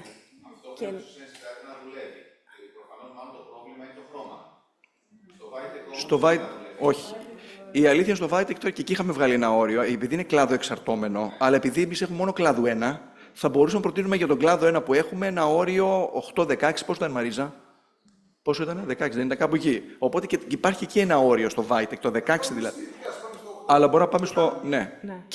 Και ούτως ή άλλως θα σου λέμε, παιδιά, στείλτε το στο κέντρο αναφοράς. Δηλαδή δεν μπορεί να δώσει απάντηση. Με αυτή την επιφύλαξη πρέπει να το στείλει σε κέντρο αναφοράς που κάνει πρώτη μεθοδολογία να επιβεβαιώσει την αντοχή. Αν και είναι. Ναι. Και μια που έχουμε πει αυτό, να πούμε λίγο για τις αζόλες. Τι κάνουμε στην περίπτωση με αζόλες τώρα, μπράβο. Άλλο πρόβλημα. Δηλαδή, οι αζόλες ενώ τα τεστ δείχνουν. Καταρχήν το Zen-Z-Titer θα σας βγάλει αντοχή ούτως ή άλλως των πραγμάτων γιατί αλλάζει το χρώμα πολύ γρήγορα. Είναι κατακόκκινο. Αλλά ακόμα και τεστ που θα σας δώσουν χαμηλές τιμές MIC, όπως το e-test και οι ταινίες, θα σας δώσουν π.χ. στην ισαφουκοναζόλη 0,008. Οπότε εκεί μπαίνει στον πειρασμό και ο κλινικός. Τόσο δραστικό φάρμακο δεν είναι. Δεν είναι. Αυτό πρέπει να το έχετε υπόψη σας. Δηλαδή, εφόσον τα στελέχη αυτά έχουν αντοχή στη φλουκοναζόλη, είναι πολύ πιθανό να έχουν και αντοχή και στις άλλες αζόλες. Δηλαδή, προφανώς τα κλινικά όρια ευαισθησίας για τις άλλες αζόλες θα είναι πολύ χαμηλά. Και μάλιστα ετοιμάζουμε και μια δημοσίευση τώρα, έτσι είναι Μαρίζα, μπράβο, όπου θα προτείνουμε αυτά τα όρια να είναι πολύ χαμηλά. Δηλαδή, σαφουκοναζόλη 0,008, βορικοναζόλη 0,006. Στα χαμηλότερα όρια, γιατί τα στελέχη αυτά έχουν μηχανισμούς αντοχής. Και δεν υπάρχουν και κλινικά δεδομένα που να δείχνουν ότι οι αζόλες μπορούν να θεραπεύσουν λοιμόξα από Gun Dauris. Επομένως, γενικώς αυτό να το έχετε στο μυαλό σας, προσοχή όταν δεν υπάρχουν κλινικά όρια ευαισθησίας, μην μπερδεύεστε από τη χαμηλή τιμή MIC. Δεν σημαίνει κλινική δραστικότητα. Και με την Auris και με τις αζόλες, πώς θα το χειριστούμε? Εκεί είναι. Αυτό ανέφερα. Ακριβώς. Ειδικά για την Auris. Ακριβώς. Ειδικά για την Auris θέλει πολύ προσοχή. Μπράβο, ναι. Ωραία. Χαίρομαι που υπήρχε πιο ζωντάνια σε αυτή την.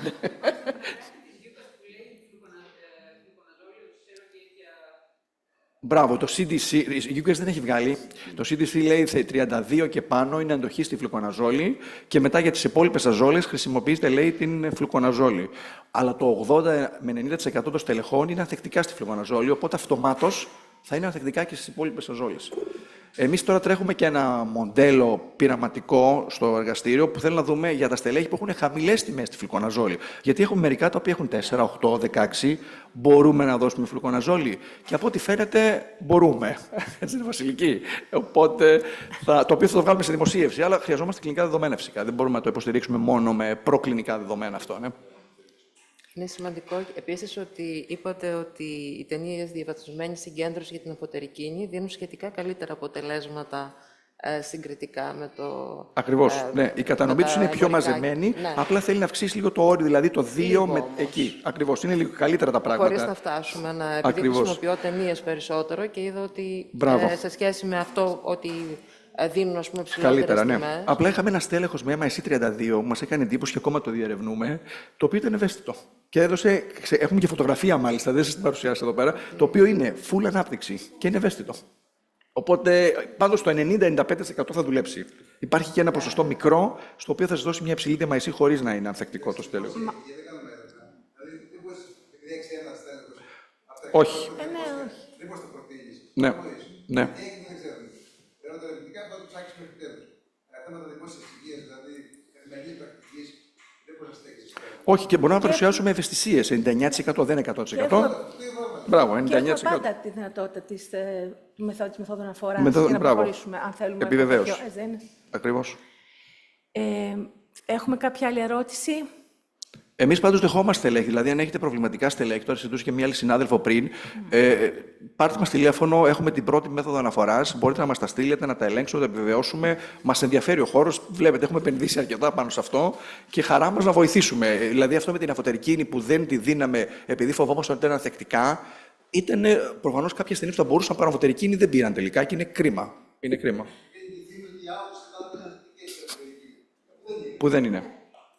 Ακριβώς. Και επίσης στην Άουρις, αν δούμε ότι έχουμε καλή ανταπόκριση in vitro στις αζόλες, θα το συστήσουμε, θα το συζητήσουμε με τους κλινικούς?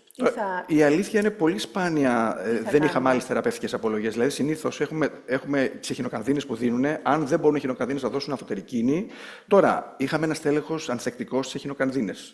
Και μπορούσαμε και δίναμε αφωτερικίνη, δεν υπήρχε νεφροτοξικότητα, πρόβλημα σχετικά. Αν είχαμε πρόβλημα με την αφωτερικίνη, δεν θα είχαμε άλλες επιλογές εκεί. Οπότε εκεί ενδεχομένως να πηγαίναμε. Αν πούμε και την in vitro ότι είμαστε καλά στο κομμάτι, μπορούμε να το συζητήσουμε. Εκεί μπορούμε να το συζητήσουμε με τον κλινικό.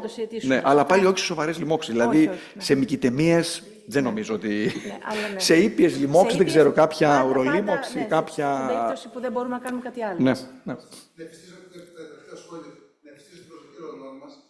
Κάντιδες, όλες μας, σε όλες τις πτήσεις, είναι μαζί με τις έκταση να το πάρει πάνω στο 12%. Τουλάχιστον και ο Ζαούτης θέσει ο Θεοδής. Ναι, ναι. Τα νούμερα. Είναι κάπου 12% όλες οι κάντιδες μαζί. Μικητεμίες πέρα. Α, μικητεμίες στη ΜΕΘ, έτσι, στη ΜΕΘ. Δεν νομίζω να μέρε. Σε όλα. Δεν είναι σπάνιο δηλαδή, δεν είναι. Όχι. Δηλαδή πρέπει να βάλουμε κάποιες οδηγίες για τις κάντιδες. Είναι πολλές. Είναι πολλές. Και θα αντιφόρει οι θνητότητες μικητεμίες από κάντιδα είναι στο 50% και παραπάνω. Υπάρχει τεράστιο ζήτημα. Ναι. Δηλαδή, εκεί πραγματικά δεν είναι περιθωριακό να εκδώσουμε οδηγίες, συστάσεις. Συγκέντρωση θα λέγαμε στις Θα τα μαζέψουμε. Δεσμεύομαι ότι θα βοηθήσουμε. Ωραία, τέλεια. Δεσμεύομαι. Ναι. Πάντως το ευχάριστο είναι ότι δεν έχουμε τις αντοχές που έχουν τα βακτήρια, παιδιά, οπότε μην αγχώνεστε. Αυτά τα ποσοστά 40 και 50% δεν υπάρχουν. Και αν βρείτε μεγάλα ποσοστά αντοχής, υπάρχει πρόβλημα με το τεστ. Δηλαδή, πάνω από 10% δεν υπάρχει αντοχή. Μπορεί να είμαστε σε αυτή τη φάση, ναι. Να αντέξει. Σωστά. Ευχαριστώ. Ευχαριστούμε πολύ. Ευχαριστούμε κύριε Μικιάκη. Και τώρα θα ήθελα να καλέσω επίσης με μεγάλη χαρά τον κύριο Παπαβέτζη για την τέταρτη ομιλία. Ο κύριος Παπαβέτζης είναι διευθυντής ΕΣΥ στο νοσοκομείο Σωτηρία, είναι υπεύθυνος στο τμήμα μοριακής βιολογίας του συγκεκριμένου τμήματος, με εξαιρετική δουλειά και επίσης έχω τη μεγάλη χαρά και τιμή Είμαι μαζί τους τα τελευταίους μήνες. Κύριε Φαβέτση, σας ακούμε με μεγάλη χαρά. Νομίζω ήταν μικρότερη εισαγωγή από του Ιωσήφ, αλλά εντάξει, θα το δεχτώ. Ωραία, θα τα πούμε όμως τη Δευτέρα. Θα τα πούμε στο εργαστήριο. Okay. Επιφυλάσσομαι. Ναι. Δεν ξέρω. Ναι. Όχι, θα το βεβαιώσω. Δεν ξέρω, αλλά έχω αγχωθεί πολύ γιατί με τους δύο καθηγητές και τη φίλη μου τη Βίβιαν να προηγούνται και με όλη τη δουλειά που έχει κάνει ο Ιωσήφ τόσα χρόνια στη EUCAST, τρέμω. Και επιφυλάσσομαι. Μακάρι να μπορούσαμε και εμείς να κάνουμε τη δουλειά που κάνετε στο Αττικό και στο Λαϊκό και στο ΑΧΕΠΑ. Δυστυχώς δεν μπορούμε. Όχι, στο κομμάτι που ασχολείς. Κι εγώ. Θέλω να πω στο πεδίο της EUCAST. Στο πεδίο της EUCAST, όχι ότι δεν κάνουμε δουλειά. Δημήτρη, στο κομμάτι. Αλλά στο κομμάτι της EUCAST. Όχι, δεν το δέχομαι. Λοιπόν, καλησπέρα και από μένα. Δεν περίμενα ποτέ να το πω αυτό, αλλά θα δυσκολευτώ να μιλήσω στα αγγλικά. Στα ελληνικά. Γιατί δεν υπάρχει δυνατότητα να βλέπω τις σημειώσεις μου στις διαφάνειες και τις έχω εδώ μπροστά.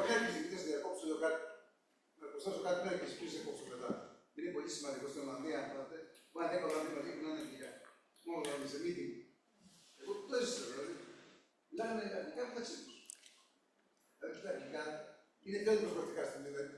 Πιο εύκολο να στα αγγλικά να βλέπει κάτι, να διεθνές να το μεταφράσει, πιο μπέρδεμα είναι. Αλλά βάσει περιπτώσει ότι το κρατήριο. Επειδή έχω τις σημειώσεις μου στα αγγλικά, θα μπορούσα ίσως να τα πω στα αγγλικά, αλλά όχι, θα τα πω στα ελληνικά, αφού το θέλετε. Να πω το εξής. Έχω φτιάξει μια παρουσίαση, η οποία είναι βιντεοσκοπημένη. Την έχω δώσει ήδη στους συναδέλφους επάνω στους κυρίους που δουλεύουν στο control και θα μπορούσε να ανέβει στα αγγλικά η ομιλία στο site, στο κανάλι στο YouTube, νομίζω, που έχει φτιάξει η εταιρεία. Αν θέλετε, μπορείτε να τη συμπεριλάβετε στα αγγλικά. Εδώ θα είναι η πρόχειρη ομιλία στα ελληνικά. Ναι. Θα μου επιτρέψετε επίσης σε κάποια σημεία ίσως να μιλήσω και λίγο αγγλικά, γιατί δεν θα μπορώ να το μεταφράσω εκείνη την ώρα. Λοιπόν, θα σας δώσω τις τελευταίες, όχι, δεν θα είναι οι τελευταίες, θα κάνω μια πιο μεγάλη αναδρομή για τα μικοβακτηρίδια, γιατί νομίζω ότι είναι ίσως το πιο άγνωστο αντικείμενο από όλα και το λιγότερο μελετημένο, όχι μόνο στην Ελλάδα, αλλά και στο επίπεδο της EUCAST. Θα δείτε ότι δεν υπάρχουν πάρα πολλά δεδομένα. Αυτή τη στιγμή εξελίσσονται τα πράγματα. Επομένως, θα προσπαθήσω να δώσω ένα update για την μέθοδο της EUCAST που αναπτύσσεται για τον έλεγχο τόσο του μικοβακτηριδίου της φυματίωσης, τον έλεγχο ευαισθησίας του μικοβακτηριδίου της φυματίωσης, αλλά και για τα άτυπα μικοβακτηρίδια. Και ήθελα να ρωτήσω, πραγματικά σας ενδιαφέρει το θέμα? Πόσοι θέλουν πραγματικά να ακούσουν για τα μικοβακτηρίδια? Οκ, είστε πολλοί. Θα αλλάξω τώρα την ερώτηση. Πόσοι κάνουν φαινοτυπικό έλεγχο αντοχής στα μικοβακτηρίδια στο εργαστήριό τους? Κανείς? Εσείς. Είπαμε, εσείς τα κάνετε τα πάντα. Δεν το συζητάω. Άρα λοιπόν όλοι ενδιαφέρεστε, αλλά κανένας δεν δουλεύει. Είναι ενδιαφέρον αυτό. Λοιπόν, δεν έχω κάτι να δηλώσω όσον αφορά οικονομικές σχέσεις. Νομίζω ότι θα έπρεπε να μας ενδιαφέρει περισσότερο, γιατί η φυματίωση, ξεκινώντας από το κλασικό μικοβακτήριο της φυματίωσης, έχει πολύ μεγάλο ρόλο να παίξει στην αντιμικροβιακή αντοχή. Περίπου το 30% των ετήσιων θανάτων που οφείλονται σε αντιμικροβιακή αντοχή παγκοσμίως προέρχεται από το μικοβακτηρίδιο της φυματίωσης και από την ανθεκτική φυματίωση. Περίπου 400.000 άνθρωποι κάθε χρόνο αναπτύσσουν πολυανθεκτική φυματίωση σύμφωνα με τα στοιχεία του 2023.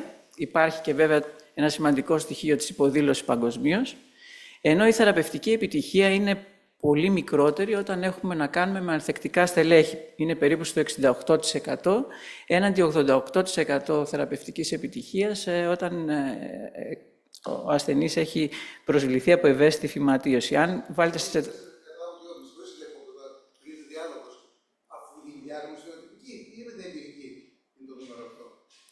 Τα στοιχεία, τα διεθνή που έχει ο Παγκόσμιος Οργανισμός Υγείας είναι συνήθως με επιβεβαίωση εργαστηριακή. Δηλαδή αυτό αφορά την εργαστηριακή επιβεβαίωση. Είναι βέβαια και κατεκτήμηση δεδομένα, δηλαδή το 400.000 είναι κατεκτήμηση. Το 68% είναι κανονικά με έλεγχο ευαισθησίας. Είναι πάρα πολύ.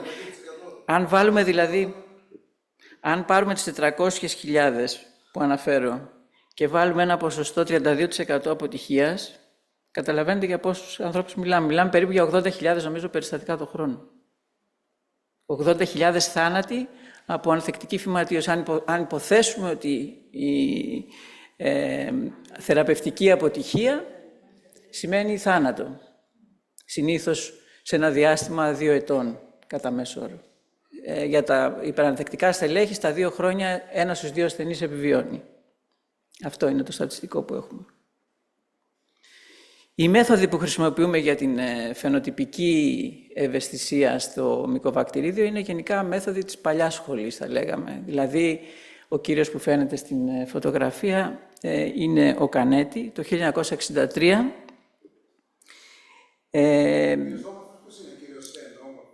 Πώς? Όχι, είναι η βιβλιογραφία που έχει... Είναι πάντως ένας από τους ερευνητές της EUCAST, νομίζω ότι είναι στο εργαστήριο του Καρολίνσκα, ένας από τους συνεργάτες του καθηγητή Kahlmeter, ο οποίος έχει κάνει αρκετή δουλειά. Είναι όλες οι δημοσιεύσεις, θα δείτε, οι περισσότερες είναι από δικές του, τέλος πάντων, δημοσιεύσεις ως πρώτος ερευνητής. Οι μέθοδοι λοιπόν που έχουμε για τη φαινοτυπική ευαισθησία και χρησιμοποιούμε είναι κυρίως μέθοδοι που προέρχονται από τη δεκαετία του 60. Ο Κανέτη το 1963, ο Μίτσον το 1969.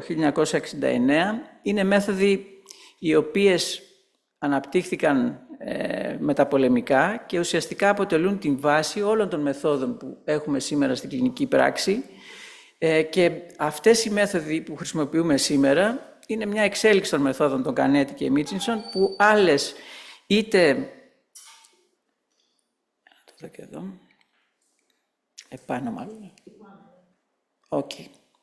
Λοιπόν, άλλες έχουν κριτικές συγκεντρώσεις, τα critical concentrations, όπως είναι η μέθοδος της Versatrek, και άλλες έχουν συνδυασμό κριτικής συγκέντρωσης και κριτικής αναλογίας. Αυτά είναι τα πρωτόκολλα του Παγκόσμιου Οργανισμού Υγείας και του ECDC που προτείνονται για τα στερεά υλικά, το Levenstein-Jensen, ή το CLSI Recommended Protocol που είναι σε στερεά υλικά, Middlebrook 7H10 και 7H11, ή ακόμα και στο πιο συχνά χρησιμοποιούμενο σύστημα, που είναι το σύστημα της Bactec, το Midget 960. Αυτό πάλι χρησιμοποιεί ένα συνδυασμό κριτικής συγκέντρωσης και κριτικής αναλογίας, critical proportion και critical concentration. Πώς λοιπόν η EUCAST ενεπλάκη στα μυκοβακτηρίδια? Αυτό έγινε γιατί το 2012 και το 2013 οι δύο εταιρείες, η Otsuka και η Johnson & Johnson, εισήγαγαν για πρώτη φορά μετά από δεκαετίες καινούργια αντιφυματικά φάρμακα, την τελαμανίδη και την πεντακυλίνη. Επειδή ακριβώς η EMA, η European Medical Agency, απαιτεί πλέον από το EUCAST, όπως μας έδειξε και ο καθηγητής Kahlmeter, σε κάθε καινούριο φάρμακο να ορίζει τα κλινικά break points. Ζήτησε λοιπόν η EMA, απευθύνθηκε στην ESCMID και τη EUCAST για να γίνει έλεγχος και να οριστούν κλινικά break points για την τελαμανίδη και την μπεντακυλίνη. Έτσι η EUCAST δημιούργησε αυτή την υποεπιτροπή για τον έλεγχο ευαισθησίας των μυκοβακτηριδίων, η οποία αποτελούνταν από μέλη της EUCAST, την ομάδα της ESCMID για τα μυκοβακτηρίδια, την ESCMIC, και μέλη του δικτύου, του εργαστηριακού δικτύου φυματίωσης, το οποίο είναι ένα δίκτυο που υπάρχει από το 2010 και στο οποίο συμμετέχει το εργαστήριό μας. Εμείς δεν συμμετέχουμε όμως καθόλου στα προγράμματα της EUCAST. Ποιος ήταν ο στόχος? Να αλληλεπιδράσει, να υπάρξει μια συνεργασία με τη EUCAST για τον ορισμό των clinical breakpoints των νέων αντιμικροβακτηριδιακών παραγόντων, να γραφούν τα λεγόμενα rational documents για τα νέα φάρμακα και το κυριότερο να δημιουργηθεί μία μέθοδος αναφοράς για τον καθορισμό της MIC για τα στελέχη του μυκοβακτηριδίου φυματίωσης. Επίσης, σημαντικό κομμάτι στη δουλειά που θα έπρεπε να κάνει η υποεπιτροπή ήταν να δημιουργηθεί ένα SOP, μια κατευθυντήρια οδηγία τέλος πάντων, για το calibration των DST μεθόδων σε σχέση με την μέθοδο αναφοράς, κάτι το οποίο συζητήσαμε και πριν και ισχύει και για τα μυκοβακτηρίδια. Δηλαδή, κάθε μέθοδος εμπορική ή in-house θα πρέπει να υπάρχει ένας παράγοντας που θα ουσιαστικά μας δίνει την MIC σε σχέση με την μέθοδο αναφοράς. Το πρώτο πράγμα που έκανε η Επιτροπή ήταν να αρχίσει να μαζεύει διασπορές MIC από την βιβλιογραφία. Έγινε μια έρευνα της βιβλιογραφίας μέχρι και τον Μάιο του 2016 και αυτό το οποίο είδαν ήταν ότι για άλλα φάρμακα, όπως βλέπετε στη διαφάνεια τη ριφαμπικίνη, ήταν σαφές ότι υπήρχε σαφής διαχωρισμός μεταξύ του ευαίσθητου πληθυσμού και του ανθεκτικού, με το υπάρχον κλινικό breakpoint, ενώ για άλλα φάρμακα όπως είναι η οφλοξασίνη τα πράγματα ήταν πολύ πιο δύσκολα, δηλαδή το critical concentration ουσιαστικά, γιατί δεν μιλάμε για clinical breakpoint, το critical concentration που χρησιμοποιούμε αυτή τη στιγμή, που χρησιμοποιούσαμε πριν 10 χρόνια, ήταν ακριβώς στη μέση ενός πληθυσμού που ουσιαστικά δεν μπορούσε κανείς να το χαρακτηρίσει ως ευαίσθητο ή ανθεκτικό. 2 χρόνια αργότερα, το 2018, ο Παγκόσμιος Οργανισμός Υγείας αυτό το οποίο έκανε ήταν να προσπαθήσει να επαναπροσδιορίσει τις κριτικές συγκεντρώσεις με βάση τα ECOFs, λαμβάνοντας υπόψη τις διασπορές της MIC, ίσως και κάποια δεδομένα φαρμακοκινητικής, φαρμακοδυναμικής και επίσης κάποια δεδομένα θεραπευτικών αποτελεσμάτων. Αυτό έγινε σε διάφορα media, όπως βλέπετε, και σε Levenstein-Jensen και σε στερεά Middlebrook, αλλά και στην ημιαυτοματοποιημένη μέθοδο Midget, που είναι ουσιαστικά υγρή καλλιέργεια. Αυτό το οποίο είδανε ήταν ότι ουσιαστικά δεν μπορούσαν να καθορίσουν τα ECOFs με βάση τα κριτήρια της EUCAST σχεδόν για κανένα από τα φάρμακα και γι' αυτό παρέμειναν στην πρόταση των κριτικών συγκεντρώσεων. Με κόκκινο χρώμα βλέπετε αυτές οι οποίες προτάθηκαν τότε να αλλάξουν και στην ουσία οι περισσότερες συγκεντρώσεις ήταν κριτικές συγκεντρώσεις, εκτός από μία περίπτωση, το high dose moxifloxacin, που είχε clinical breakpoint σε 2 θρεπτικά υλικά, στο στερεό Middlebrook 7H10 και στο Midget, με όριο συγκέντρωσης στο 1 mg ανά λίτρο. Ακόμα και για τα φάρμακα τα καινούρια, την μπεντακυλίνη, και πάλι εδώ υπήρχαν πάρα πολλά προβλήματα, καθώς η αναπαραγωγιμότητα μεταξύ και το reproducibility και η αναπαραγωγιμότητα, ας το πούμε, ήταν πάρα πολύ χαμηλή μεταξύ των διαφόρων εργαστηρίων.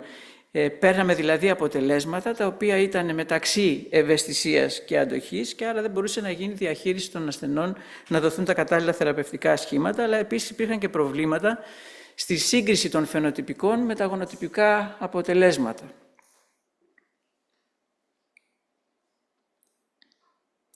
Έτσι, μετά από μία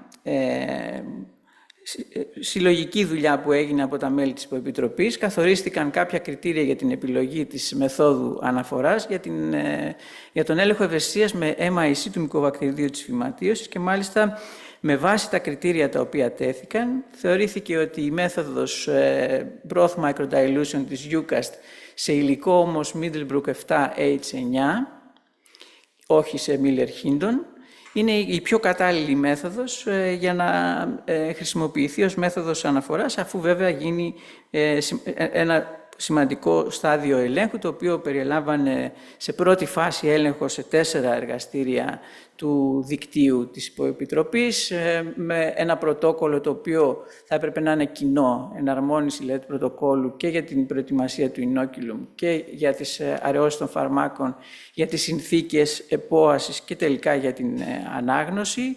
Τα φάρμακα τα οποία ελέγχθηκαν ήταν η ισονιαζίδη, η λεβοφλοξασίνη και η αμικασίνη, με το στέλεχος αναφοράς, και έγινε σύγκριση ανάμεσα στο στερεό θρεπτικό υλικό Middlebrook και στο υγρό, με τη μέθοδο του broth microdilution. Χρησιμοποιήθηκαν 8 συγκεντρώσεις για κάθε φάρμακο, 8 συγκεντρώσεις MIC, διαφορετικά inoculum, από αραιά μέχρι πιο πυκνά, και η ανάγνωση έγινε με την σύγκριση, είτε την οπτική, είτε με τη σύγκριση μέσω των growth controls, τα οποία ήταν 2, περιλάμβανε growth control 1% και 100%. Αυτό που είδανε η Υποεπιτροπή ήταν ότι υπήρχε μεγάλη συμφωνία και μεταξύ των εργαστηρίων, αλλά και στα ίδια τα εργαστήρια, με πολύ ψηλά ποσοστά συμφωνίες για την ισονιαζίδη, τη λεβοφλοξασίνη και την αμικασίνη. Η μέρα ανάγνωσης, η 7η, ήταν το ίδιο σταθερή με το standard inoculum που προτάθηκε ως το 10⁻2 της κλίμακας 0,5 McFarland, δηλαδή μιλάμε για μια συγκέντρωση 10⁻7η, με το 10⁻2 είναι 10⁻5η το inoculum, το standard, και το 10⁻1 είναι 10⁻6η. Αυτό που είδαν λοιπόν ήταν ότι ήταν καλή και η 7η, ακόμα και η 7η μέρα για την ανάγνωση του δεν μπορώ να το πω. Λοιπόν, του ελέγχου ευαισθησίας, και βέβαια είδαν ακόμα ότι το υψηλότερο inoculum, το 10⁻1, δεν ήταν τόσο σταθερό όσο ήταν το inoculum του 10⁻2. Τεχνικά θέματα, δεν θέλω να επιμείνω πάρα πολύ. Πάντως η συμφωνία ήταν αρκετά καλή, και εδώ βλέπουμε ορισμένα παραδείγματα της διασποράς των MICs για τα 4 εργαστήρια. Είναι η δουλειά που έγινε στο αρχικό πρωτόκολλο, όπου βλέπουμε ότι στο στερεό υλικό είχαμε σημαντικά υψηλότερες MIC σε σχέση με το μέσες MIC σε σχέση με το broth microdilution. Και επίσης ότι στο πιο υψηλό inoculum, στην 14η μέρα, σε σχέση με την 7η, και πάλι πέραμε αποτελέσματα υψηλότερες MIC. Το ίδιο πράγμα για την λεβοφλοξασίνη. Υψηλότερες συγκεντρώσεις στο στερεό θρεπτικό υλικό έναντι του broth microdilution, ενώ για την αμικασίνη είχαμε τις ίδιες τιμές.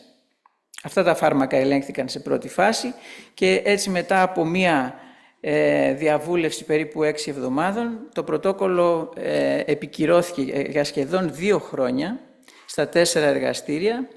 Αυτή είναι η μορφή του πρωτοκόλλου που ήταν το 2019. Έχουμε broth microdilution σε plates 96 βοθρίων, με υλικό Middlebrook 7H9 με OADC, δηλαδή με ένα supplement που περιλαμβάνει oleic acid, αλβουμίνη, δεξτρόζη και καταλάση. Οι αντιμικροβακτηριδιακοί, τα φάρμακα, οι παράγοντες έπρεπε να αραιωθούν με βάση τις οδηγίες του κατασκευαστή, και το inoculum, το αρχικό, ουσιαστικά αραιώνονταν σε 2 συγκεντρώσεις, 10⁻2 είναι 10⁻5η δηλαδή, 10⁻2 του McFarland 0,5 είναι 10⁻5η σε κάθε κύτταρο. 2 growth controls, 100% και 1% με αντίστοιχες αραιώσεις, και διαβάζονταν όταν είχαμε και τα 2 growth controls θετικά, και το 100% και το 1%, η χαμηλότερη συγκέντρωση στην οποία δεν υπήρχε ανάπτυξη. Αυτό ήταν η MIC για το συγκεκριμένο στέλεχος. Αν δούμε το plate το οποίο πρότεινε η Επιτροπή, έχουμε 8 αραιώσεις από τα φάρμακα, και περιφερικά βάζουμε στα βοθρία, δεν μπαίνει το θρεπτικό υλικό, αλλά μπαίνει νερό για να μην ξεραίνεται το υλικό κατά τη διάρκεια της επόασης. Γιατί η επόαση, όπως βλέπετε, είναι αρκετές ημέρες, 7, 14 μέχρι και 21 μέρες. Και βέβαια εδώ είναι και η διάταξη των growth controls, τα οποία ήταν και 100% και 1%. Αυτό ουσιαστικά εξασφάλιζε ότι έχουμε πραγματικά ανάπτυξη του μικοβακτηριδίου και διευκόλυνε το διάβασμα των MICs. Και βέβαια η Επιτροπή έφτιαξε και ένα πρωτόκολλο καλυμπραρίσματος, το οποίο προτείνεται για τις in-house αλλά και για τις εμπορικές μέθοδους. Και το πρωτόκολλο αυτό προβλέπει συγκεκριμένα βήματα, στα οποία συγκρίνεται η συμφωνία στις MIC και στο ίδιο το εργαστήριο σε επαναλαμβανόμενα πειράματα και μεταξύ των διαφόρων εργαστηρίων. Αυτό λοιπόν το πρωτόκολλο ουσιαστικά δείχνει ότι η μέθοδος αναφοράς που έχει αναπτυχθεί δεν προτείνεται για χρήση σε εργαστήρια ρουτίνας. Δεν είναι μία μέθοδος που θα την πάρουμε να την εφαρμόσουμε στο Σωτηρία, στο Αττικό, στο Αχέπα, στο Τζάνιο. Είναι μία μέθοδος η οποία μας βοηθάει να καθορίσουμε τα clinical breakpoints όταν θα έχουμε και δεδομένα φαρμακοκινητικής, φαρμακοδυναμικής και αποτελεσματικότητας, δηλαδή θεραπευτικά αποτελέσματα, ούτως ώστε στη συνέχεια, χρησιμοποιώντας ένα παράγοντα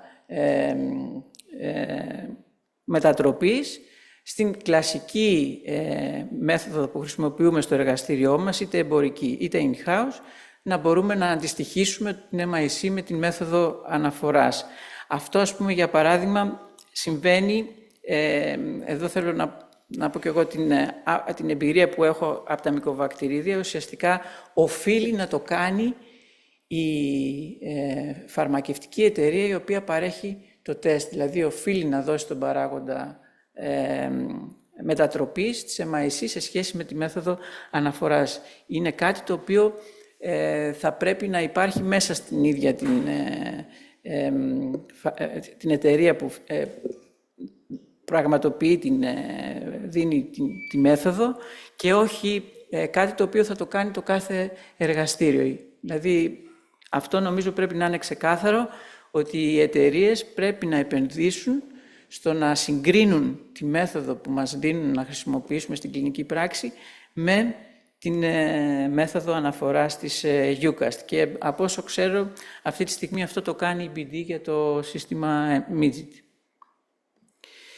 Το 2024 έγινε νέα αναθεώρηση της μεθόδου με πάρα πολλές συμμετοχές από το CDC, από πανεπιστήμια, από την φαρμακευτική βιομηχανία, κάτι το οποίο οδήγησε σε αλλαγές του πρωτοκόλου, αφαιρέθηκαν συγκεκριμένα παραδείγματα που δημιουργούσαν σύγχυση, ξεκαθαρίστηκαν θέματα setup και timing των growth controls, έγιναν real-time potency calculations, ουσιαστικά προσθέθηκαν παραδείγματα και η EUCAST έδωσε μια μεγαλύτερη ευελιξία στο να χρησιμοποιούνται διαφορετικά panels στα plates όπως προτείνονταν αρχικά και να γίνονται και διαφορετικά σχήματα πιπεταρίσματος. Δηλαδή, ουσιαστικά το κάθε εργαστήριο να διαμορφώνει το πάνελ όπως θέλει εκείνο. Ακολούθησε τον Οκτώβριο του 2024 μια συνάντηση η οποία καταγράφηκε σε βίντεο σε μια προσπάθεια να υπάρξει συνένεση στο πώς θα εξελιχθεί το πρωτόκολλο και τελικά τον Φεβρουάριο του 2025 δημοσιεύτηκε το Updated Protocol, ουσιαστικά το οποίο είχε εγκριθεί τον Ιανουάριο του 2025, μόλις δηλαδή πριν από 3 μήνες. Το νέο πρωτόκολλο έχει 2 μέρη. Το ένα μέρος είναι το κύριο κείμενο, το κύριο πρωτόκολλο, το οποίο έχει τις αρχές της μεθόδου αναφοράς, και το δεύτερο μέρος ένα παράρτημα, το οποίο έχει πρακτικά παραδείγματα, επειδή ήταν δύσκολο πραγματικά να εφαρμοστεί η μέθοδος. Έγινε λοιπόν μια διευκρίνηση σε πάρα πολλά στοιχεία και αυτό το οποίο είναι επίσης καινούριο στο Updated Protocol είναι ότι για τα φάρμακα τα νεότερα, τα οποία είναι υδρόφοβα, τα water insoluble drugs, όπως είναι η δαλαμανίδη, η πεντακυλίνη, η κλοφαζιμίνη και η πρετομανίδη, το solvent που χρησιμοποιείται, εκτός από το ADC, είναι το DMSO, δηλαδή είναι ένα τεχνικό θέμα όσον αφορά το να μην επηρεάζεται η εμφάνιση ότι το μικοβακτηρίδιο υπάρχει, αυτό που λέγαμε και πριν, δεν είναι με βάση το χρώμα, είναι με βάση το aggregation που κάνει. Γιατί αυτό το οποίο συμβαίνει με τα μικοβακτηρίδια είναι ότι τα μικοβακτηρίδια πολύ εύκολα κάνουν αυτό το aggregation, μαζεύονται στο τριβλίο και αυτό μας δείχνει ψευδώς ότι έχουμε αντοχή, ενώ στην πραγματικότητα δεν υπάρχει αντοχή. Προκειμένου λοιπόν να το αντιμετωπίσουμε με τα καινούργια φάρμακα, προτείναν αυτή την αλλαγή. Στο βοθρίο, είπα τριβλίο. Στο βοθρίο, ναι. Στο βοθρίο. Η επόαση γίνεται στους 36 βαθμούς, δεν χρειάζεται διοξείδιο του άνθρακα και πάλι η συγκέντρωση των MIC καταγράφεται όσο το συντομότερο δυνατό από τη στιγμή που έχουμε θετικούς τα growth controls του 100% και του 1%. Και αυτό το οποίο προτείνεται σε αυτή τη φάση είναι να χρησιμοποιείτε το στέλεχος αναφοράς σαν quality control σε κάθε run. Και μάλιστα η Επιτροπή έδωσε τους στόχους και το εύρος των MICs για συγκεκριμένα φάρμακα, ώστε ο καθένας που κάνει την μέθοδο να μπορεί να βλέπει τα αποτελέσματα που δίνει το στέλεχος αναφοράς και να είναι σίγουρος ότι η μέθοδος του έχει τρέξει σωστά. Γιατί μαζί με το στέλεχος αναφοράς θα τρέξουν και τα στελέχη τα κλινικά. Το ίδιο πράγμα έχει δώσει η Υποεπιτροπή στο καινούριο πρωτόκολλο, μία οδηγία για το πώς θα αξιολογείται το CFU ουσιαστικά το οποίο έχουμε βάλει στα βοθρία μας. Δηλαδή, να το δω εδώ, θα πρέπει ουσιαστικά με βάση την οδηγία το growth control 100% να μας δίνει 1000 απικίες, το 10⁻³ και το growth control 1% 10 απικίες. Βλέποντας λοιπόν ταυτόχρονα με το διάβασμά μας ότι έχουμε ουσιαστικά πολύ καλά προτυποποιήσει το inoculum που χρησιμοποιούμε, είμαστε σίγουροι ότι η μέθοδος έχει δουλέψει σωστά. Στο site της EUCAST, το επικαιροποιημένο του 2025, έχουμε τις μεθόδους για τον έλεγχο ευαισθησίας, παλιότερα και καινούργια πρωτόκολλα. Έχουμε αυτά που είπαμε, τις SOPs για το καλυμπράρισμα των μεθόδων in-house και των εμπορικών μεθόδων, τα rational documents για τα φάρμακα τα οποία έχουν clinical breakpoints, και οδηγίες για τη δημιουργία του inoculum και για το πώς θα δημιουργήσουμε και θα μετρήσουμε τα CFU counts. Επίσης υπάρχουν αναλυτικές οδηγίες για την διασπορά των MIC για το μικοβακτήριο τουμπερκουλώσης, αλλά και για κάποια άλλα άτυπα μικοβακτηρίδια, όπως θα δούμε. Και υπάρχει και η δυνατότητα όσα εργαστήρια χρησιμοποιούν τη μέθοδο της EUCAST να δίνουν τα δεδομένα τους, ούτως ώστε αυτά να συγκεντρώνονται πλέον στους συγκεντρωτικούς πίνακες, όπως αυτόν που βλέπουμε εδώ. Αυτός είναι ένας από τους πιο πρόσφατους πίνακες που έχουμε, είναι στις 28 Μαΐου, όπως βλέπετε, για το μικοβακτηρίδιο της φυματίωσης. Βλέπουμε τη διασπορά στα διάφορα φάρμακα, δεν ξέρω πόσο καλά φαίνονται, μάλλον όχι πολύ καλά. Προσπάθησα να τα συμπεριλάβω όλα, αλλά αυτό που θέλω να σας μείνει είναι ότι δεν έχουμε κοφ προσδιορισμένα για κανένα φάρμακο πλην της αμικασίνης, για την οποία αμικασίνη, αν το δούμε και σε γραφική μορφή, ουσιαστικά αυτό το οποίο έχουμε είναι ένα ΕΚΟΦ στο 4, όπως φαίνεται στο γράφημα, ενώ αντίθετα για τη μοξιφλοξασίνη δεν έχει γίνει δυνατό να καθοριστεί λόγω της διασποράς αυτής που βλέπετε η ΕΚΟΦ. Άρα περιμένουμε και άλλα δεδομένα να ενσωματωθούν, ούτως ώστε να βγουν πιο ασφαλή συμπεράσματα. Και πάλι εδώ βλέπουμε το πώς είναι διαμορφωμένα πλέον τα plates. Εδώ στη νέα μέθοδο, στο νέο πρωτόκολλο έχουμε δύο διαφορετικά plates. Το ένα είναι για τα water soluble φάρμακα, με growth controls 1% και 100%, αλλά εδώ τώρα το πάνελ αυτό δεν είναι δεσμευτικό, δηλαδή μπορεί το κάθε εργαστήριο να το προσαρμόσει αν θέλει. Σαφώς όμως περιφερειακά θα πρέπει να υπάρχουν βοθρία χωρίς θρεπτικό υλικό, με αποστηρωμένο νερό, ούτως ώστε κατά τη διάρκεια της επόασης το πάνελ να μην ξηραίνει. Και εδώ είναι το πάνελ το οποίο υπάρχει για τα water insoluble φάρμακα, όπου πλέον έχουμε ένα πιο advanced, πιο προχωρημένο setup όσον αφορά τα growth controls, όπου από τη μία πλευρά έχουμε χωρίς και με solvent, δηλαδή αυτό που είπαμε το DMSO.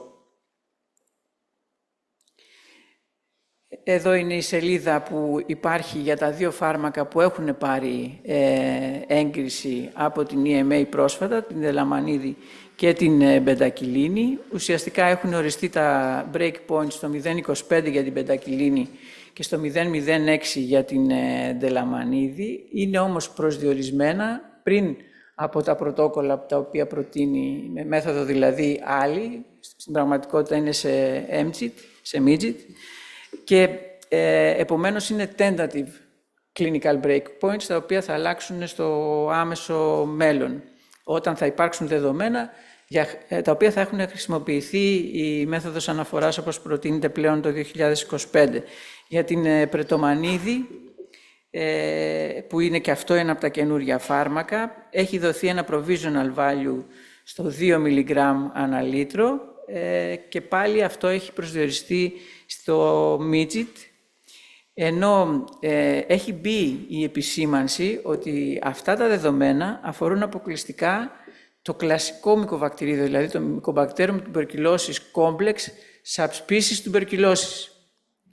Άρα δεν ισχύουν για subspecies Africanum, bovis ή κάποια από τα άλλα ζωονοτικά μυκοβακτηρίδια. Επίσης εδώ η σύνδεση που γίνεται, αν πατήσει κανείς πάνω στα φάρμακα σε μπλε χρώμα, πηγαίνει στις συγκεντρώσεις που είδαμε, στα γραφήματα που είδαμε, σε αντίστοιχα γραφήματα και στα rational documents, τα οποία για την πεντακυλίνη δεν έχουν PK/PD data, δεν έχουν φαρμακοκινητική, φαρμακοδυναμική με μοντέλα Monte Carlo. Έψαξα στη βιβλιογραφία και είδα ότι υπάρχουν πολλές μελέτες, με βοήθησε το AI σε αυτό. Αμέσως δηλαδή παρουσίασε όλες τις μελέτες Monte Carlo που έχουν γίνει, αλλά όχι με τη μέθοδο της EUCAST. Εδώ επίσης υπάρχουν πληροφορίες όσον αφορά τα γονίδια τα οποία εμπλέκονται στην αντοχή, και για την πεντακυλίνη είναι κυρίως η ATP, η ετυπάση, και για την εντελαμανίδη είναι το DDN. Ουσιαστικά δηλαδή έχουμε rational documents τα οποία περιμένουμε να ανανεωθούν σύντομα, και νομίζω ότι με βάση τη τελευταία συνάντηση της Επιτροπής του EUCAST στη Βιέννη, από ό,τι υπόθηκε εκεί, αυτή τη στιγμή είναι μια από τις πολύ μεγάλες προτεραιότητες της Επιτροπής να μας δώσει νέα δεδομένα για τα δύο αυτά φάρμακα με την μέθοδο αναφοράς. Εδώ θα μπορούσα να σταματήσω αν θέλετε. Να σταματήσω γιατί νομίζω ότι είναι αρκετά εξειδικευμένο το θέμα και θα μπορούσα ίσως απλά να σας πω ότι υπάρχει πλέον και πρωτόκολλο για τα άτυπα μικοβακτηρίδια. Εδώ για τα άτυπα θα προχωρήσω λίγο γρήγορα. Ουσιαστικά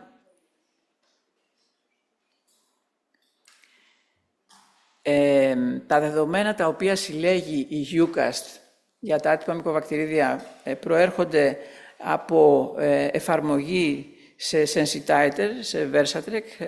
Εδώ βλέπουμε το πάνελ για τα βραδέως, όπως είναι το κλασικό Mycobacterium avium complex, είτε intracellular είτε avium, με συγκεκριμένα breakpoints που δίνει το CLSI, και αυτό είναι το πάνελ για τα ταχαίως αναπτυσσόμενα, όπως είναι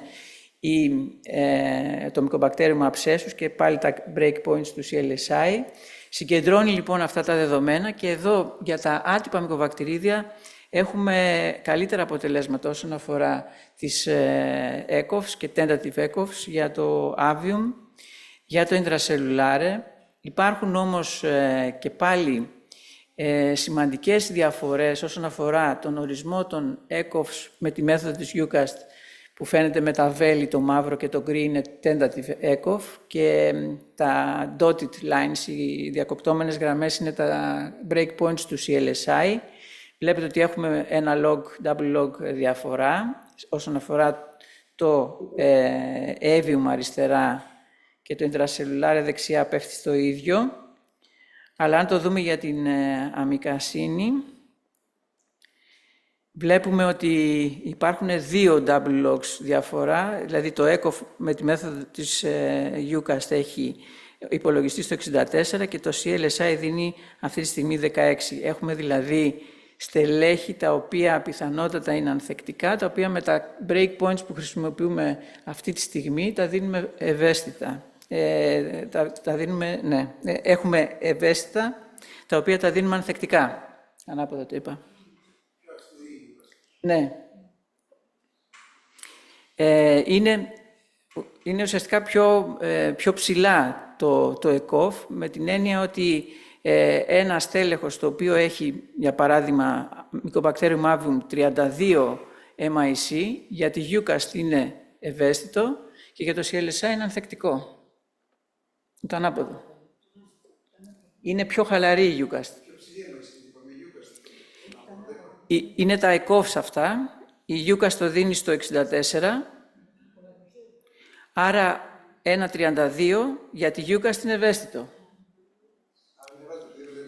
Εντάξει, είναι σαφές, ναι. Δηλαδή, εμείς έχουμε στελέχη στο εργαστήριο που αυτή τη στιγμή με MIC 32 τα δίνουμε ανθεκτικά, γιατί χρησιμοποιούμε τα breakpoints του CLSI. Ενώ με την EUCAST θα ήταν ευαίσθητα. Με το επιδημιολογικό cutoff, με το ECOF. Και για το αψέσους έχουμε αρκετά πλέον ECOFs υπολογισμένα, δηλαδή καλύτερα πάντα πράγματα με τα κλινικά σημαντικά άτυπα μικροβακτηρίδια. Και εδώ, αν θέλουμε να δούμε μόνο την κλαριθρομικίνη, ουσιαστικά βλέπουμε ότι έχει πολύ μεγάλη διασπορά η MIC που παίρνουμε με την μέθοδο του CLSI και στο ένα άκρο, στο χαμηλό άκρο και στο ψηλό άκρο. Παρ' όλα αυτά, ένα tentative ECOF από 4 εργαστήρια μπορέσαν να το υπολογίσουν στο 1 μιλιγκράμμ το λίτρο. Και βλέπουμε αντίστοιχα και εδώ τα breakpoints που δίνει το CLSI, ότι και εδώ έχουμε διαφορά 1 double log και 2 double log για την κλαριθρομικίνη και την αμικασίνη αντίστοιχα. Δεν θέλω να επιμείνω για την επαγώγημη αντοχή, γιατί είναι εξειδικευμένο θέμα, απλά να τονίσω ότι αν κάποιος αποφασίσει να κάνει έλεγχο για μικοβακτηρίδια αψέσους, θα πρέπει να έχει υπόψη του ότι υπάρχει επαγώγημη αντοχή και άρα θα πρέπει ο έλεγχος να γίνεται και στην 5η και στην 14η μέρα, γιατί αυτά τα στελέχη είναι ευαίσθητα την 5η μέρα και ανθεκτικά τη 14η. Αυτό είναι το πρωτόκολλο που προτείνει για χρήση η Επιτροπή και κλείνω σχεδόν με αυτό. Ουσιαστικά δεν έχουμε να κάνουμε με Middlebrook και αυτό είναι ένα cation adjusted Miller-Hindon. Η επόαση είναι σημαντικό, πρέπει να γίνεται σε 2 διαφορετικές θερμοκρασίες, άλλη για το avium και άλλη για το abscessus. Και αυτή τη στιγμή η EUCAST δέχεται δεδομένα με βάση αυτό το πρωτόκολλο, συγκεντρώνει δεδομένα για να έχουμε καινούργια δεδομένα με τη μέθοδο αναφοράς. Μέχρι τότε όμως η σύσταση τόσο της EUCAST όσο και του Ευρωπαϊκού Δικτύου Εργαστηρίων είναι τα εργαστήρια τα οποία δεν ασχολούνται με τον έλεγχο ευαισθησίας των ατύπων μικροβακτηρίδιων να παραπέμπουν σε εργαστήρια που έχουν quality control και έχουν κάποια εμπειρία στο θέμα. Ευχαριστώ πάρα πολύ.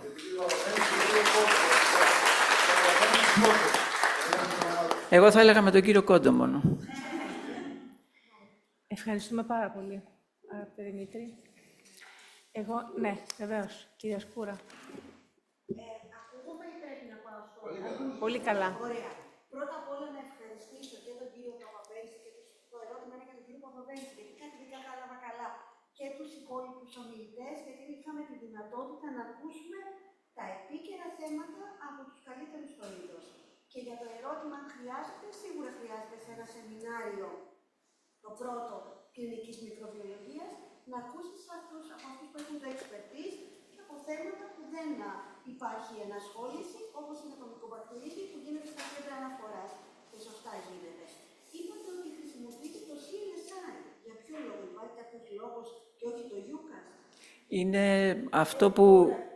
Είναι αυτό που χρησιμοποιεί η μέθοδος Versatrek. Δηλαδή, είναι, τα κριτήρια που δίνει είναι αυτά. Από την στιγμή που θα έχουμε ίσως κάτι πιο σταθερό από tentative ECOF, θα μπορούσαμε να το προσαρμόσουμε. Επίσης, παρακολουθούμε, έχουμε αρχίσει μια καταγραφή από το 2022 των στελεχών που έχουμε, για να δημιουργήσουμε και εμείς MIC distributions.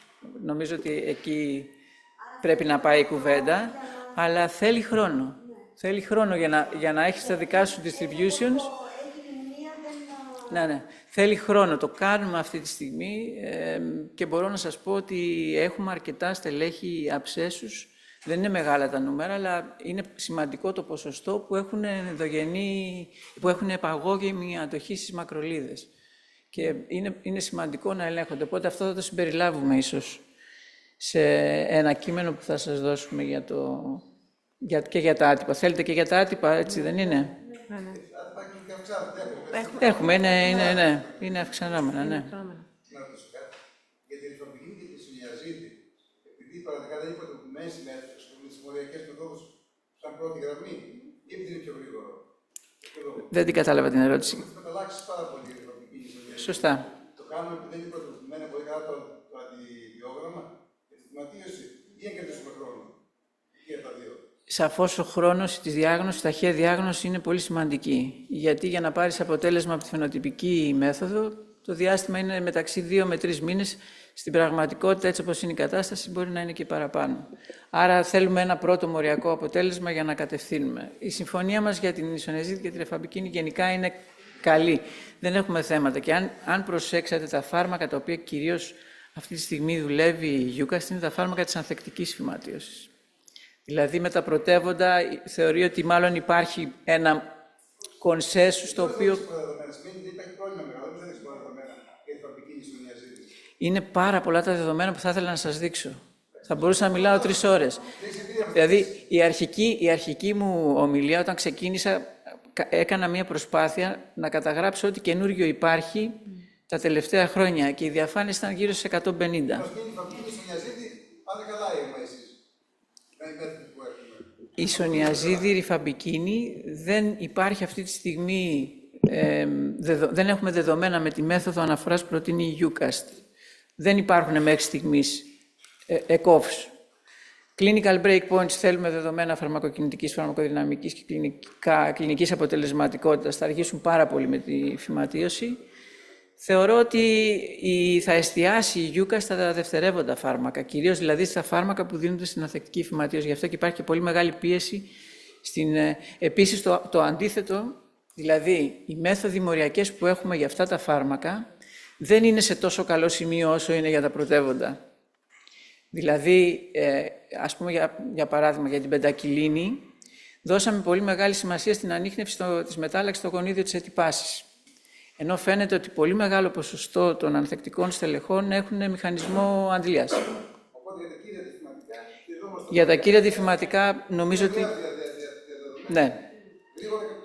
Ναι. Θέλουμε και την μέθοδο τη φαινοτυπική. Και εγώ ευχαριστώ. Θέλω να σου πω, αν μου βλέπετε, ότι οι ομιλητές χτες και σήμερα, η πρώτη μέρα που έχει γραφτεί τα άλλο πράγμα. Χτες και σήμερα θα μπορούσαν να είναι οι κύριοι ομιλητές στο συνέδριο της ΕΣ στην Τρόμπα. Νομίζω και οι ξένοι προσκεκλημένοι μας και οι Έλληνες έχουν ανεβάσει την μπάλα πάρα πολύ ψηλά. Έτσι, είναι εξαιρετικής ποιότητας. Οπότε θα είναι και για το επόμενο συνεδριό μας, κύριε Gunnar. Δικαιώσαμε τον τίτλο του σεμιναρίου. Ναι. Γιατί εγώ το θυμόμουν, αν έκανα το συνέδριο, το σεμινάριο, ήταν σεμινάριο επίπεδο ευρωπαϊκού κέντρου. Δηλαδή του κέντρου της Ευρώπης, όχι γεωγραφικά, του κέντρου του επιστημονικού κέντρου. Έτσι, έχουν πάρα πολύ. Ελπίζουμε ότι. Πάρα πολύ καλό. Και εμείς ευχαριστούμε. Σας ευχαριστούμε όλους και συνεχίζουμε τις επόμενες παρουσιάσεις.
leaves fall on the window down the hall, and it becomes the morning dew.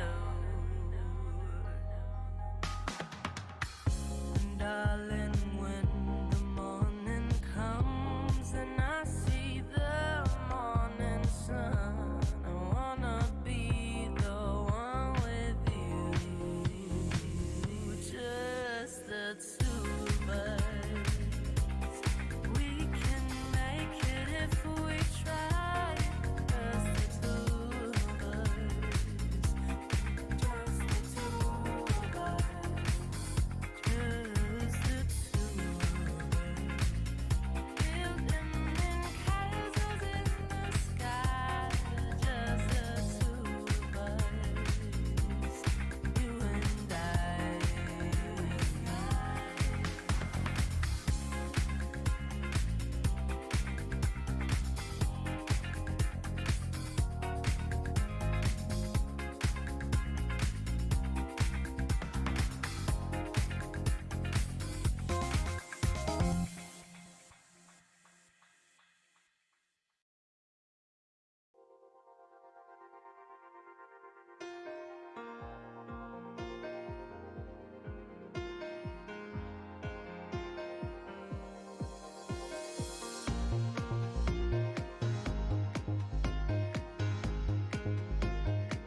And I never meant to do you wrong.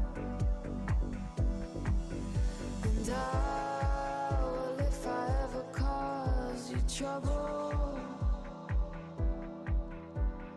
oh no, I never meant to do you harm.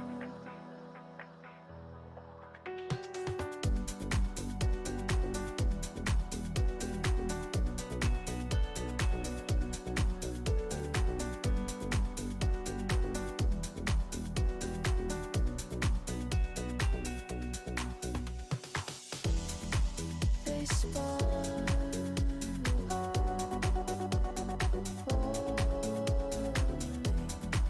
they spun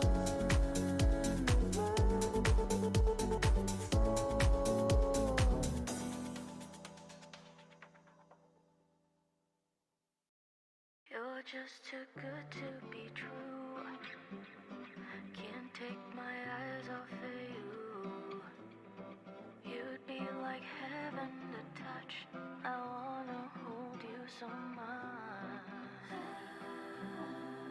At long last, love has arrived, and I thank God I'm alive. You're just too good to be true. Can't take my eyes off of you.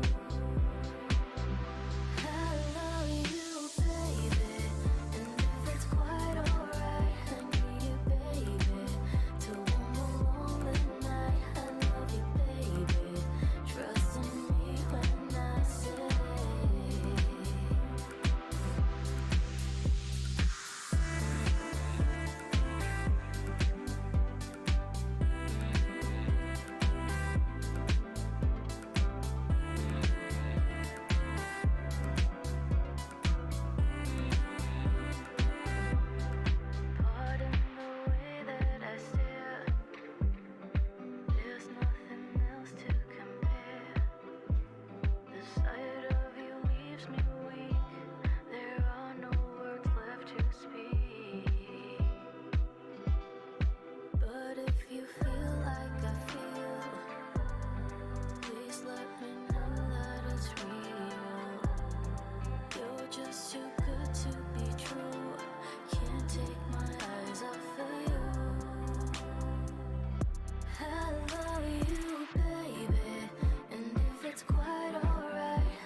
caught in a trap.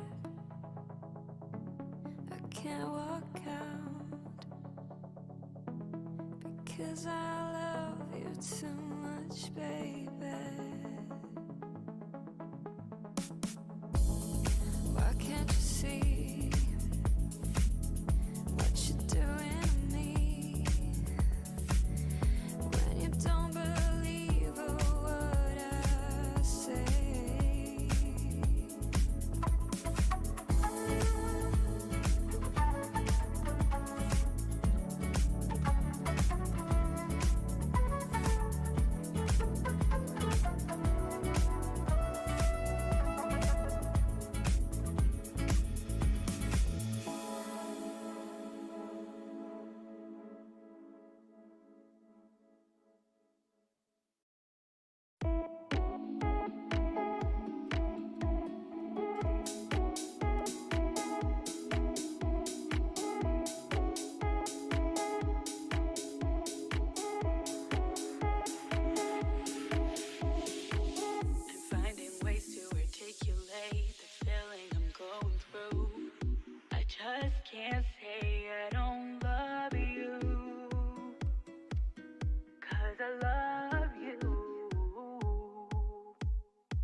Let me tell the truth.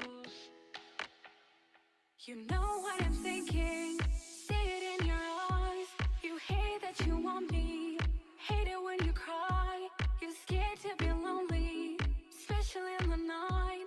I'm scared that I'll miss you, happens every time. I don't want this feeling, I can't fall love. I try to find my time to pull us apart.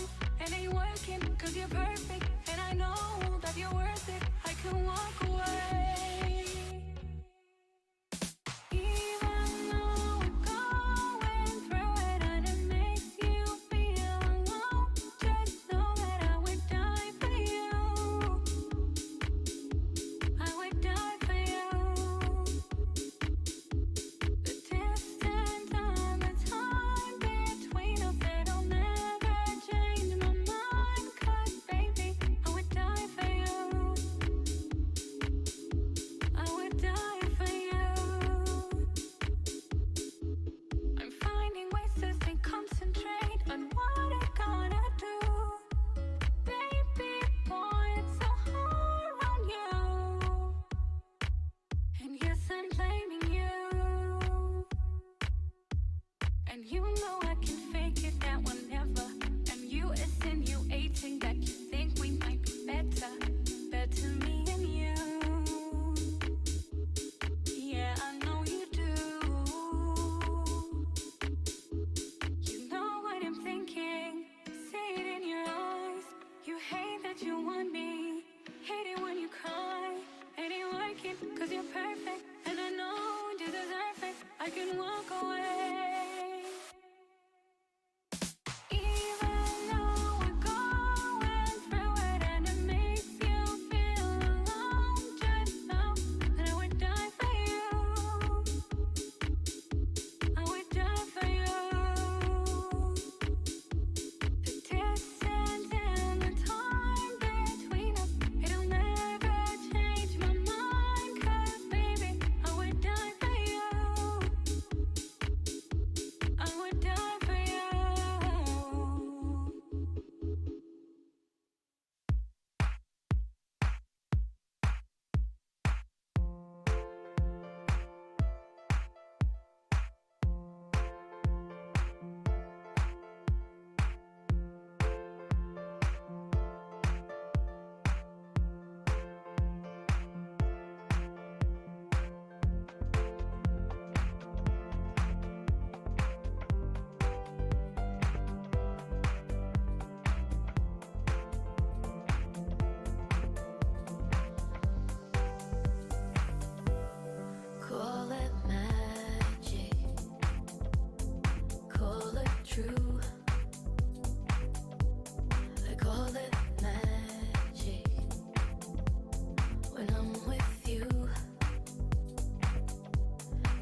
were good, we were gold, kind of dream that can be sold.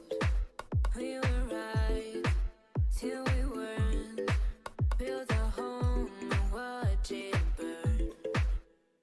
I didn't wanna leave you, I didn't wanna lie. Started to cry, but then remembered I can buy myself flowers, write my name in the sand, talk to myself for hours. Yeah, the things you don't understand. I can take myself dancing, and I can hold my own hand. Yeah, I can love me better than, paint my nails cherry red, match the roses that you left. No remorse, no regrets, I forgive every word you said. I didn't wanna leave you, I didn't wanna fight. Started to cry, but then remembered I can buy myself flowers, write my name in the sand, talk to myself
Now here you go again, you say you want to freedom.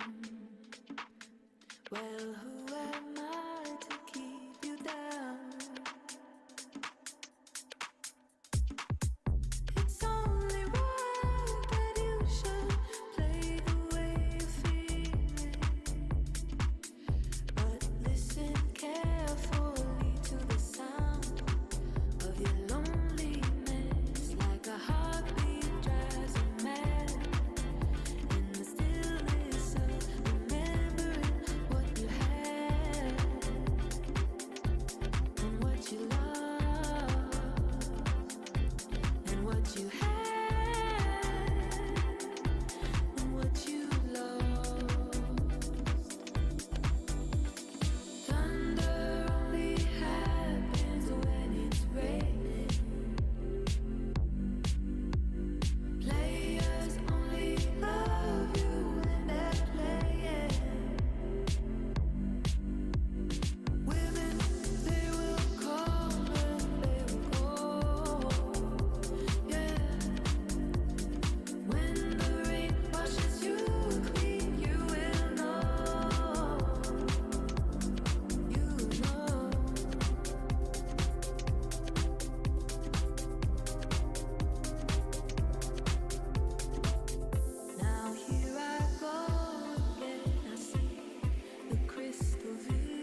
Now we will move to a satellite symposium organized by the ABBOTT company and Thermo Fisher.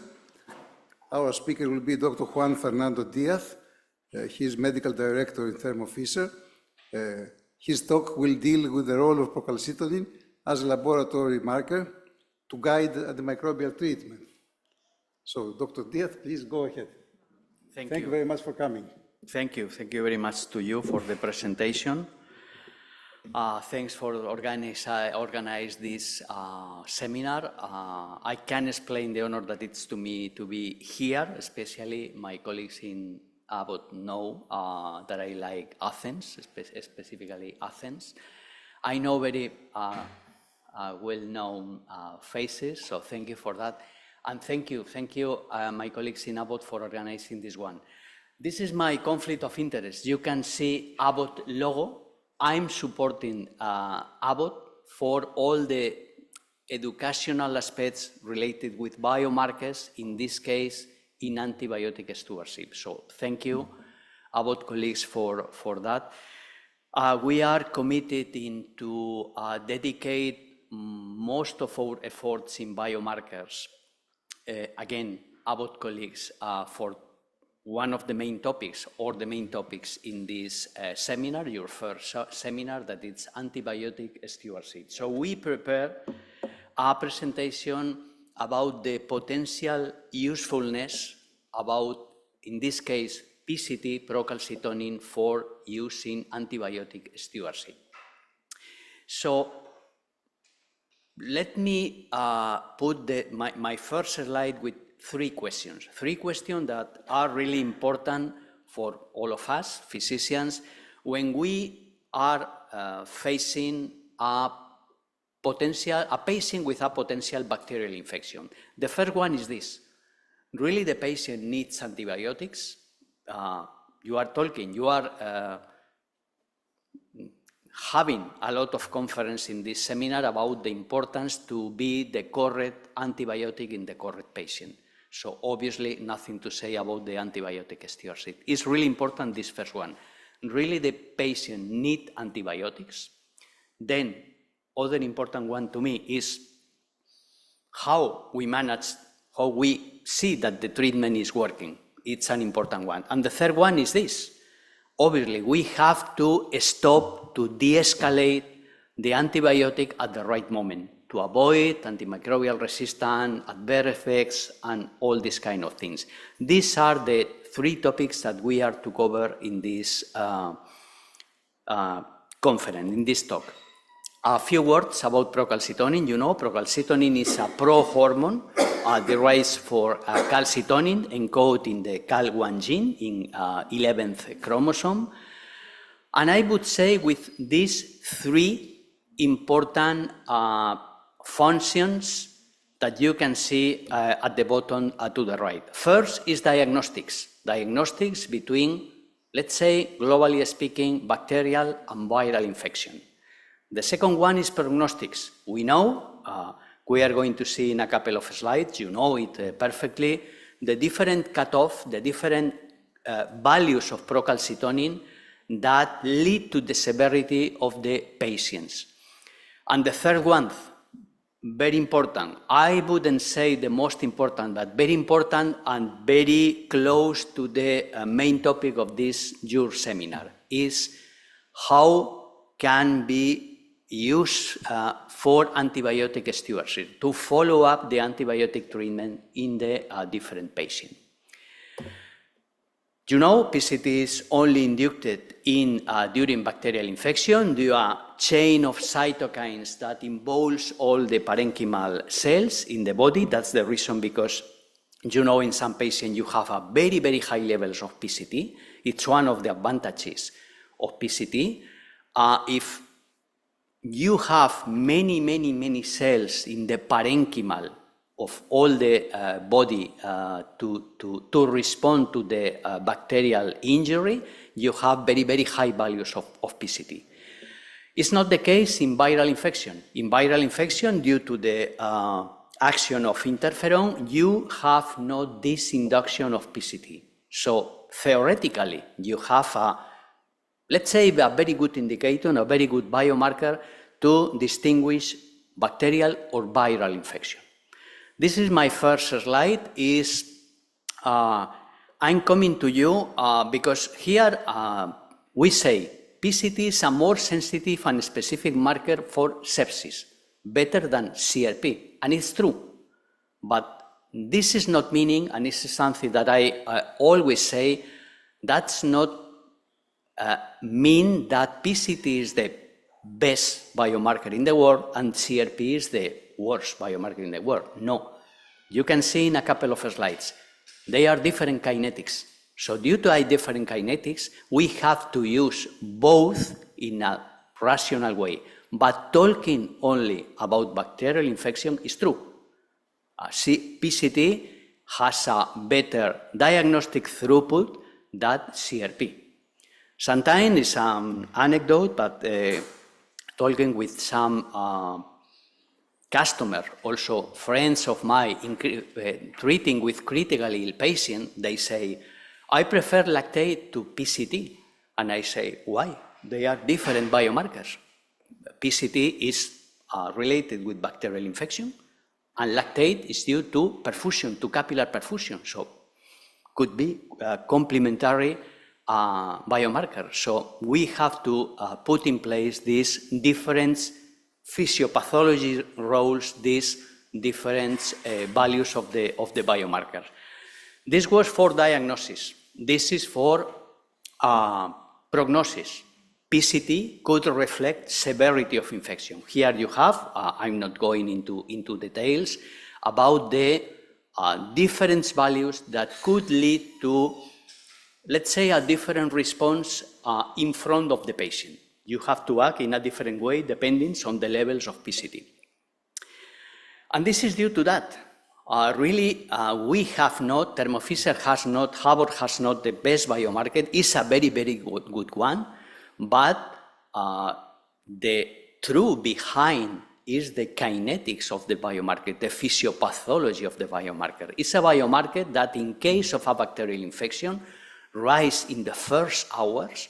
You can see elevation of PCT in the first hour, for sure 2-3 hours after infection. Then you have a peak in the first day, in the first 24 hours. And if you put the right treatment, and obviously the patient respond to the treatment, we have a rapid decrease of levels of PCT. So, having said that, if you see this curve of kinetics of PCT, you can theoretically answer the 3 questions. With the first part of the cure, with this rapid elevation in the first hour, we can say if the patient needs antibiotic or not. It's a bacterial infection, you have rise levels of PCT, why not to treat with antibiotics? Then, if the treatment is working, we can see in hours how PCT is declining. And even you will see the rules, the guidelines, not coming from us, but coming from important groups, published in Lancet, JAMA, New England. At some point, you also can decide to stop treatment based, of course, not based only in PCT. First, the symptoms, the clinic of the patient. But PCT could put some very, very objective point in this take of decision. This is an example, as a real example. It's published many, many years ago about the effectiveness of antibiotic treatment. You can see this is levels or PCT. You can see high levels in the first days, and then when we have a good treatment and again a good response coming from the patient, you have this rapid decrease of concentration of PCT. Other cases, you have a different response, a secondary response. Maybe we have a bacterial resistance, we have another points in these patients, and the first antibiotic treatment doesn't work.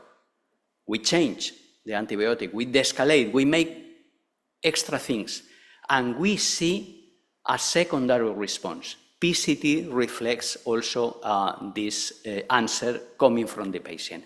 And obviously, in some patients, you see the multi-resistant or a specific condition, no good condition in some patients, you can see a therapeutic failure. In these cases, you cannot see any decline of values of PCT. And why this? Because this is the last report coming from the World Health Organization. You are talking these 2 days about this, about antimicrobial resistance. It's really important. To the right of the slide, you have the level, global burden worldwide of resistance today. 700,000 deaths due to antimicrobial resistance today. The forecast in 2050 is more than 10 millions. Look at that, more than 10 millions, more than the death forecast for cancer. So obviously something really important that you are treating these days, and it's something that all of us have a specific sensitivity for this. Obviously also because the use of antibiotics lead to this, to toxicity, to drug interaction, to allergy, to superinfection in some patients, for instance, elderly patients, of course, antimicrobial resistant, and infection that now you can see every day more and more. Clostridium difficile. In Clostridium difficile resistant to vancomycin. So it's something that we face every day. So really, it's an important one. So the balance is how to treat the patient. We have to get the right balance in this patient that obviously has a bacterial infection, and we have to treat, we must treat, and how we treat this patient to avoid this adverse effect or the production of resistant strains. So this is the clinical context, and this is the guidelines. They are published, you can see at the bottom to the left, for different authors in well-known paper, Lancet, JAMA, other paper, when to start antibiotics. Obviously, and want to put an important point on this. First, patient, first, the phase of the patient, first, the symptoms, first, the clinic, and then biomarkers. But in this case, you can see to the left, in low respiratory tract infection, pneumonia, for instance, using this cutoff, 0.25, you can define if you have a more or less probability of bacterial infection, and if you have to treat or think to treat with antibiotics. To the right, you have the same for sepsis, for heavy bacterial infection, in this case with a different cutoffs. So this is published, this is something you will see at the end of the presentation. Even you have this guideline in your guides mean your Greek guides. So it is something important. And why? Because we know now this is the new antibiotic mantra, shorter is better. And we can demonstrate, due to the literature, that we can save antibiotics, adverse effects, complications, and so forth, using, in sometimes for a very important conditions, half of the time in antibiotics. Here you have community-acquired pneumonia, nosocomial pneumonia, pyelonephritis, intra-abdominal infection, even osteomyelitis.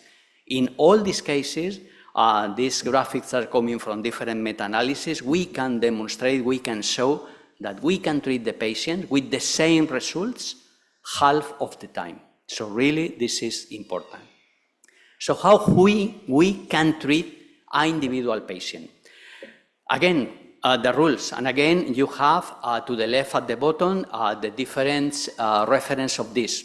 In the case of using the same examples, low respiratory tract infections, to the left, if we have a value of PCT, again, sorry, first, clinic, first patient, then biomarkers. If you have a value of PCT less than 0.25 in low respiratory tract infection, to the left of the slides, or we have a decrease of PCT more than 80% of the previous value, theoretically, we can stop antibiotics, stop or de-escalation of antibiotics. Same to the right in the case of sepsis or heavy bacterial infection with the cutoff of 0.5. So there are the guidelines that they are published in the literature. And you know this, there are 4 important interventional studies, randomized clinical trials, dedicated to the use, in this case of PCT, for antibiotic stewardship. We are going to only go into the details, some details of the 2 more moderns, SAPS and Progress. Why? You will see in a couple of minutes. This is the first one, SAPS. Remember, a clinical trial, a multi-center interventional study in critically ill patients with, you will see now the recruitment data. It's an important one. In a specific country, in the Netherlands. Why? Because you here have in the graphic the consumption of antibiotics just to the right in Netherlands. Netherlands is a country that uses antibiotics in a, let's say, moderate rational use. You can find you or my country, Spain, not exactly in the same point, because I have to say, we use the antibiotics in a different way.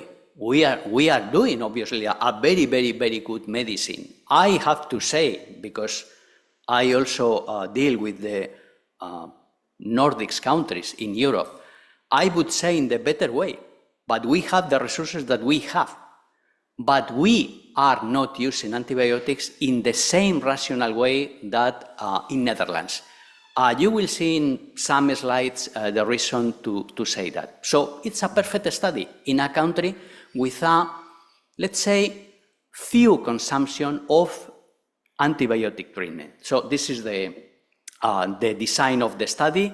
You have the standard R. The standard R is obviously you treat the patient at the usual way, and to the left you have the PCT-R. You have the advice to treat the patient independent of the guidelines that you see in 2 slides before. PCT, remember critically ill patients, PCT below 0.5 or less than 80% of the previous value. This is the experimental arm. And here you have some results. You can save at least 2 days of antibiotic treatment in the R guide by PCT, with a relative reduction of this consumption of antibiotic of almost 20%. But obviously, with the same safety, no change in mortality.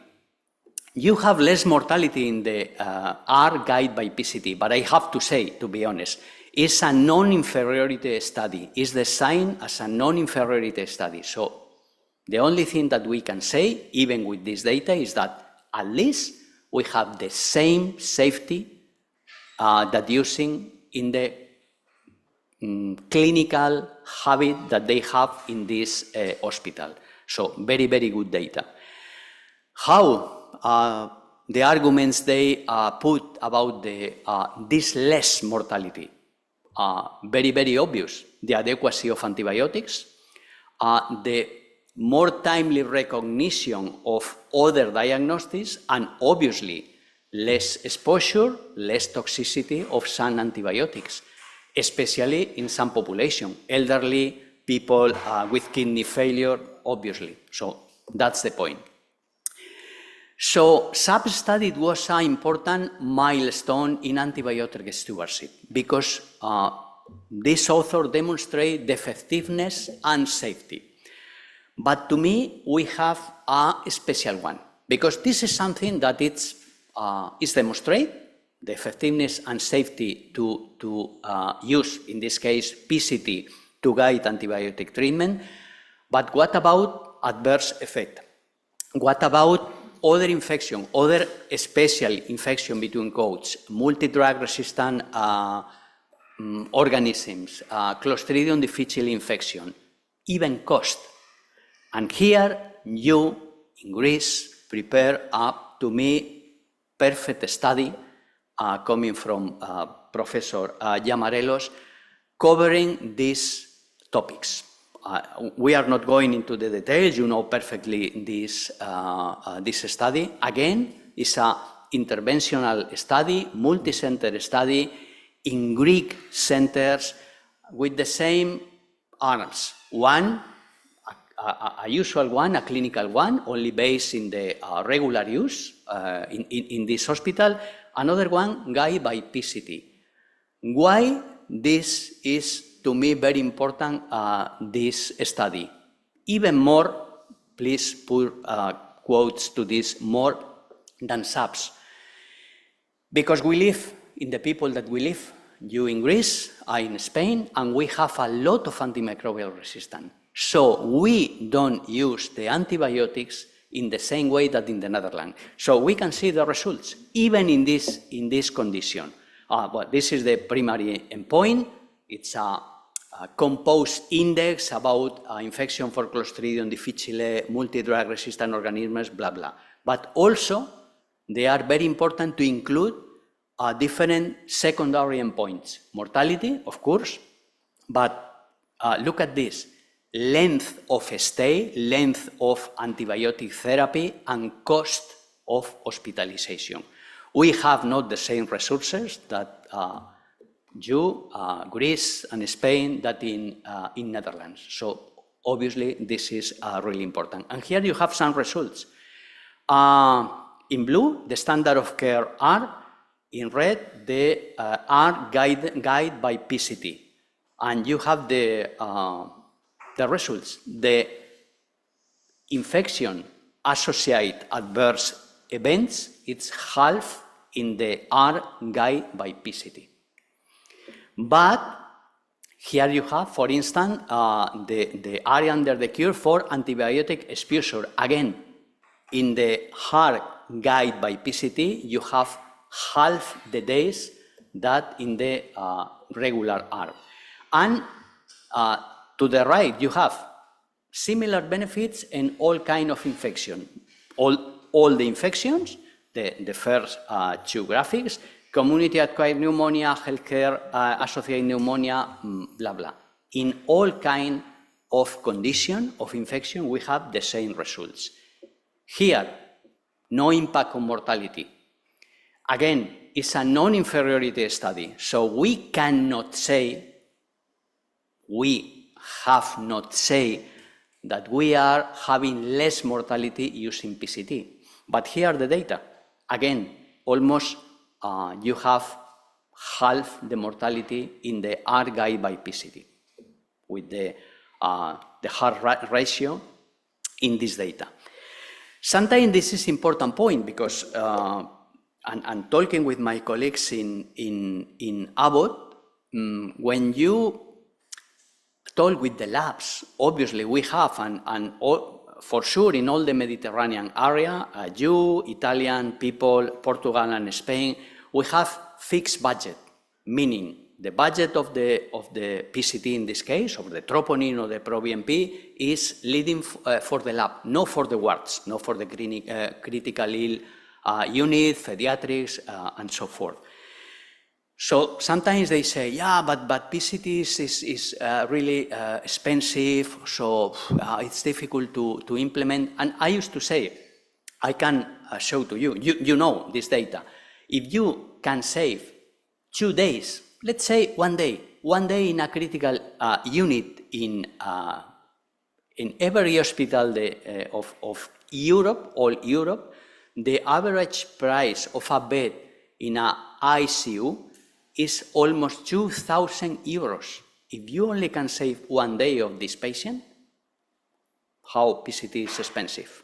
So, but let's say not in the, put in the extreme. Obviously, an ICU bed is really expensive. Let's say an antibiotic in a ward. I'm not talking about meropenem, caspofungin in ICU. I'm talking about the regular use of antibiotics in a ward. The average in Europe is 300 euros in a patient with bacterial infection. 300 euros is expensive, PCT, and you can see in the graphics, really, in this study, they have no impact in other drugs or even other antibiotics. The only impact it was in the, let's say, the more valuable test. So this is only an important thing to have in mind. This is the explanation of the authors about this less mortality in the patient. Again, like in SAP, very logical, reduction of antibiotics treatment due to shorter exposure to the antibiotics, less adverse effect due to less organ toxic effects, and obviously, if you put less days of antibiotic treatment, you have less probability to have multi-drug resistant organisms condition or Clostridium difficile infection. So this is the conclusion of this patient. Now let me go to a couple of different population. We live in the old Europe. We see every day more elderly people in the consultation, in the emergency room, and they are special people. Why? The first is for this, the heterogeneity, the high variability of physical aging, functional, cognitive, different response to biological physiology, these kind of things, heterogeneity. The immunosenescence of the organisms. We live, and we live every day that we live, our bodies, our organisms don't respond in the same way. So this is really, really important. Also, vulnerability.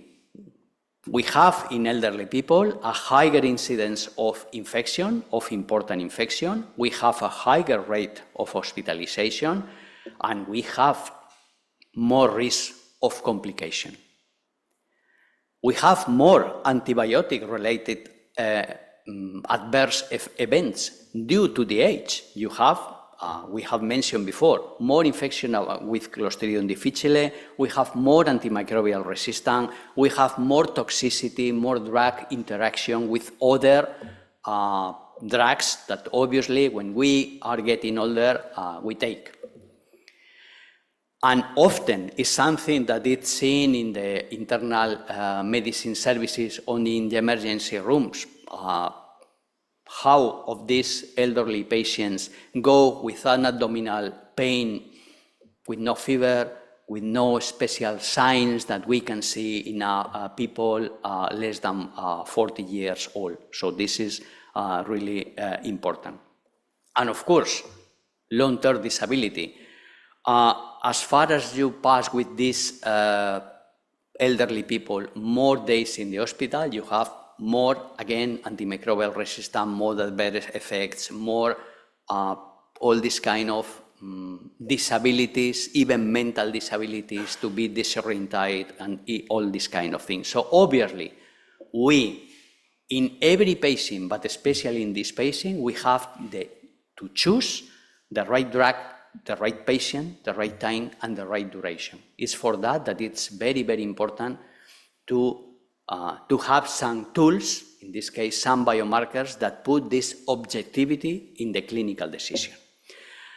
And some examples about this, only related with antibiotic stewardship. This, again, a clinical study with PCT to guide the antibiotic treatment in elderly patients with pneumonia. This is the design of the study. You can see at the bottom, the experimental arm is a they propose the discontinuation, the stop of the antibiotic treatment, and guide by this algorithm using PCT when they have some kind of values. You have in the different days this cutoff of 0.25 again. And these are the results. You have the graphics, one of the graphics in the paper, and to the right, part of the conclusion of this group. Shorter duration of antibiotic treatment, less than 2 days in these people. That could mean a lot of avoiding adverse effects in this population. With, you have in the last point, no significant difference in patient recovery. So no complication, but you can treat this patient with pneumonia 2 days less with antibiotic.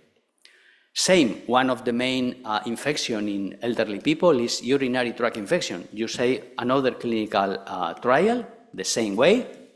You have the design, saying to the bottom you have the PCT group with the same guidelines, less than 0.25 or PCT, meaning, or decrease of more than 80%. So in this case, we stop antibiotic treatment. And here, again, you have the results. To the right, you have a reduction of 30%, more or less, in the first 90 days in the PCT guide arm compared with the classical arm. And again, to the bottom, no impact in mortality, rates of persistent infection, recurrence of infection, or rehospitalization. Other special between quotes, patients, surgical patient. You see, in surgical patient, you have a global inflammation and you have higher levels of PCT. Even in that cases, if you recover from the literature some clinical trials, you, for instance, have this one.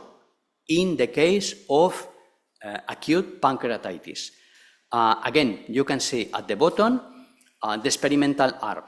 If PCT is less than 1.0, stop or no start antibiotics. If it is more than 1.2, start or continue antibiotics. And here you have the results. Talking about antibiotic prescription, 62% in the regular arm, 45% in the PCT group. And talking about reduction of days of antibiotics, 6 versus 4.5.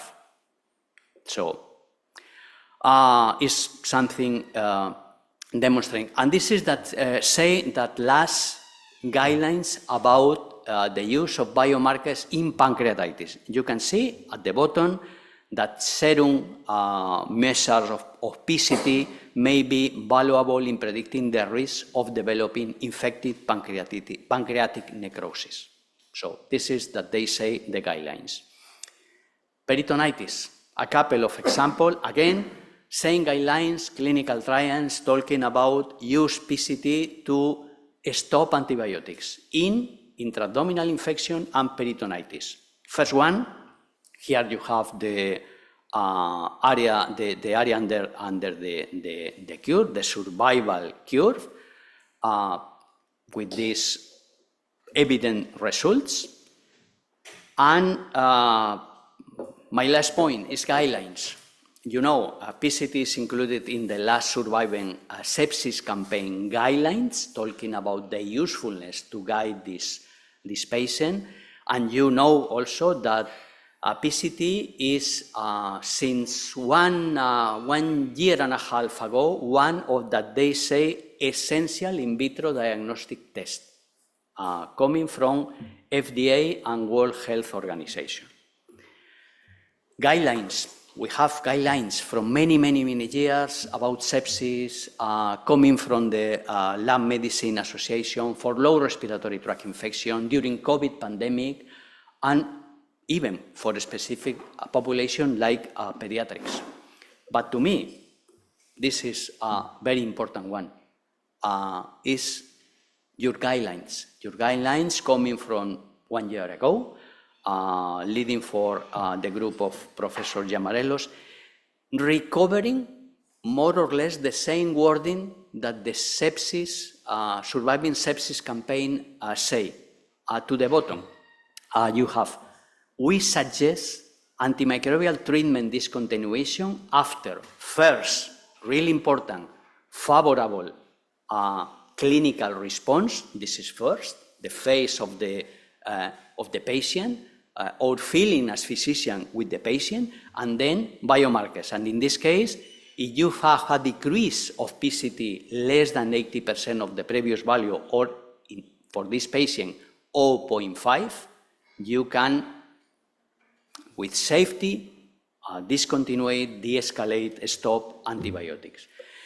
No more from my sides. Again, it's not the perfect biomarker. To me, it's very important the sentence that you can see at the bottom of the slides.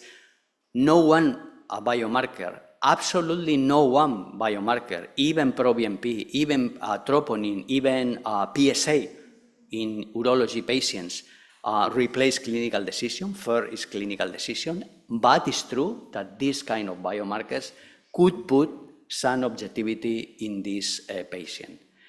So nothing from my side, only to say thank you for your attendance. This is coming from my colleagues in ABBOTT. I can talk. Muchas gracias. Can talk Greek yet? So, muchas. In Spanish, muchas. Thank you very much. Thank you very much.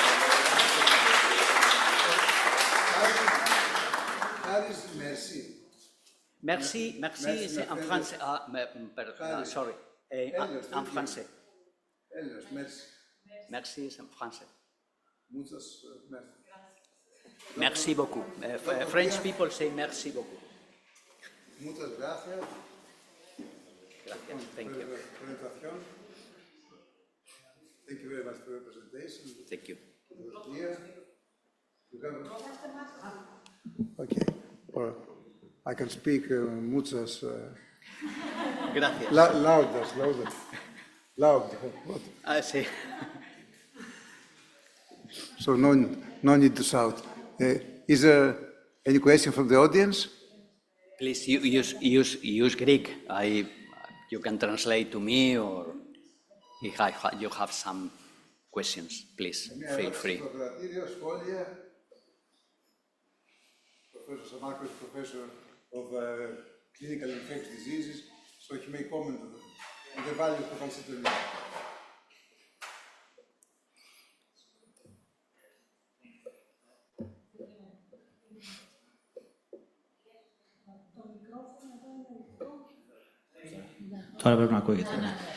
Thank you for the talk. I have just a couple of questions. First, about the 80% reduction. What if you need to have daily measurement of procalcitonin? What if you have a value on the second day and a value on the fifth day? Please, ABBOTT colleagues, don't hear to me. I'm physician. I have to be really it's the cost honest. issue. Absolutely. I think stepping up more critical ill patient, or if you are seeking for the peak of the procalcitonin, to apply this rule of 80% after the first 3 days of admission of the patient, probably you cannot need to perform PCT every day. With 2 days, 3 days is more than enough. So you have to be sure that you have the highest value. Exactly. Okay. And the second question is, I'm working in a department with a lot of cancer patients. Yeah. How can we use it? Or can we use it? Yes, definitely.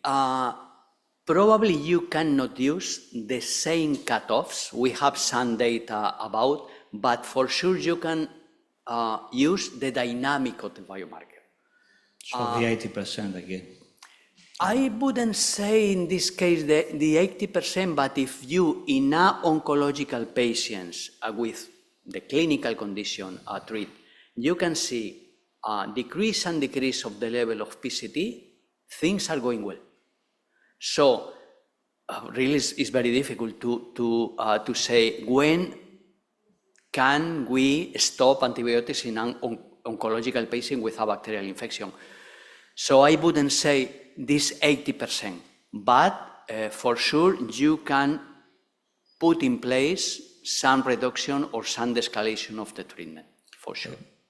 The problem we have is in a lot of patients we get very somehow extreme values. Yeah. So you don't know if it's really an infection or something from the... Yeah, it's true. PCT have a good sensitivity. In this kind of patient, for instance, there are some pieces in the literature talking about neutropenic fever to distinguish between a fever related with a minimal bacterial infection. So it's true, it's a very, very special patient, but still you can trust in PCT in this dynamic way. Not only, I would say, only in a regular patient, not oncological patient. One value of PCT is the same that one value of troponin or one value, obviously have a value, but you need some dynamic of the biomarker. Okay, thank you. Thanks to you, Professor.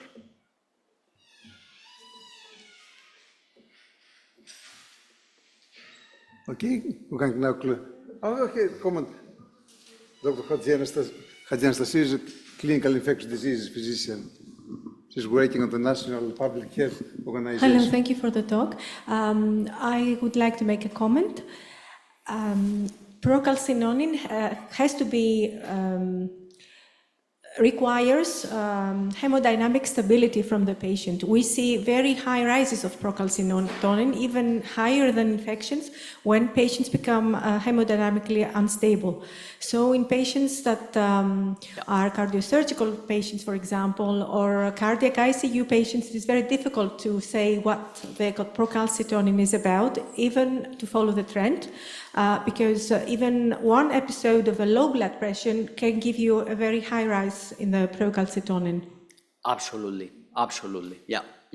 Fully agree with you.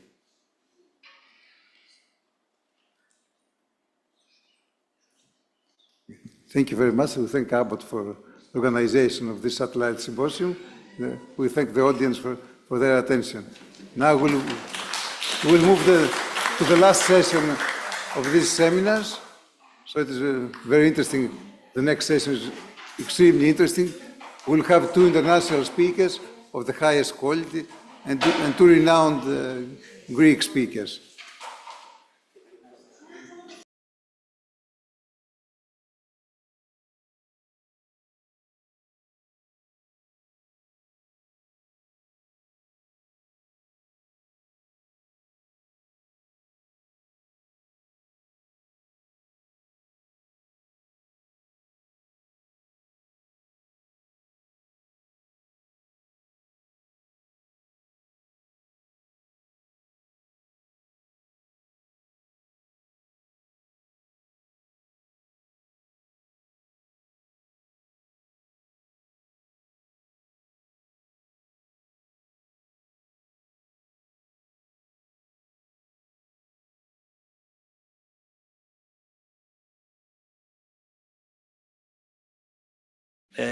Next session, which is interesting, we hope, so you can stay in the room. It's about all these new rapid susceptibility testing systems and resistant detection tools. We have a lot of speakers from abroad. And first of all, we have a talk about the rapid phenotypic molecular test for the detection of resistant mechanisms by Professor Stylianos, who is a professor in medical microbiology at the Faculty of Medicine, University of Paris and Aubaine. Professor Nas, not there.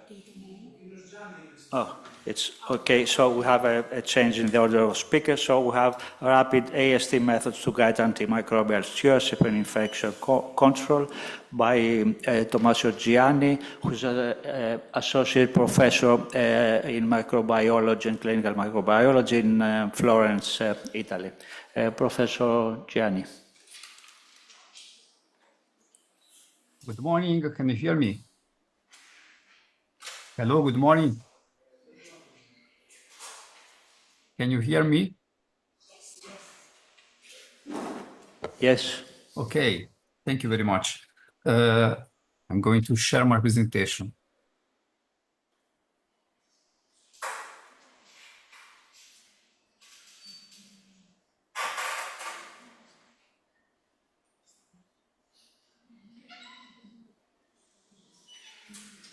Can you hear my presentation? Can you see my presentation? Yes, you can start. Okay, good morning, everyone, and thank you very much for the introduction and the presentation.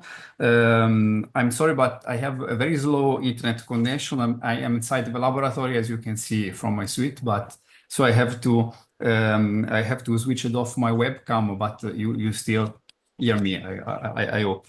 So my task today is to describe following the various technologies that we have at our disposal in the laboratory, those available for rapid phenotypic antimicrobial susceptibility testing and their impact on antimicrobial stewardship and also on infection control.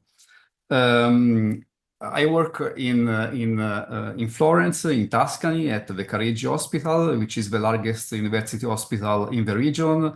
And our microbiology laboratory operates 24 hours for 7 days a week. And this allows us to continuously manage incoming samples, as I will show you throughout this presentation. You can see the classical culture-based examination remains, as you well know, the reference method for microbiological diagnosis. However, also the IDSA guidelines suggest that it can be useful to integrate inside our microbiology laboratory the traditional methods with the new rapid microbiology techniques. And this is undoubtedly linked to the importance of being fast in the lab in order to provide clinicians with both the pathogen identification and susceptibility results as soon as possible. And this is particularly important in settings like Italy and Greece, where antibiotic resistance rates are high. And this is due most probably by the fact that using standard workflows, as you can see here, for blood and for other specimens, the results are typically available in 2-3 days, and this long turnaround time often forces clinicians to start with empirical antibiotic therapy, which may be suboptimal or even ineffective in such high resistance settings. So speed is especially crucial in bloodstream infections. We know that delays in initiating effective antimicrobial therapy significantly impact mortality, as shown in this Italian study on infections caused by KPC-producing Klebsiella pneumoniae isolates. However, it is not just about being fast, but also accuracy is equally critical. Several studies have shown that inappropriate therapies due to error in performing antimicrobial susceptibility testing have led to poor outcomes for patients. So in this scenario, molecular technologies offer one possible route for speed, but they come with some limitations, as we will see in the next presentation. But among the newer approaches are also rapid phenotypic antimicrobial susceptibility testing systems, which can generate susceptibility results in shorter times by working directly from positive blood cultures. And we can do this by using either modern technologies or adaptation of classical methods, such as the Kirby-Bauer methodology. And this can allow us shifting from results in days to results in hours. And this can have also an impact, a direct impact on patient treatment, especially by enabling targeted therapy up to 2 days earlier following the initial empirical treatment. So we have several different technologies that can be used. The first one is the so-called RAST system, RAST methodology, that has been recently validated by EUCAST. This system uses the classical Clear-Bauer disk diffusion method applied directly on blood for positive blood cultures. Was first described around in 2019, and it has been standardized by the EUCAST committee. And if you visit the EUCAST website, there is a dedicated section on RAST containing all relevant resources such as methods, quality control, and key publication. So the RAST method is based on standard disk diffusion, but with some modifications in inoculum, incubation time, and reading extraction. So the method allows susceptibility reading at 4, 6, and 8 hours of incubation, and now in the latest update, even at 16 and 20 hours. This can be useful for laboratories that are not operating 24 hours per day. And it's currently validated for a limited number of microorganisms. You can see here the list of the species: Escherichia coli, Klebsiella pneumoniae, Salmonella enterica, Acinetobacter baumannii, Staphylococcus aureus, Enterococcus fecalis and faecium, Streptococcus pneumoniae, and Pseudomonas aeruginosa. And it is also validated for a limited panel of antimicrobials. Here is an example when an E. coli isolate is detected. You will see specific breakpoints provided depending on the incubation time for 6, 8, and 16, 20 hours. And you can see here also the areas of technical uncertain, which in some cases are broad. In reading the results, we have also to consider that since plates are read after only a few hours, inhibition zones may be less distinct compared to standard disk diffusion. And this is why the plates should only be read when clear bacterial growth is visible. There are also some organism-specific instructions. For example, with Pseudomonas aeruginosa, colonies growing within the meropenem inhibition zone should be not considered. So in literature, you can find several different studies that have assessed this system over the time. This one, for instance, is among the largest yearly evaluations involving 55 different European laboratories and a large number of isolates. As you can see here, of course, the number of zone diameters that could be read and interpreted increased with incubation time, but the categorical agreement was acceptable with total error rates lower than 5%, and also the rates of false susceptibility and false resistance were very low in this experience. Following this paper, many other studies have emerged. I want to highlight this particular study, for example, as it's a great example of how RAST system can be almost fully automated using various different tools inside the lab. And also I think that it is very important, this particular study, as it's a great example on how the RAST system can be almost fully automated, also assess the system impact on patient mortality. And in this study, the RAST system was evaluated in high resistance settings, which is a major concern. What the study found is, as you can see here, is that the total number of errors reported is higher than in the previous paper, and this is probably due to the high antimicrobial resistance rate in the tested isolates. But the most important finding in this case is that the RAST group were switched to appropriate treatment within 8 hours at least, versus at least 24 hours in the non-RAST group. And this had an impact on the mortality that decreased in the RAST group, 28% versus 50%. So there is an important impact on mortality of the patients using this system. The RAS system has also been modified to allow for rapid screening for ESBL and carbapenemase production. Here you can see the cutoff values that can be used for a positive screening using cephalosporins for the ESBL detection and meropenem for the carbapenemase detection.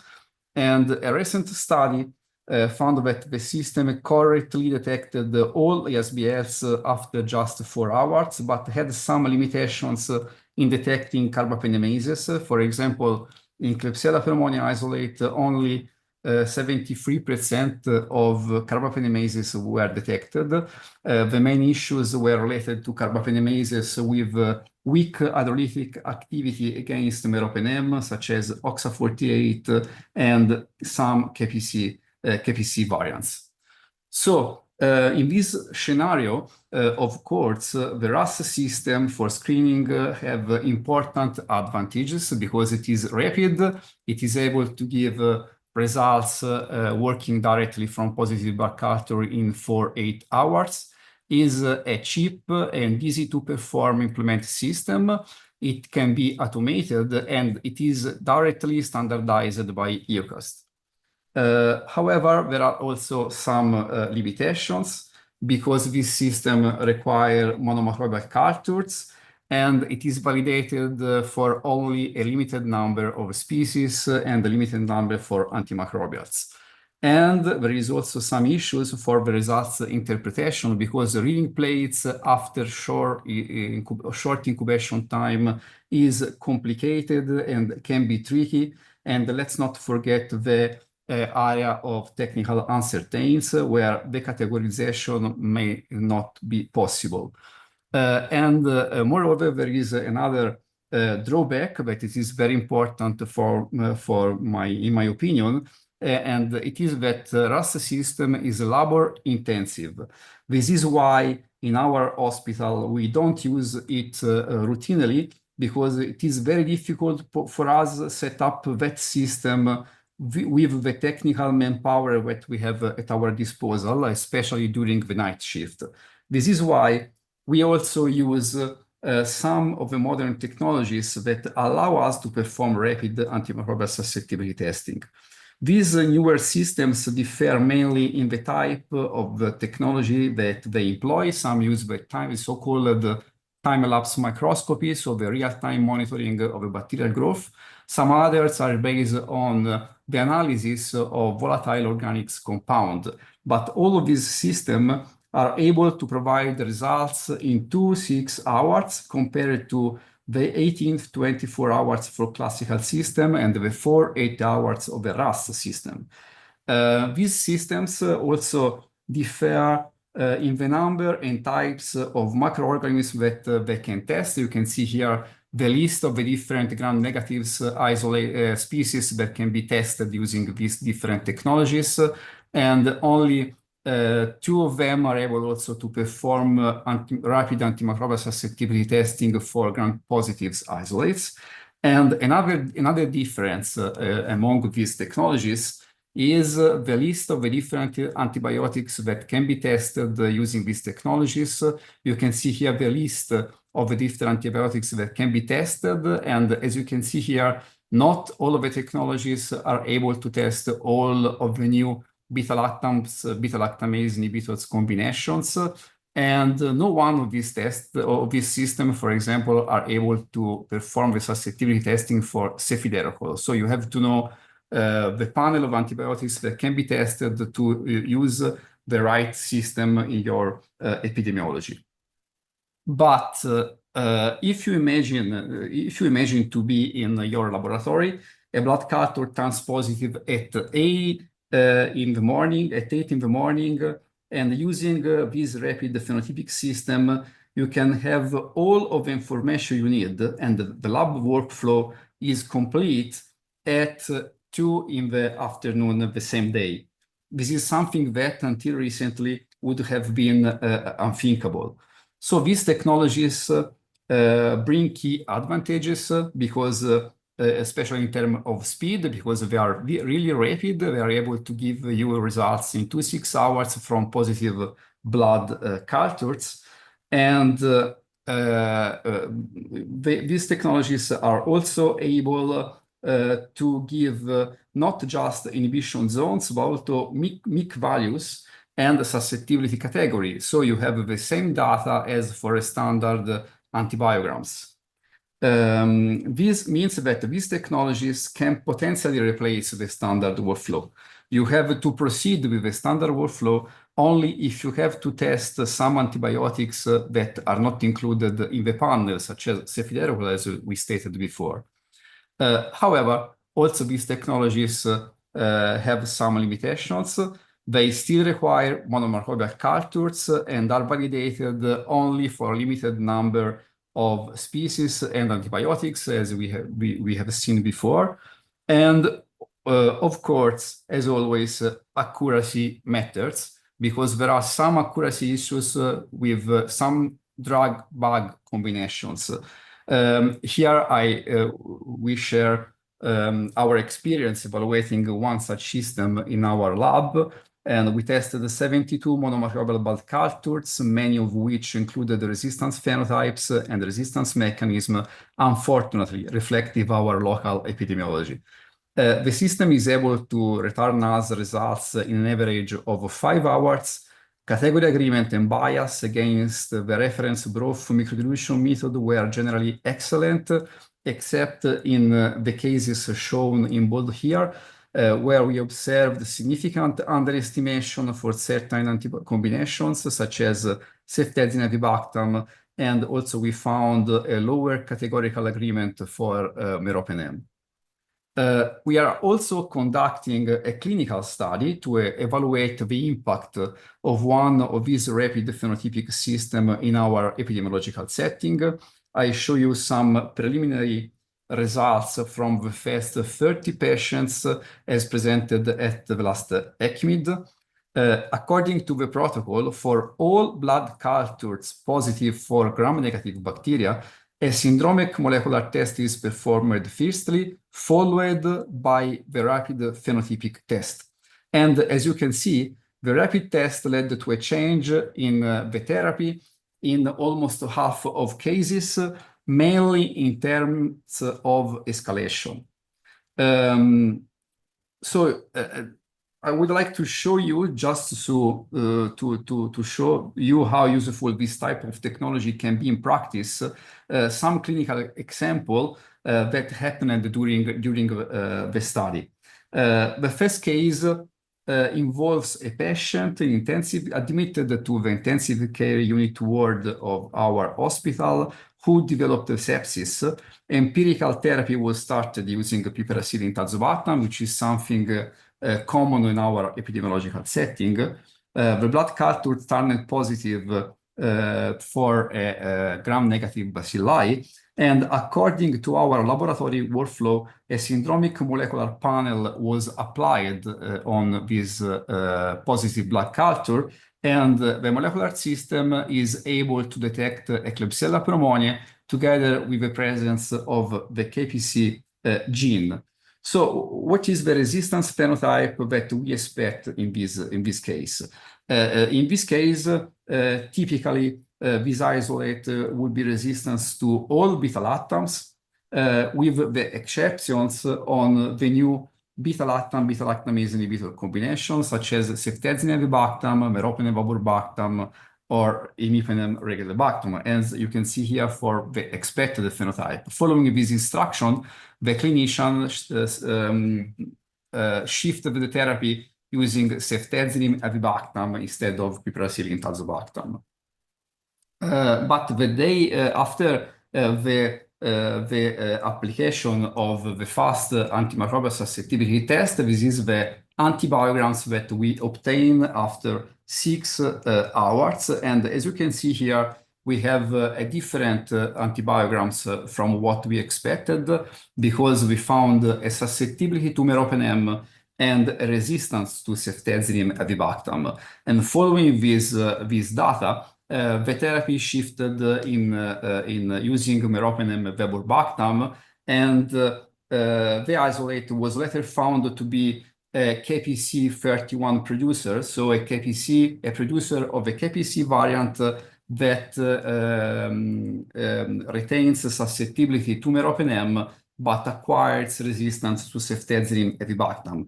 So the rapid phenotypic antibiogram in this case was crucial in guiding the appropriate treatment. You can see here another clinical case. It is again a sepsis in a patient admitted to the oncohematologic unit of our hospital.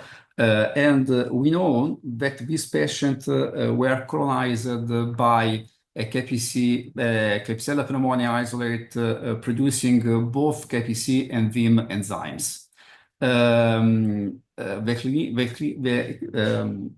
We started using an empiric therapy using ceftazidime avibactam plus astreonam, and the blood cultures become positive for a gram-negative bacillus, and we performed again a molecular test. So this test identified the same species previously found in the colonization. So we found a Klebsiella pneumoniae isolates, and accordingly to the rectal swab screening, together with the KPC and the Vim genes. So based on this, we expected a phenotype like this one, so a complete resistance, a full resistance to all beta-lactams, including the new beta-lactams, beta-lactamase combinations, with possible susceptibility to astreonam avibactam and cefiderocol only. But again, when we perform the rapid phenotypic antimicrobial susceptibility testing, we remain surprised by the results, because while resistance to many agents was confirmed, we found a marked susceptibility to ceftazidime avibactam and meropenem avibactam, which do not correlate with the presence of Vim enzyme.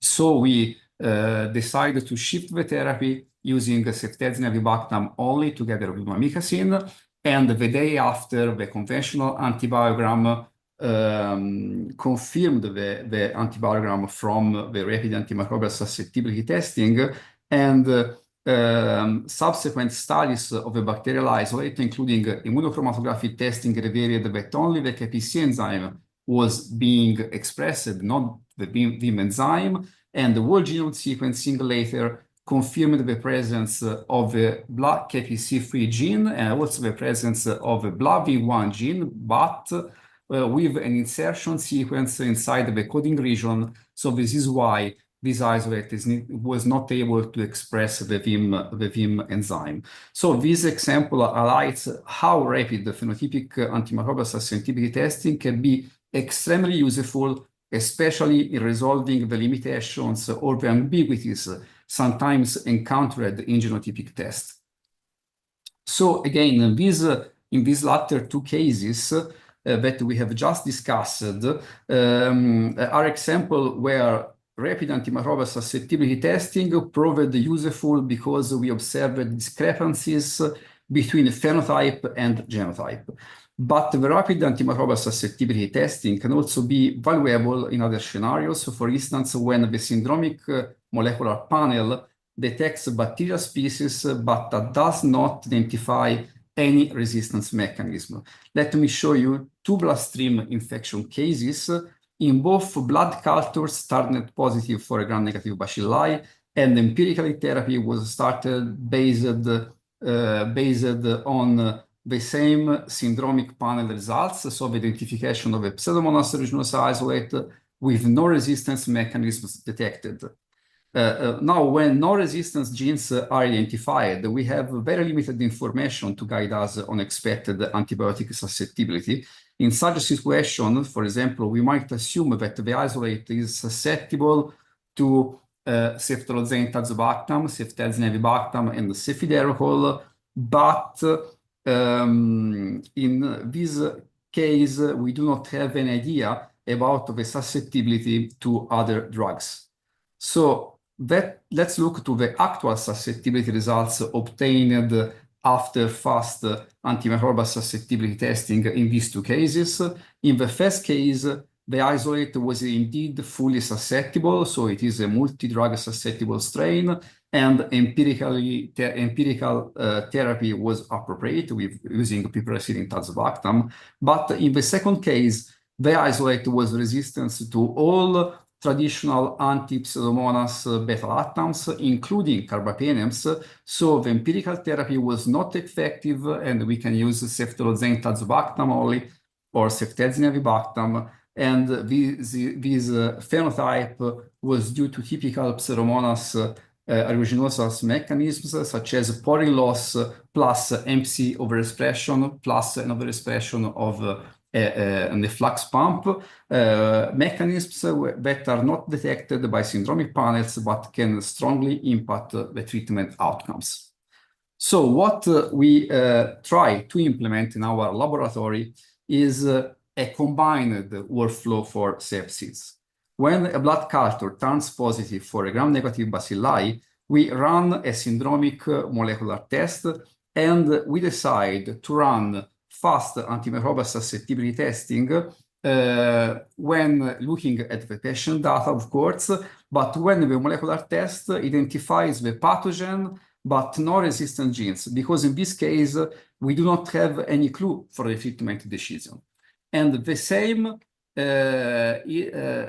happens when we found a KPC producing Klebsiella. So in this case, we run phenotypic antimicrobial susceptibility testing because we know that we have a high level of probability to encounter KPC variants with unexpected susceptibility profiles, such as KPC 31, as we have seen before. So in conclusion, the recent revolution of diagnostic microbiology allowing us for more rapid results, the so-called fast microbiology, it is very important to know the advantages and the limitations for the new technologies to achieve the correct positioning in the diagnostic workflow, so following the so-called diagnostic stewardship. And unlike the genotypic test, rapid antimicrobial susceptibility testing can be substitutive of a standard workflow, and they can have a huge impact on antimicrobial stewardship. Of course, the impact of the fast microbiology technologies depending on the opening hours of a laboratory, and it is very important to note that there is a high need of specific knowledge for the interpretation of the results. And this is why it is very important to discuss each result with the clinical user. So thank you very much for your attention.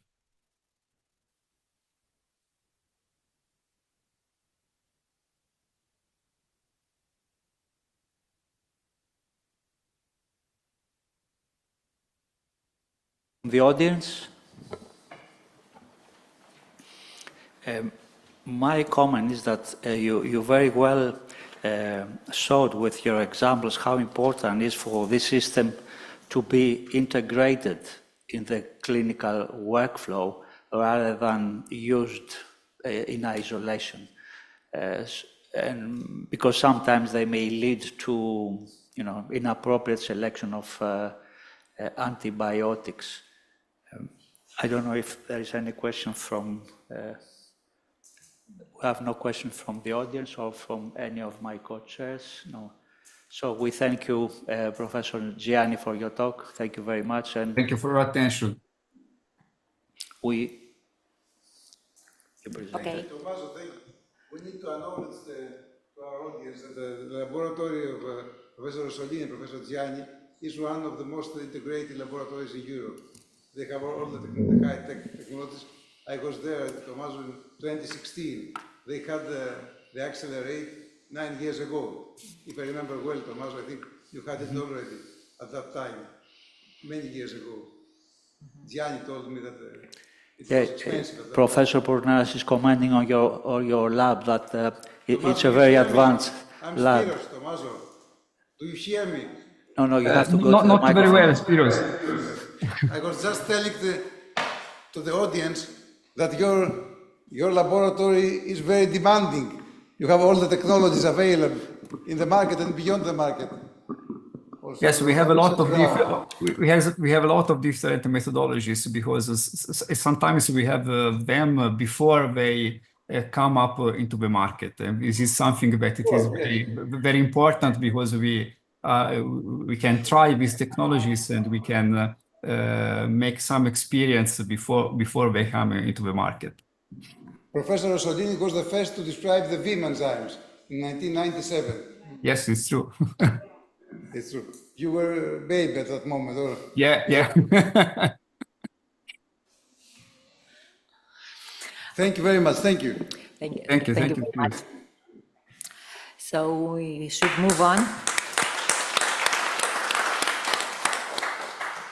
And we will invite Dr. Cristina Luca.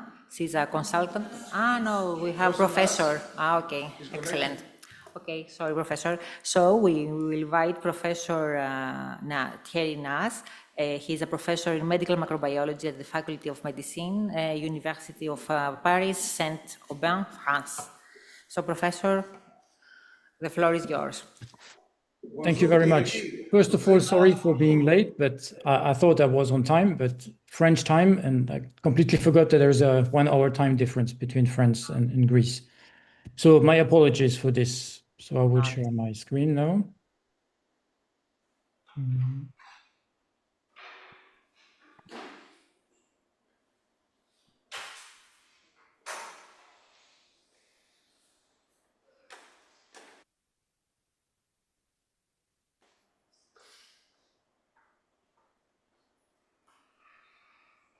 If I succeed. Yes. Okay, yes.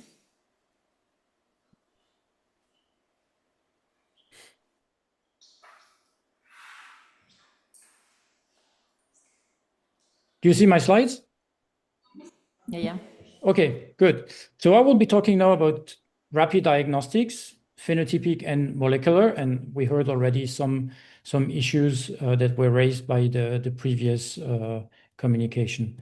So here are my conflicts of interest, and probably you have seen this also during the previous presentation, that multi-drug resistant bacteria have a big burden on our society. One of the very first reports was that of Jim O'Neill. This is a very important one for me because it tells us what we have to do in order to avoid what could be happening until 2050. And the data of Jim O'Neill have been numerously now described, and they have shown to be quite accurate finally, even though it was an estimation. There were 2 papers in Lancet which came about on the same numbers as Jim O'Neill. So there is a lot of people dying from multi-drug resistant bacteria.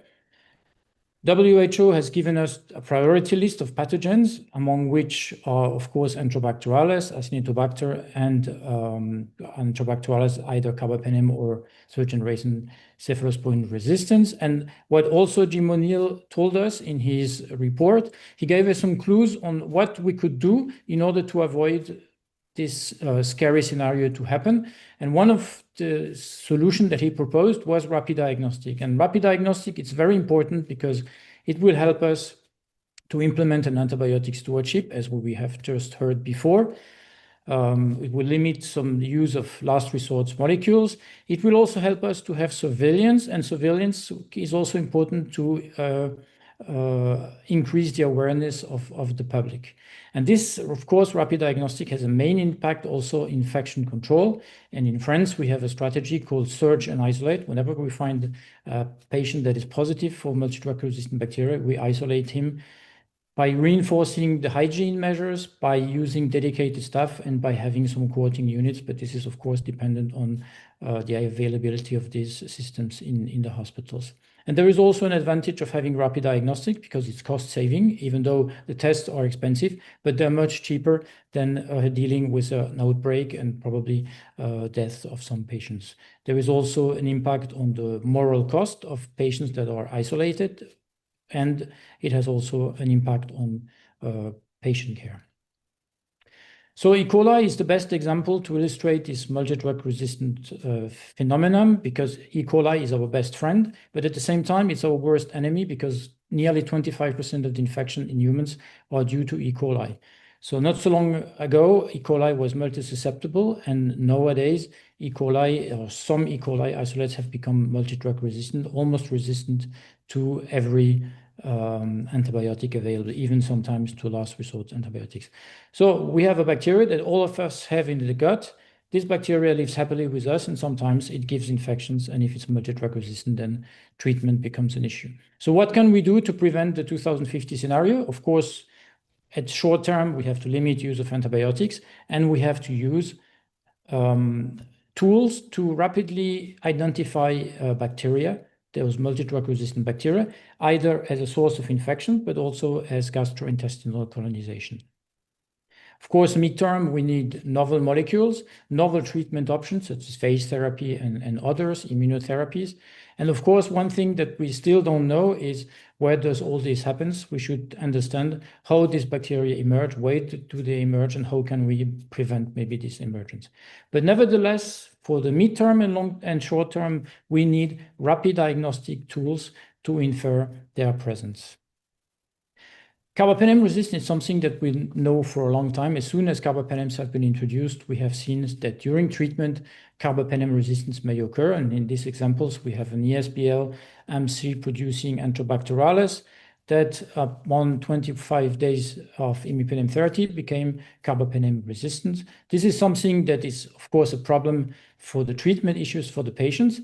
But there is no epidemic dissemination because these chromosomal mutations that lead to this carbapenem resistance have a high fitness impact, which is not the case with enzymes that hydrolyze carbapenems, which are carbapenemases, because they are on highly epidemic, high-risk clones, and they are plasmid encoded. So we need to be able to make the difference between the two.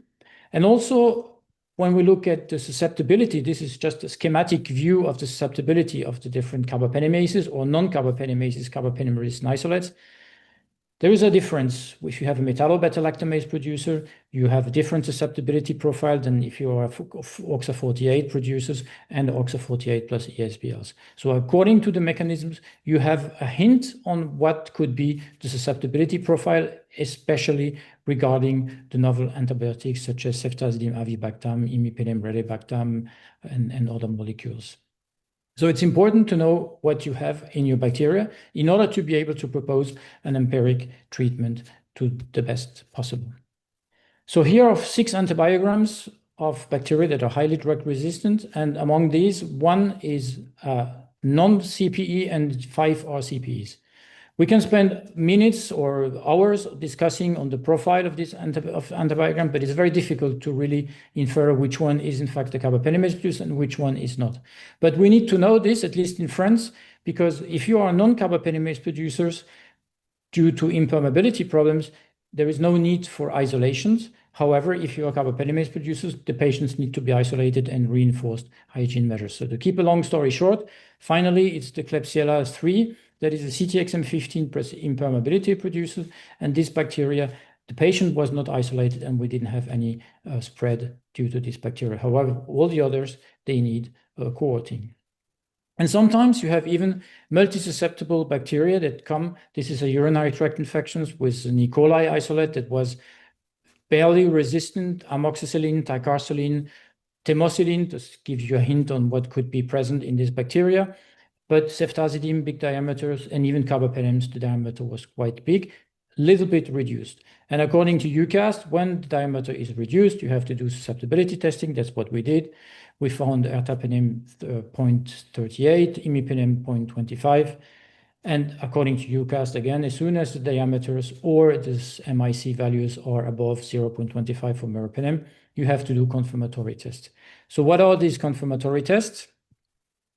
There are different types of confirmatory tests. You have phenotypic tests. They have different specifications. Some, such as Hodge test, are not very good for metallobeta-lactamases.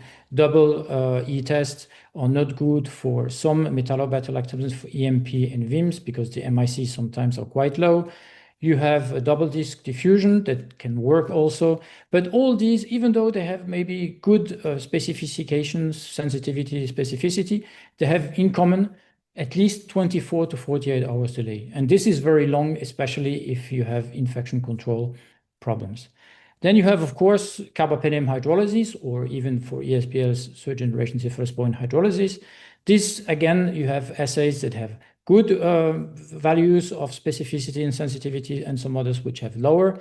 But overall, these assays, they have in common that you need a lot of bacteria to do the testing, and that you have at least 10% of inconclusive results, because you don't know whether, especially in the case of a pH change and a color change, whether the color has been changed or whether the color has not been changed. Is it yellow, orange, or orange-yellow, which can make the difference between positive and negative.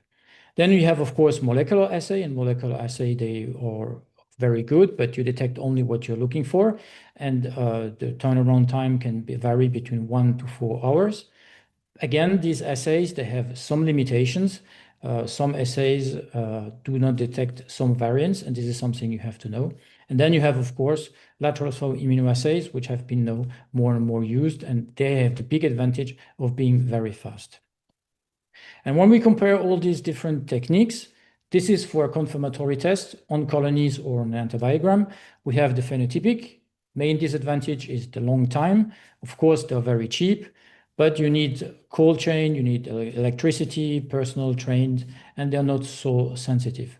And then, of course, you have hydrolysis tests, which are very good because you can basically detect every hydrolysis, except there are also some limitations that sensitivity is not that good. You need imipenem or third generation cephalosporins, you need electricity, you need trained personnel to do it. So there are quite a lot of disadvantages. Then you have molecular, they're very fast, but then the main disadvantage is the price. And of course, you have some limitations, which is inherent to their test. Some do not detect IMP2 variants, some do not detect other variants. And then you have lateral flow immunoassay, which is basically the assay that is the fastest, 15 minutes, but in most of the cases, it takes 2 minutes to get a positive signal. The price, of course, it's commercially available, so there is a price, but it's much cheaper than molecular. And then for all the rest, it's just room temperature, no electricity, no trained personnel. It's highly specific and sensitive. But again, you have limitations because you detect only the enzymes that are present on your strip. So lateral flow immunoassay, at least for confirmatory tests, and at least that's what we do now in France, in the National Reference Center, but also in a routine lab, is really the way to go, because this is one of the only tests that fulfills the criteria of WHO, which are the assured criteria: affordable, sensitive, specific, user-friendly, no need for trained personnel. It's rapid. 15 minutes is the time you have to wait, but if it's positive, it's usually around 2 minutes. There is no need for equipment. And one of the main advantages, it's deliverable, which means you can have long shelf lives at room temperature. And it's quite robust. And very recently, there is a paper that came out in Applied Environmental Microbiology, where they use lateral flow immunoassay, the one from NG Biotech, at temperatures going down to -20, which means that these assays are really, really very robust. So one of the very first assays that was developed was the one from NG Biotech. That's why I show this slide. There is one for CARBA5, one for CTXM ESBLs, and one for MCR1. But there are many more available from this company. Most of them are still RUO, but soon they will get also some CEDV marking. So it's quite an easy and a versatile system. So let's come back to this bacteria that was highly susceptible to antibiotics, basically just resistant to clavulanic acid and penicillins. And of course, we did lateral flow immunoassay, and it turned out to be OXA48. Then we sequenced the isolate, and sequencing results revealed OXA48 on an INC-L plasmid, so the classical INC-L plasmid of OXA48. So the question the clinicians asked us is, why should we bother with this multi-susceptible isolate? And the answer came a few days later, when we did a rectal screening, and in the rectal screening, we found that this patient was also colonized with a multi-drug-resistant Klebsiella pneumoniae that produced OXA48. So one bacteria that produces the carbapenemase may also hide another bacteria that is present in the digestive tract. So for us, no matter, even if the bacteria is multi-susceptible, we isolate the patients that have a positive signal. So sometimes even for multi-susceptible, it's important. So this is for confirmatory. So what can we do with clinical samples? Because we need to have culture. Classically, when you have urine, cerebrospinal fluid, bronchoalveolar lavages, or blood or rectal, you do a first culture. And then from this culture, you do an antibiogram, and altogether it takes between 24 to 48 hours to get the results. And then you can do your favorite confirmatory test, biochemical or lateral flow immunoassay, whatever, to get the presence of given enzymes. You can do now, due to MALDI-TOF, at 24, you can do identification of the bacteria. So this helps also to have an idea on what could be the resistant phenotype. But can we do more? We can do, of course, confirmatory testing on the initial culture from rectal swabs on the chromogenic media, but also on urine or whatever sample you spread. You can do also confirmatory testing to see whether your favorite gene is present. But can we go further? Can we do it directly on the samples? Can we do directly on the blood cultures or even on the blood? And can we do it directly on the rectal swabs? So blood culture is really a key system, because we know that depending on the time you make the diagnostic and you implement the right antibiotic therapy, the number of patients that may die increase. And this is a study that was done in Italy by Falcone's team and published in Critical Care, where he showed that if you do the right antibiotic treatment within the 21st hour, you have still 30% of deaths. But if you wait almost for 2 days, 3 days, you have nearly 90% of the people that will die. So there is a clear link between the speed at which you implement the right antibiotic therapy and the percentage of deaths in the patients. So let's come back to conventional blood culture practice. So you withdraw blood, you incubate this in vials in an intermediate incubator, you get the signal, you do a gram stain, and according to the gram stain, you do an antibiogram. And sometimes you can even do an enrichment culture, and you can get then the result 24 hours later. You can do MALDI-TOF, and this is what we do now in the lab classically.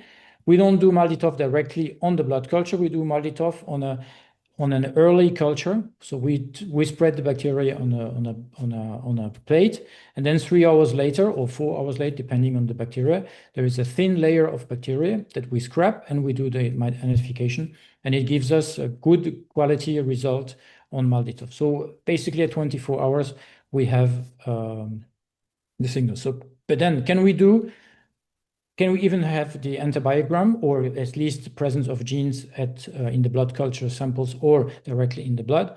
So this is, of course, what the thing that we need to do. And there was one study that showed that you really have to do it as soon as the blood culture gets positive, in the case of positive blood cultures, that you have to do the testing, because the longer you wait, the less important will be the result that we'll obtain, because soon you will have the susceptibility profile, and now with rapid susceptibility testing, you can almost have the susceptibility testing the same day.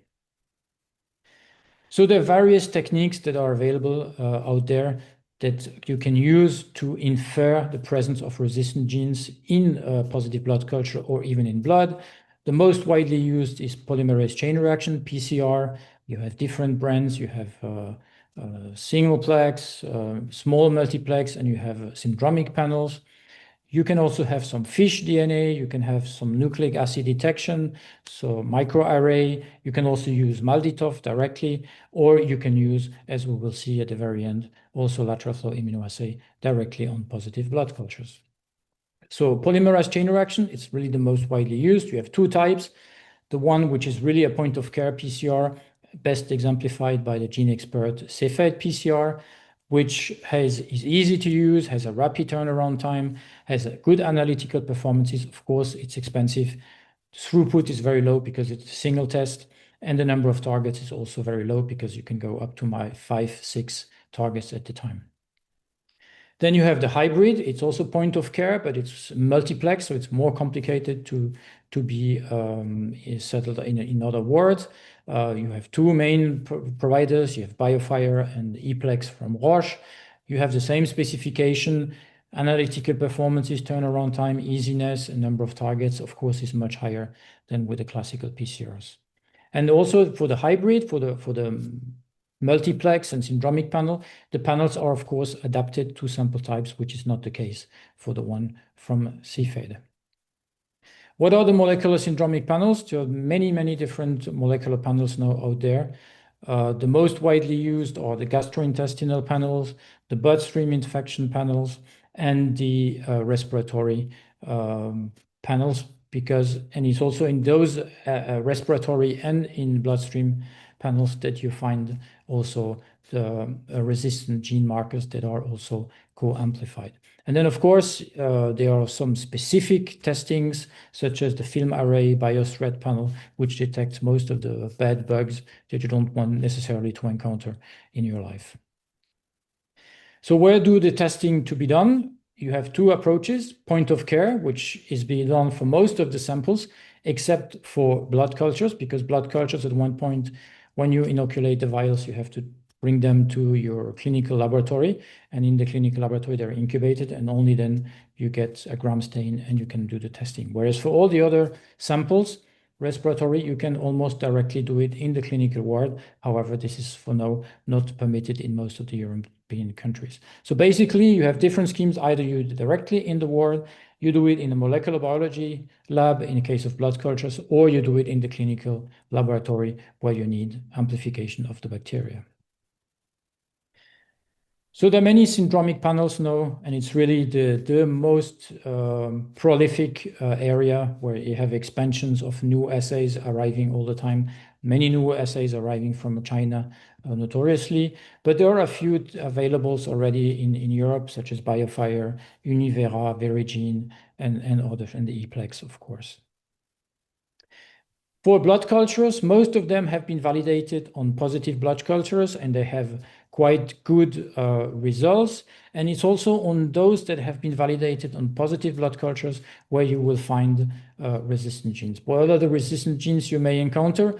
Well, in most of the cases, you have a few gram-positive resistance marks, such as MAC-A, MAC-C. For gram-negative, or VAN-A, VAN-B, and for gram-negatives, you have the CTXMs, of course, the 5 main carbapenemases, and MCR1, and those are also the ones that I have shown you before with the lateral flow immunoassay. But you have also some approaches now, some molecular approaches that directly try to identify the bacteria that is responsible of sepsis on the blood without preliminary culture. There are only two currently available which also detect resistant genes. Most of these assays detect only pathogens, and only a limited number of pathogens, except, as we will see now, metagenomic is also arriving. So here are just a comparison of three different syndromic for blood cultures. You see that the bacteria that are identified are quite similar, but not completely identical. These are for the gram-positives.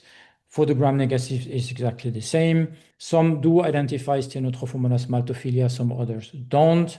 And Stenotrophomonas maltophilia, even though it's rare, when you have an infection, it's quite challenging to be taken care of. So it's important to detect them quite early. And then for the resistant genes, you always find the same resistant genes, MAC-A, MAC-C, VAN-A, VAN-B, and then for the gram-negative, the 5 carbapenemases, ESBL, CTXM, and MCR1. So it's quite limited number of resistant genes.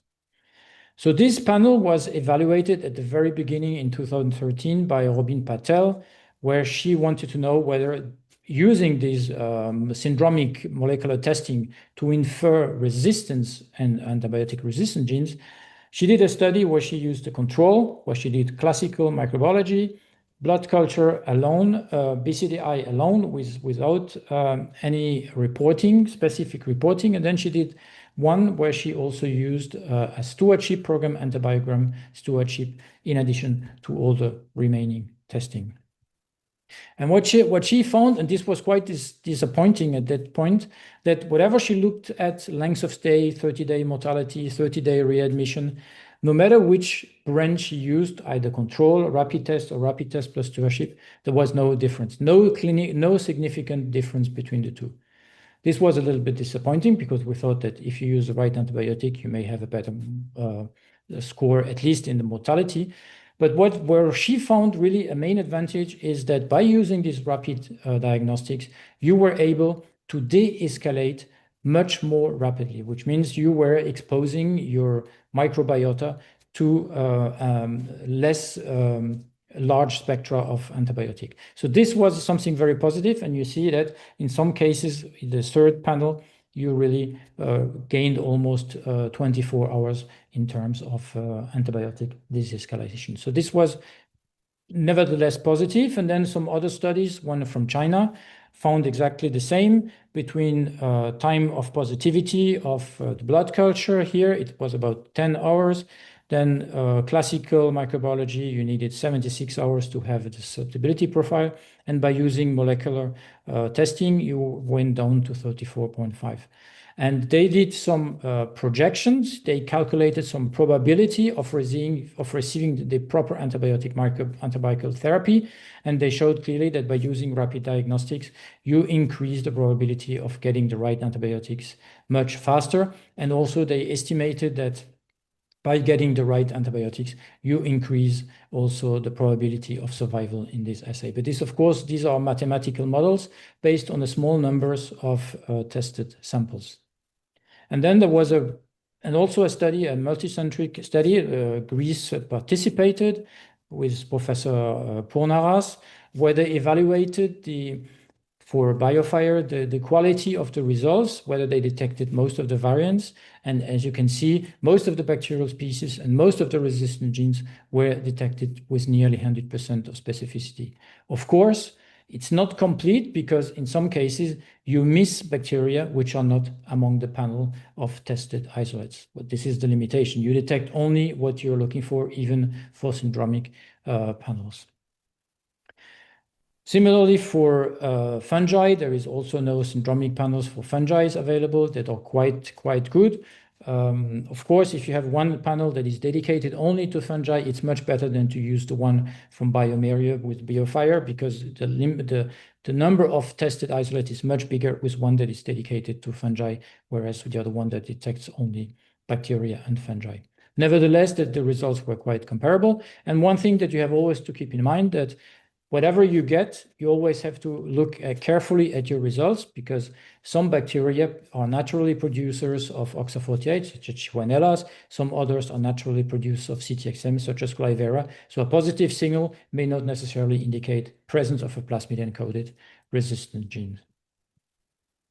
So what is coming next? Next is, of course, whole genome sequencing. And the previous speaker, Tommaso Gianni and Gianna Rossolini, they have investigated the use of whole genome sequencing by using the nanopore technology to see whether they can look at the resistant profile of bacteria present in positive blood cultures. And that's what they did.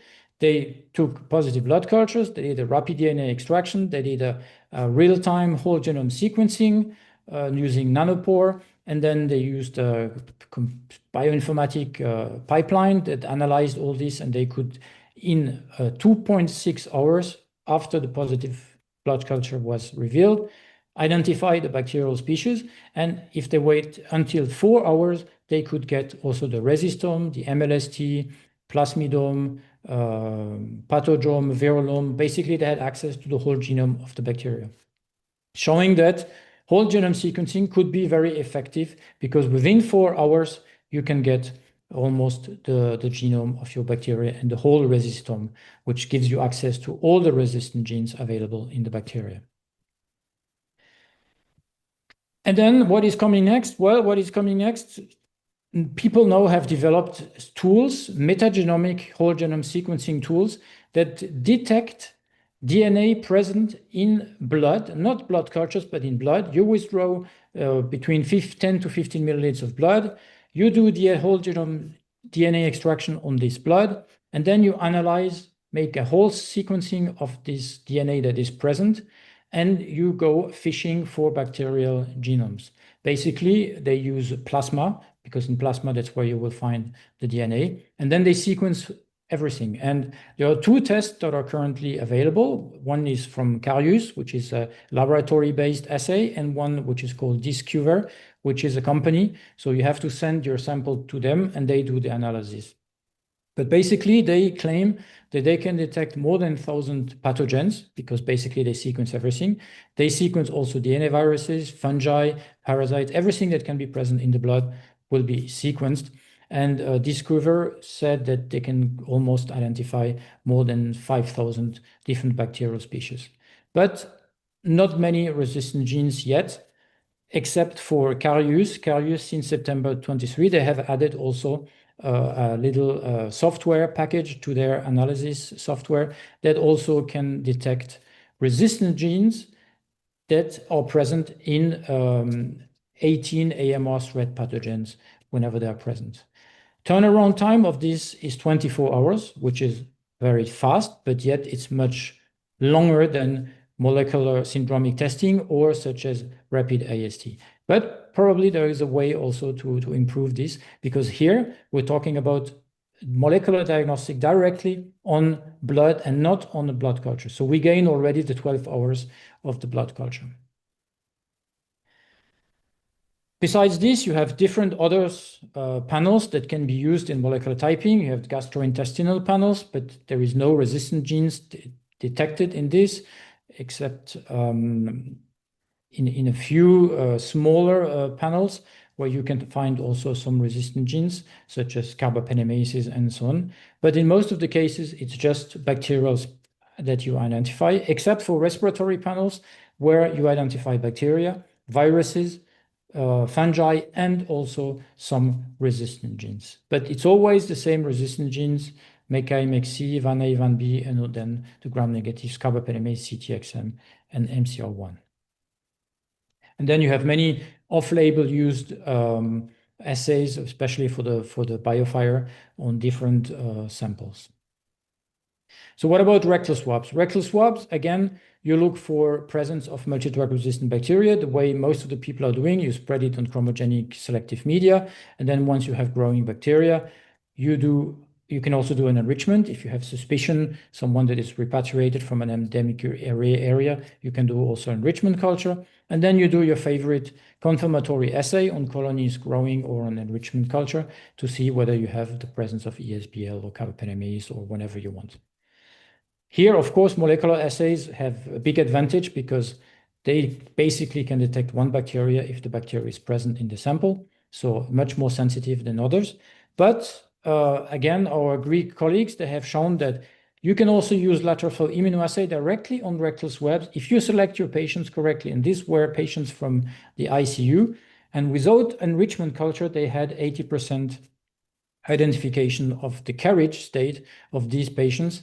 And within 3 hours of pre-incubation, they reached nearly 100%, showing that patients in ICU, they have an enriched flora of multi-drug resistant bacteria, and these you can detect them by lateral flow immunoassay. So to summarize, scary scenario of 2050, and we still have no clue how to stop it, besides rapid diagnostics, for surveillance, for identifications of carriers, hygiene, and for have proper treatment in order to keep our molecules, last resort molecules, alive as long as possible. Most of the assays now are highly efficient, they are rapid, and they are quite affordable, except, of course, moleculars, which are still very expensive. But they're all adds-on tests. They do not replace standard microbiology. We still need to do, and we have the many explanations, many reasons, and Gianni Tomasi explained us that sometimes there is a discordance between susceptibility and genotypic data. Most are validated for CPEs and for CTXMs. None is perfect. Whichever you use, you have to keep in mind that there are some limitations, and knowing these limitations will allow you to use them properly. You have to use the ones that are ideal for your local epidemiology, and you have to use them on a risk-based assessment for the patients. And lateral flow immunoassays, they are really the ones that are the easiest, the fastest to use as confirmatory assays, and they really respond to the assured criteria from WHO. Syndromic multiplex PCR, it's coming more and more popular. It's used more and more, even though they're very expensive, more than 100 euros one test. But if you select the right patients, then it can be very useful. They have minimal hands-on time. Most of them are what I call PCR for the dumps. Basically, you take your sample, you put it in the machine and everything, and you just plug and play. It's rapid, turnaround times are very impressive, 1 hour. but usually it takes more than 4 hours between the prescription and the report you can hand. So you have to keep this also in mind. There is an important clinical added value, given that you choose the good patients to do your testing.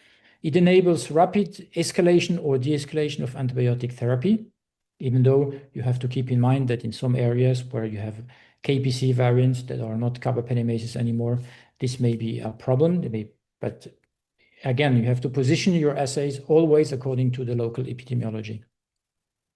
And if you want to use these assays, at least you have to think about the diagnostic stewardship, knowing when to use them, because of course you cannot use it on every patient. It would just, health insurance would just go bankrupt. And you have to have an antimicrobial stewardship program, and the two have to work together in order to use them efficiently. Keep in mind also that there is delay in prescription, sampling, and transport to the lab. So if you want rapid diagnostic to be efficient, you have to keep these as short as possible. Microbiology labs need to function 24 hours, 24, 7 days out of 7 there, including blood culture and molecular testing, which is not always the case in all the laboratories. And also keep in mind that even though molecular tests are now faster and very fast, 1 hour, you detect only what you're looking for. And at the end, susceptibility testing is still what we need. And when we look at rapid susceptibility testing, and you have heard this before, you see that the times are now almost comparable to molecular testing. And this is probably one handicap on testing directly on blood culture with expensive diagnostic tools. However, as you can see, working directly on blood, this is probably the way to go, because there you will gain a much bigger time to implement the right antibiotic therapy. So to summarize, what we have seen is that classical culture is 48 hours. You can use PCR directly on positive blood cultures. You can do whole genome sequencing now. In 4.2 hours, you have access to the whole genome, to all the resistant genes present, even on the chromosomal mutations, which may lead also some impermeability problems. Or you can do lateral flow immunoassay, and we will see this in a few seconds. But also there are no PCR approaches that work on 1 hour on blood, just on blood, but you have always to keep in mind that you have select your patients for those where it's the most important to have rapid information. And you have no metagenomic approaches, which allows you to detect almost 6,000 pathogens that could be present in your blood sample. But always keep in mind, when you do this molecular testing, contamination can be a very, very big issue. So lateral flow immunoassay directly on positive blood culture has been now evaluated all over the world, Israel, Taiwan, in France, in Italy. And in most of the cases, they have shown that lateral flow immunoassay on positive blood culture is equivalent to rapid molecular testing. And in Singapore, they even have shown that it's comparable to whole genome sequencing.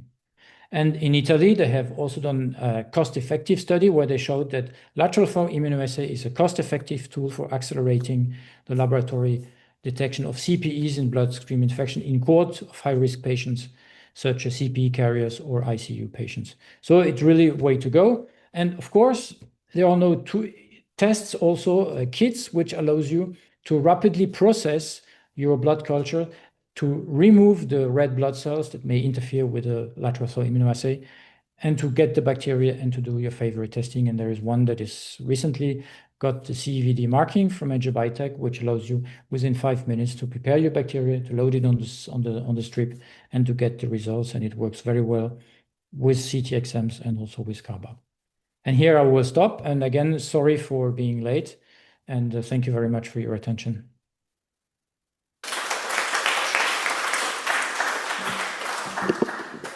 Thank you very much, Professor, for your excellent talk. Do you have any comment or any question, please? No? Someone from... Okay. So, yes.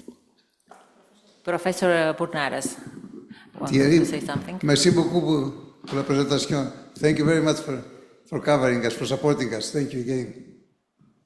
Thank you for inviting me.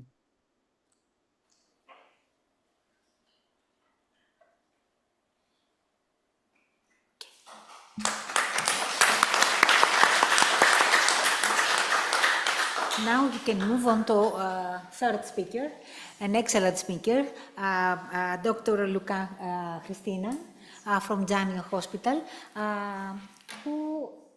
Να πάρω ένα από τα δύο νεράκια, γιατί δεν έχει. Ναι, βεβαίως. Sorry. Who will discuss with us a hot topic, how to implement in the lab workflow all these rapid diagnostic tests. Please, Christina, we can hear you. Thank you. This is surprisingly vertical. I wasn't expecting that. So, good afternoon, everyone. I want to thank the organizing committee for the invitation and also congratulate the newly founded Hellenic Society of Clinical Microbiology for this very successful first seminar. And I hope that many more are to come in the following years. So today we're going to go briefly through the basics of how we can optimize our workflow within both the clinical setting, but also the laboratory setting, in order to successfully implement the rapid AST methodologies, especially for bloodstream infections. This is my conflict of interest. So there is a well-known story written by Aesop. He was a Greek storyteller that lived in ancient Greece. I think all of you know him, right? Because everyone is Greek here. And in the story, there's a man, an Athenian man, and he's traveling by sea. But at some point, the weather changes abruptly, and then there's a horrible storm, and the ship is overturned. And the Athenian man, and also his fellow men, are trying to swim towards the nearby island. But the Athenian, instead of swimming, he starts praying to Athena, the protector goddess of the city of Athens. And he's pleading and he's saying, Athena, if you help me stay alive and get out alive of this whole ordeal, I'm going to build a huge temple in your honor. And one of his fellow men went nearby him and he heard him praying, and he said, you can pray to Athena as much as you want, as long as you also start moving your hands and swim towards the island. And we have a saying, the Sin Athena ke Kyriakini, which literally translates into, along with Athena, move your hands. And they also have a same saying in English, so the gods help those who help themselves.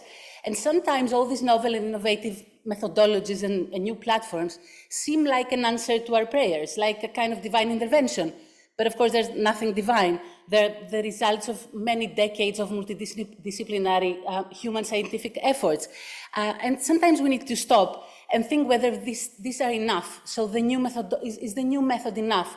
Or should we also start moving our hands towards the correct direction? So these kind of methods, especially for bloodstream infections, they kind of initiate a domino effect. They're the first move in a series of movements and actions where we get faster to the targeted therapy because we can tailor the antibiotic treatment of the patient specifically for the specific pathogen and also its antibiotic susceptibility profile.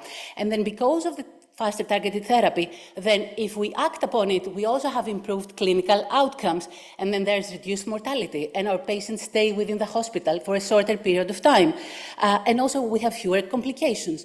And if we further act upon it, and we choose to administer them more targeted and narrow treatment, antibiotic treatment, then we can also implement antimicrobial stewardship practices. And all of this, of course, leads to reduced healthcare cost. And the final tile that drops in this domino effect is also infection control. So we will detect the resistant microbes way earlier, and then we can implement infection control and contact precaution, and also maybe isolate the patient if that's feasible. But the test results themselves cannot do all of this for us. So we also need to act upon it. So the actionability of the test, of the method, is very, very important. So how many times and in what way can the test results influence the clinical decision-making? So these methods, because they're so fast, they have two main advantages. One of these advantages is their speed. So the innate nature of the method, because they're so fast, we get to faster results. And this is out of our control. This is within the nature of the test. But the second advantage, so the frequency in which we choose to change the antibiotic treatment of the patient, is entirely under our control. So we're going to see how we can act upon the test results to optimize the workflow and get the best potential out of the method. So first things first, we need to figure out the logistics. We need to figure out the practical issues when implementing such a methodology in the lab. First of all, we need to validate the method. We need to make sure that the method is the correct method to answer the clinical question that we are going to pose, whether it's going to have clinical relevance within our setting. So we need to assess the susceptibility, the sensitivity, the specificity, the accuracy. We need to compare it to our standard of care. And when we are sure about all of these different components of the method, then we can also reassure our clinicians and persuade them to trust the test results and act upon them and make clinical decisions that will affect their patients. And then the second practical issue is the cost. So most of these methods are relatively costly, and we need to justify this cost, especially the microbiology laboratory, because it's going to have the whole burden of the cost for the equipment and the maintenance and the supplies. So we also need to see whether it's cost effective. And the third, very important, I think especially for Greek hospitals, is how we can integrate the results of the method within our IT system. So if we don't have an EMR system, an information laboratory and clinical system that's going to be seamlessly integrated and connected to the method, then we're going to lose time, actual time, but also labor time, for people to do it manually and by hand. And then we go to the who's. So who is going to perform this test? Is it going to be our usual personnel? Or do we have to train our user personnel? Or do we have to have dedicated personnel for the specific test, but also personnel to assess the results of the method? And then it's where I don't think this applies to Greek hospitals, because I think all of the Greek hospitals have their own microbiology laboratory, and everything is done in-house. But for other countries, sometimes they have to transfer the samples to a certain central laboratory, and then they lose time. And then the sixth and most important component of the practical issues is when are we going to perform the test. So are we going to have the test only for the morning hours of the laboratory? Is it going to be 24/7? And if it's going to be 24/7, are we going to have someone that's going to assess the results during the second and the third shift? Because if we don't have someone, then it's going to be assessed again the next day, and then we're going to lose this valuable time. So this is a study. They used the BCIT2 panel, the FilmArray panel, just to identify the species, and then they used the Vitek Reveal platform to calculate the time to result and the turnaround time and the time to the antibiotic adaptation.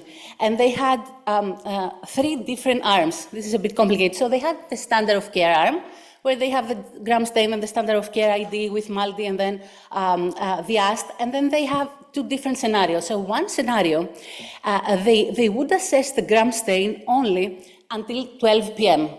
And within this arm, until 12 p.m., then after that hour, they would do the standard of care.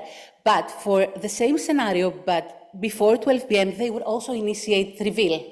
And then they have a completely different second scenario where they calculated, they simulated, so this is not real results, they simulated how the results are going to change if they would have the reveal test for 24/7, so for all of the day. And keep in mind, this is a one-shift working laboratory, so only for the until 6 p.m., I think, gram stain until 12, and then the laboratory works until 6 p.m. And then in the first scenario then, they would include 65% of the samples. They would analyze them using Vitek Reveal, and then the rest, 35%, standard of care, because of the difference of the assessment of the gram stain. And what they saw, that it was for both scenarios, of course, it was statistically significant, the time to result way earlier when compared to standard of care, and this was expected, of course. But what they also saw, that when they compared scenario 2 with scenario 1, they also saw some better results. And then they did something even more novel. They tried to calculate for every hour, if they extended the working hours of the laboratory until 10 p.m., so from 6 p.m. until 10 p.m., how would this influence the results? And they saw that for every extended hour of the working hours of the result, then even more blood cultures would be assessed, and they would have the final results within the same day, so the day of the positivity, which is quite influential towards the antibiotic treatment change.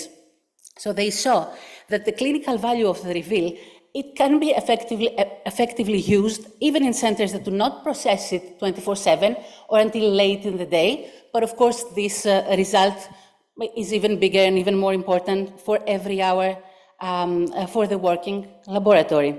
And then the next big question we need to answer is what kind of role the method is going to play within our lab. So is it going to replace altogether our previous methodology for asked results for blood cultures? Is it going to be an add-on method? So are we going to use it like target? Is it going to be in targeted use? And if so, how can we make it happen? So we need to see first our existing workflow, what kind of staff we have, our existing methods. How can we intervene within our existing workflow and make it happen more effortlessly and seamlessly? And again, cost. So if we do routine testing for all positive blood culture bottles and cultures, of course, it's going to be very costly. And if we decide upon selective testing, then there's another big question that we need to answer. Which patients are we going to test using these methods? So this depends on what kind of clinical question we want answered or what kind of clinical influence and improvement we need. So if we want to move, if we want to focus towards more escalation, so we're going to test more stable patients, because you expect the stable patients to not need any last-line antibiotics. But sometimes this is not the case. They come to us, and even though they don't have risk factors for resistant microbes, they also need last-line antibiotics. So we will need to escalate, and then we know when to escalate, and we will know it way earlier. But if we want to focus in the escalating, then we're going to target the critically ill patients, because sometimes unexpectedly, the critically ill patients, even when they have risk factors for resistant microbes, they don't. They carry susceptible ones. And we can de-escalate and provide even more narrow treatment. And then I think Tommaso, but also Kyrinas, briefly discussed this. So communication is key when we need to implement this kind of method, because we need to be in constant communication with the clinicians. So the laboratory should be always in touch with the clinicians. We need to converse with them before we implement the method, because we need to identify the patients that we're going to test using this method. And then after, we need to have a free flow of information with them, because we are going to have to report the results in a timely manner and not lose any time. And after that, sometimes even communicating the results won't be enough, and the clinicians might need a little bit of nudge towards the right direction. And then the next question: how are we going to report the results? What medium is going to be the best for us to report the results? Of course, it will have to be a real-time notification, because otherwise, again, you lose valuable time and you do not use the method in its full potential.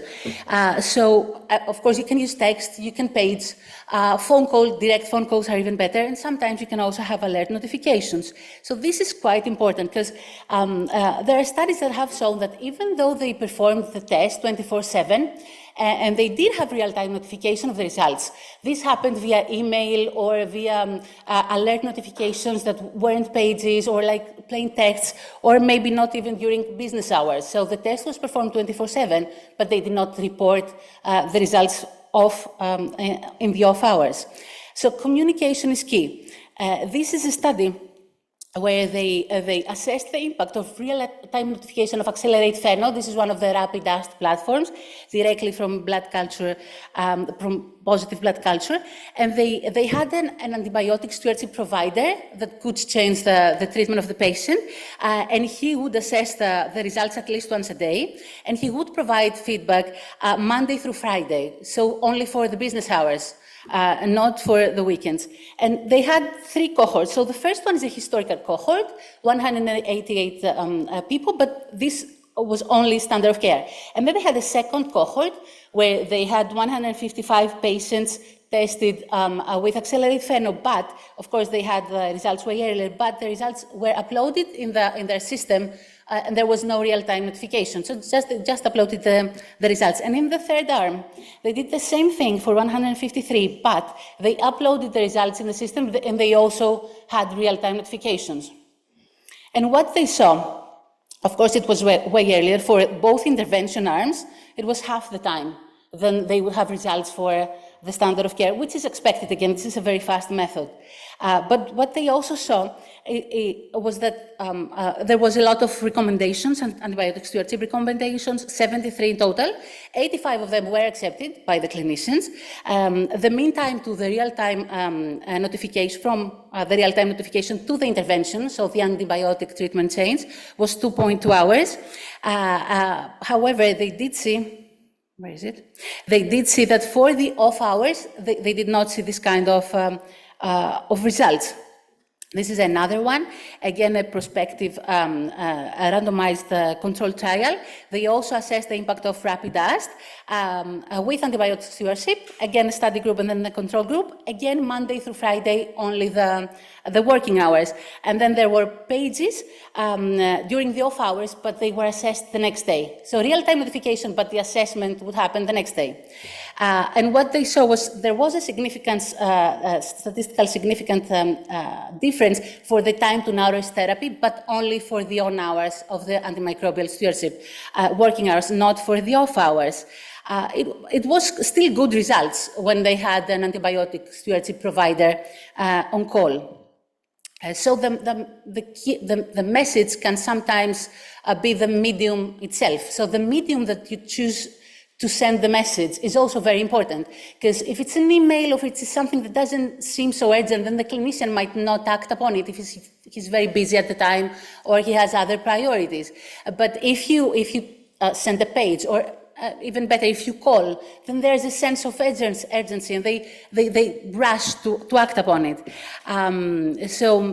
This is also another study where they saw this. It was pager notifications to antibiotic stewardship providers. It was the Veritin platform, so they also knew the resistance genes. And what they saw that for approximately 60% of the cases, they could have some kind of change. But only for 70% of those, an actual change happened. And then 25% of this change was to avoid antibiotics altogether, and then escalate for approximately 25%, and then the rest of them, 50%, they de-escalated. But the most important thing was what? So they observed that the de-escalations took more time to happen than the escalations. And this, again, is kind of expected, because if you know that you should escalate and then your patient is in danger until you do so, then you rush towards escalating the treatment. But in the other case, when you need to de-escalate, then it's not a priority for you. You think that it can still wait a little bit. And the other thing that they observed was this phenomenon. So for the day shift, the antibiotic treatment change happened sooner. But for the night shift, it took longer. It took more hours to do the change during the night shift. You can see that. And also, after midnight, they only had 2 changes, 1 escalation and 1 de-escalation. So the clinicians were reluctant to do any changes late at night or through the night, and they would prefer to discuss it further upon the next day before changing. And just a few examples. So let's go back to the hero of our story. So we have the drowning man, and he's 33 years old, and his medical history is free, and he comes to our hospital and he presents with UTI symptoms and fever, but no signs of sepsis. But it's 2012, so we go back in time a little bit, and because it's 2012, they treat him with ciprofloxacin. Because it's 2012, it takes more than 48 hours to actually know the result, what kind of microbe and what's the profile. And if it's a susceptible E. coli, then it's fine. No harm, no foul, nothing will be changed. But if he has an irritable producing that also happens to be resistant to ciprofloxacin, then again, it's going to take us 48 hours to optimal therapy. But we have the same patient, but now it's 2024. So we jumped in the future a little bit. And now we know within the same day whether he has the appropriate treatment or not. And again, if it's a susceptible E. coli, again, no harm, no foul. We know it the same day. We can be sure for our actions. But if it's the resistant one, and if our workflow is relatively working efficiently, like relatively seamless, but we only have testing during the morning hours, and then the blood culture is positive during the morning hours, we can have the optimal therapy again in less than 30 hours, even though our lab does not perform the test 24/7. But if one of these parameters changes, even if we have 24/7 rapid testing, but we do not assess the results because there's no ID physician or no microbiology in the afternoon and in the night, and then we don't have real-time notification results, and then it takes, again, almost 48 hours to optimal therapy, even though we test 24/7. But, okay, this is another example. Our hero now is 73 years old. He has a rich medical history. He has multiple prior hospitalizations, and he presents with the same symptoms. But we are in Greece, and we have to cover our bases, and he's treated upon admission with meropenem, colicin, and linezolid. And again, if it's Klebsiella and it's susceptible, unexpectedly, then you can de-escalate, especially if you do it again during the morning hours and you have someone to assess it, then you can de-escalate in less than 30 hours. And then your patient is not exposed to broad-spectrum antibiotics, and then you do not select for more resistant microbes. But if this is not the case and you have no real-time notification and no one to assess, again, it takes 48 hours to de-escalate. Let's say it's a Klebsiella pneumoniae, and we get the results, and it's susceptible only to ceftazidime avibactam, so it's probably KPC. And then, again, we can give the patient the appropriate treatment and probably help him stay in the hospital for a shorter time period, and also probably help keep him alive in less than 30 hours. We can give him the appropriate treatment in less than 30 hours. But in the opposite case, it could still take us almost 48 hours to target to give that narrow treatment. But in this case, we know from the start, so within the same day, that the patient has a resistant microbe. And we can implement contact precaution, and we can also isolate the patient if this is feasible. So we also have a little bit of first-hand experience in our hospital. We were part of a multi-center study, the FAST study, where we used the Reveal platform for patients with gram-negative positive blood cultures, bacteremias. And we followed certain inclusion criteria. I cannot share any data with you, unfortunately, but I can still briefly go through how we made it work, like what was our workflow.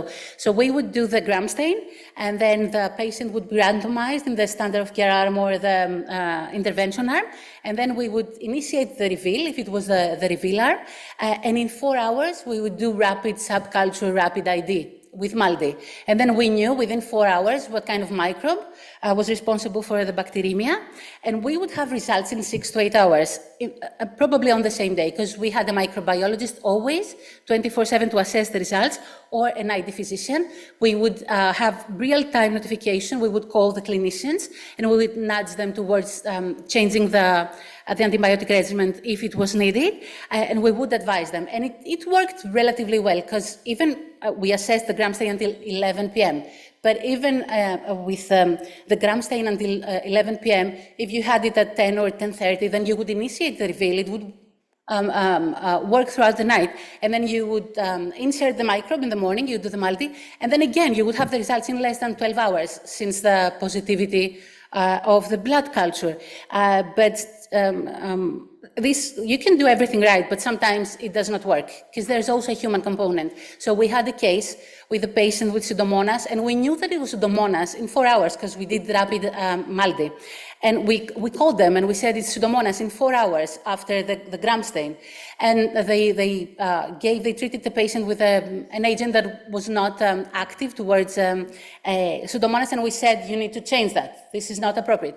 And then another 4 hours after, we had the results of the reveal, and we called again. And we were like, we have the results, what did you give the patient? But again, the patient would still get the first antibiotic, the one that was not active against Pseudomonas. And then the next morning, we called again to make sure that the change had happened, and it hadn't. They would still give the patient the inappropriate treatment. So you have to take under consideration also the human component. So to sum it up, for an offended, let's not say a seamless, an efficient workflow, you need to figure out all the logistics, you need to assess the existing workflow and make the change happen as easily as possible. Of course, the change is never easy. and the transition is never easy. You need to determine the patient population that will benefit the most by using this method. You need to develop, of course, and establish, if they are not already established, good channels of communication with the clinicians, the laboratory with the clinicians, and back and forth, and make sure that all of those, the above steps are followed organically. So at some point, this is going to happen. It's a given that you're going to make mistakes. It's not easy to implement such new methodology within the lab. And you're going to make mistakes, like this one. So you're going to make mistakes, but you're going to fix the mistakes. And then you're going to try again and fail again. But then you're going to fail better. And at some point, you're going to find a position where you do things more efficiently. And as long as we keep moving our hands towards the correct direction, then I'm pretty sure that eventually we're going to make it to the shore safely. So thank you very much for your attention. Thank you. Christina, thank you very much. Do you have any questions from the audience? I have one. Okay. So does anyone have experience with rapid dust platforms? You do? Which one? For almost a year right now. Which platform? We are still trying to find the rule of this test in our hospital. Okay. The problem is the staff. I mean, we don't have 24/7 people working in the microbiology laboratory. So this is the main problem. But you can still make a difference. The study shows us that. In order to work it, and we always perform it by using the BCI. Okay. And it's really very expensive. That raises the cost, of course it does. So it is the cost and the staff. Okay. But we are trying, and it's for sure very useful, and for the patient and for the clinician. But it's the cost and the staff. Yes, but I hope that at some point it's going to be cheaper, or we're going to be richer at some point. But you can still make a difference even if you only use the test during the morning hours. Yes. You can still have the next morning, like early the next morning, you can have the results and then give it to the clinicians. Yes, this is true. That, and it depends who is the one, the clinician that is at the hospital during the time that we are going to inform them. That's true. That's the human component. Yes. If it is, a young consultant, maybe we not change till the next morning. Yeah. The head of the department or somebody is going to be there to take. Yeah, but at some point, if you do it again and again, then the young consultant at some point is going to be convinced for the efficiency of the test, and he's going to trust the test, and he's going to trust you, and he's going to start making the change earlier. With this communication problem that Yeah. Who else? The more we use this test, the more they will be convinced that the physicians in charge will not be pushed to adopt the results.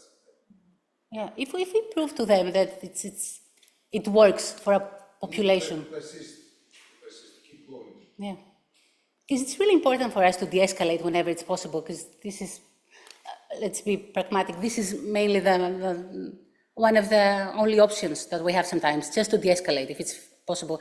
But if we can't, then it's very important to do it earlier and preserve these antibiotics. Yes. Can I ask you, in the case you mentioned that they didn't change the treatment? Yes.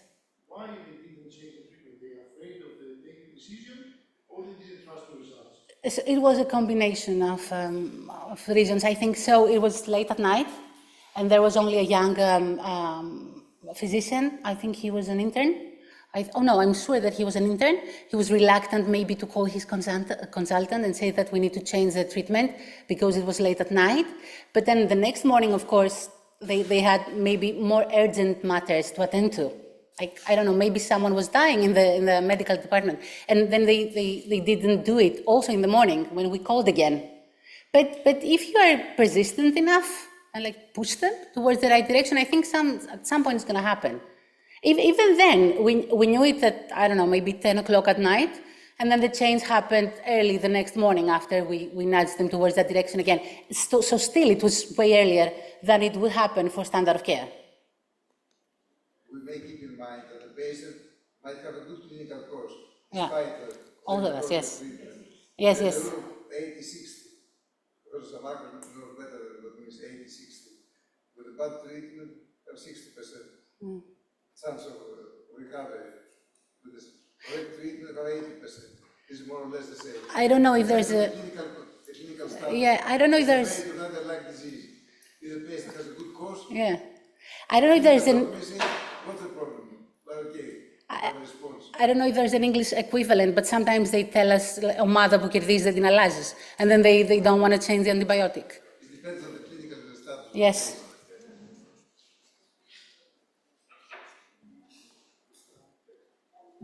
Okay, thank you.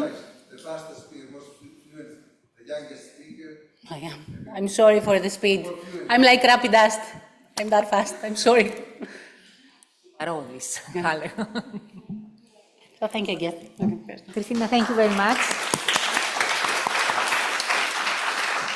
Now it's a great honor and pleasure for me to introduce you Professor Samarkos of Internal Medicine and Infectious Diseases in University Hospital in ECPA, and to tell us the point of view of clinician for these tests. Thank you. I would like to thank Professor Poulou personally for inviting me here. I would like to thank you for being here at that time of the day. And unfortunately, I'm the last speaker, and the fate of the last speaker is to repeat what the other speakers have said. So, but I'll try to reframe what the previous speaker have said, because I think almost all the information I have in my talk has been mentioned before. But I'll try to reframe it from the point of view of the infectious diseases physician rather than the microbiologist. So these are my conflict of interest. I have trained the bioMérieux personnel. And the first question is why we need to have results fast. If you think that the infection, sorry, hold on a minute.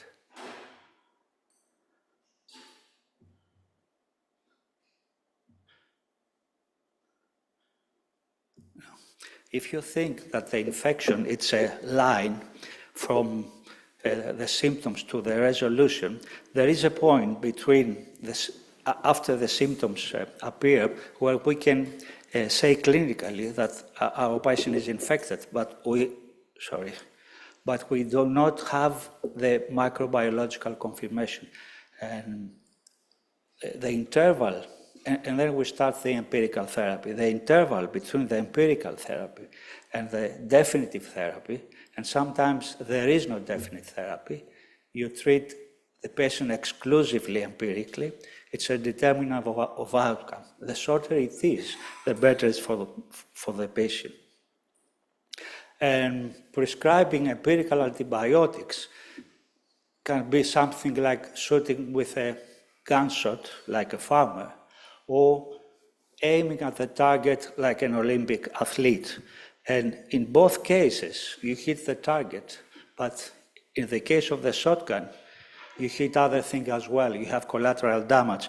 And in infectious diseases, collateral damage means antimicrobial resistance. So you need precision. So imprecision in prescription is a measure of harm by antibiotics. And the drivers of imprecision are multiple. Sometimes you don't even know if there is an infection or not. Your patient has fever, but it could be drug fever, but you still treat them sometimes with antibiotics because you don't know. Or you know that your patient has infection, but you don't know the pathogen. Or it takes time to know the pathogen. Or it takes time to know if the pathogen is susceptible to specific antibiotics. And sometimes, like the case that Dr. Lucas said before, you know the susceptibility, but you don't want to change your antibiotics. And all these prolong the empirical therapy, and essentially, or sometimes, they prolong the inappropriate therapy. So you have two scenarios. If your therapy is not active, or your therapy is more broad than necessary. In both cases, you have two different kinds of patient harm. And so we need to work in the time frame between drawing the culture and getting the susceptibility results. And what I'm going to talk about is the last part of this time frame, what you do to have earlier susceptibility results and what is the clinical impact of the speed in this time frame. So to reduce the uncertainty and the imprecision, we have different tests. We have gram staining, microscopy, molecular testing, and finally, we have phenotypic antimicrobial resistant susceptibility test, and this is what I'm going to talk about. So I'm not going to talk about molecular testing at all. And you have to have in mind that in some cases, the need for speed is very important, because if you have a septic patient, if you have bacterial meningitis, if you have febrile neutropenia, or if you have resistant pathogens, the more you delay, the more the patient dies. And in septic shock, every hour counts. Every hour you delay the effective treatment, mortality goes up. So I'm not going to repeat the method, I'm going to skip this slide. And the first question is, what is the clinical impact? What do we mean clinical impact? How you can measure it?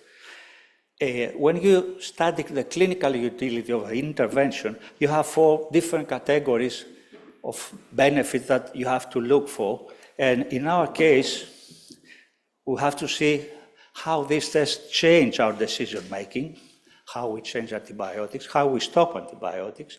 You have to say if they affect the course of the patient. Does the patient die less? Does the patient stay less in the hospital? Does the patient gets admitted less in the ICU? And then you have the laboratory aspect. Is this test easier than the others? And you have the cost factors. If the test is cheaper, the test is cheaper or more expensive. And of course, you have to bear in mind what you should look for. So in rapid antimicrobial susceptibility testing, we need to check for antibiotic modification, effective antibiotic therapy, optimal antibiotic therapy, and de-escalation. These are outcome measures. We need to check if newer tests perform better for these metrics. And of course, we have the patient outcome, which is another important metric. It's antibiotic exposure outcomes. Does the new test lead to reduction in antibiotic use, or clinical outcomes, or length of stay, which is partly clinical, partly financial. And you need to have the appropriate trials for that, and you will see that, unfortunately, the quality of evidence that we have about this test is not optimal. So we need to ask about turnaround time, time to appropriate therapy, patient outcomes, and cost effectiveness.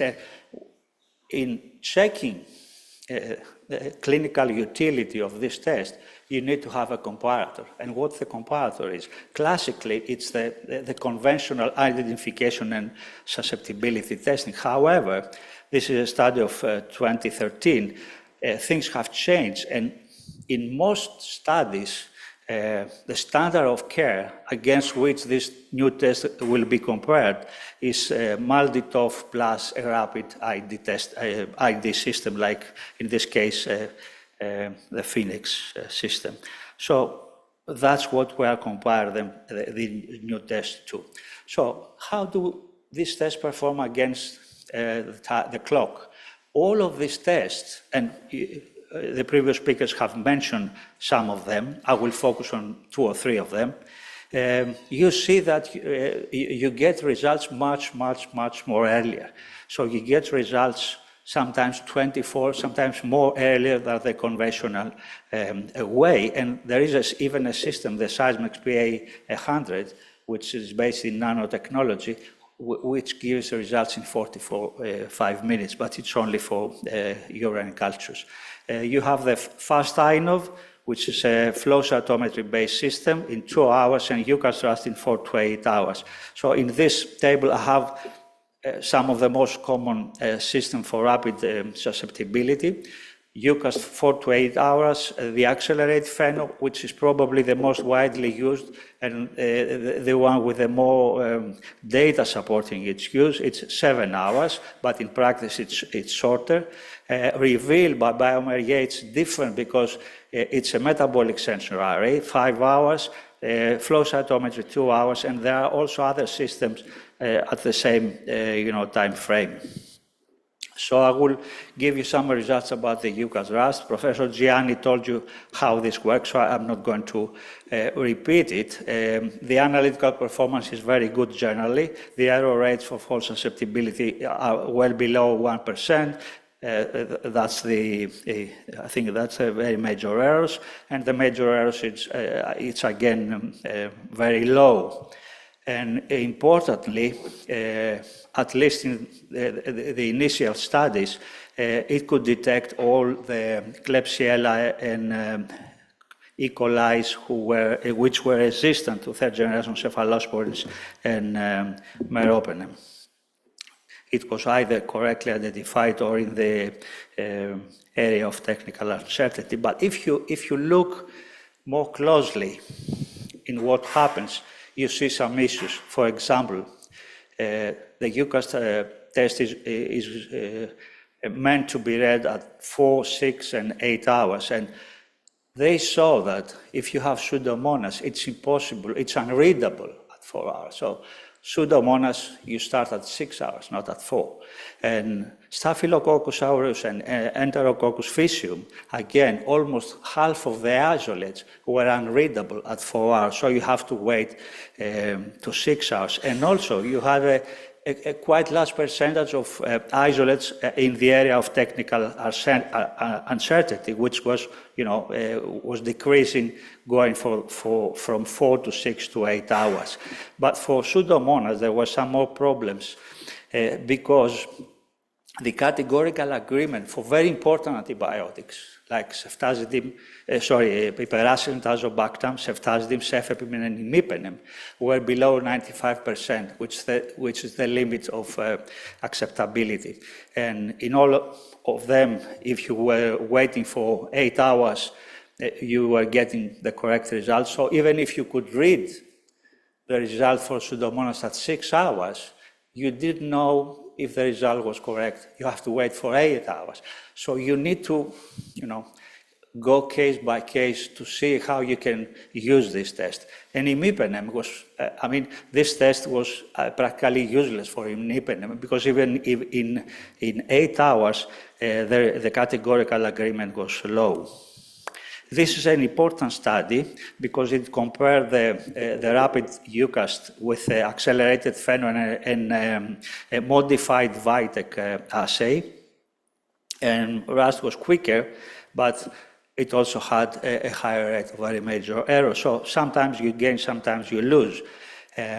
I'm going to accelerated phenol, which is the system with a more supporting literature. This is a review about this system. There are a lot of studies. You see the comparators, which are Vitek, Maldi, different combination of those. And in the red box, you see the differential time to antimicrobial susceptibility. So it was 24 to 48 hours quicker.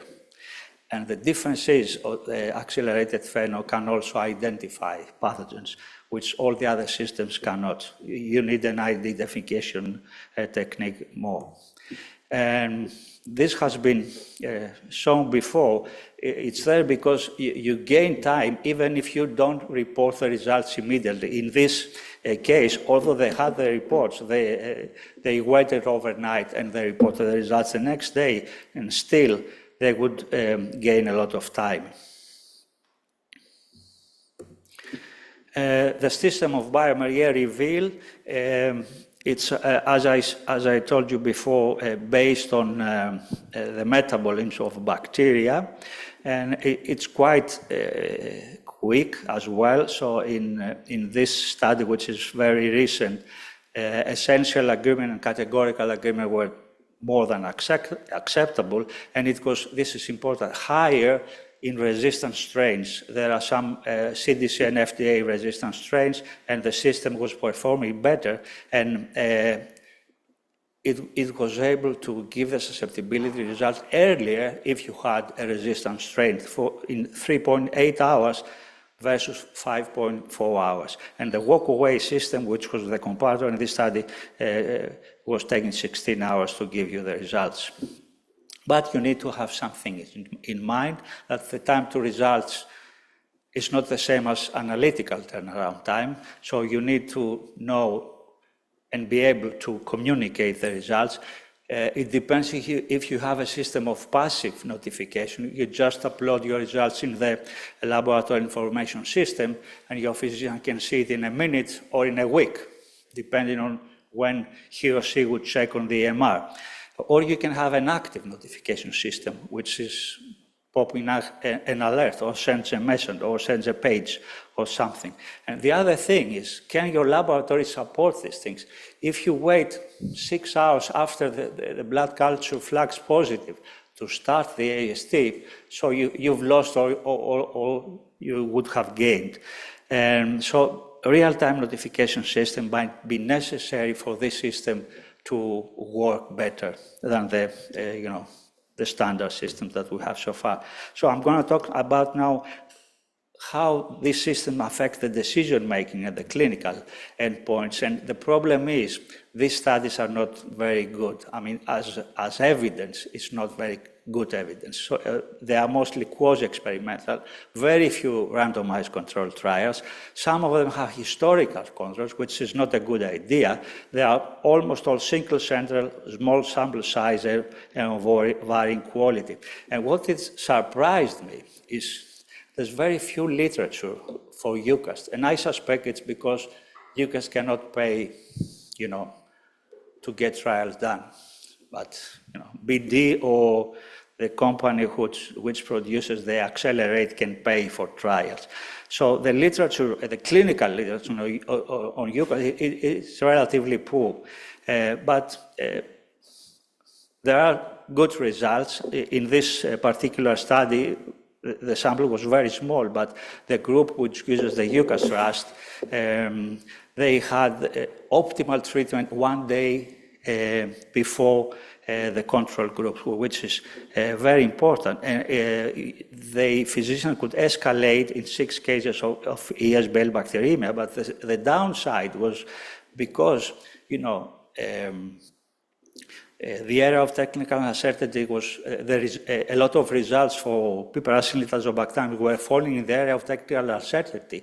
And with a EUCAST Trust, you don't have a large selection of antibiotics. The physicians were prescribing more unnecessary antibiotics. So you didn't have the full antimicrobial susceptibility, so they had to cover, and it led to unnecessary escalation, so that's downside. And with blue, I have underlined that there was no effect on mortality at 30 days. This is a very important study because it shows that they had this system, the RAST EUCAST, integrated. They wouldn't do it in all the cases, but they did it in 23 cases. And in only 7 of those, the clinicians changed their treatment on the same day. Okay, so less than 1/3 of cases, the clinicians used available and valuable information. So you may have the information and the clinicians wouldn't use it. So it's important to nudge them to use it. This is the only randomized controlled trial regarding the system. It's a large number of patients. The standard of care was subculture, Malditoff, and broth microdilution or agar dilution. And the time to first antibiotic modification was 5.6 hours earlier in the accelerated pheno arm, and that time was larger. I mean, for gram-negative antibiotics, the difference was 10 hours. So if you had a gram-negative bacterium, you could start treatment even earlier. And the time to escalation was significantly shorter if you had resistant, antimicrobial resistant bloodstream infection. However, again, there was no effect on the patient outcomes. And you can see these curves, the time to antibiotic modification is better with the accelerated FeNO. The time to first gram-negative modification is better with accelerated FeNO. And only the time to first antibiotic escalation was not significantly better overall. It was significantly better only for gram-negatives. And these are all the clinical outcomes: 30-day mortality, length of stay, readmission, ICU admission, Clostridium difficile, acquisition of MDRO. They looked, that was a very well-designed study, and they couldn't establish difference for any of all these clinical outcomes. There are some other studies with accelerated FeNO.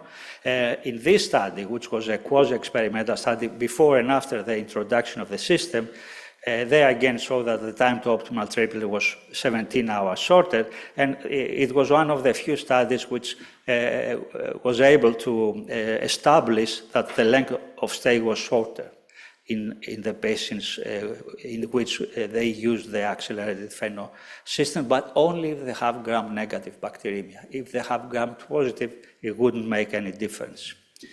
And this is another study, again, with the accelerated FeNO, because this is important because they have two arms with accelerated FeNO, accelerated FeNO standalone and accelerated FeNO with a real-time notification. And they saw that under some circumstances, it was working better even if you didn't have the real-time notification. So sometimes you can use it even if you don't have the appropriate system. And you can see that it was significantly shorter even if they wouldn't use the real-time notification.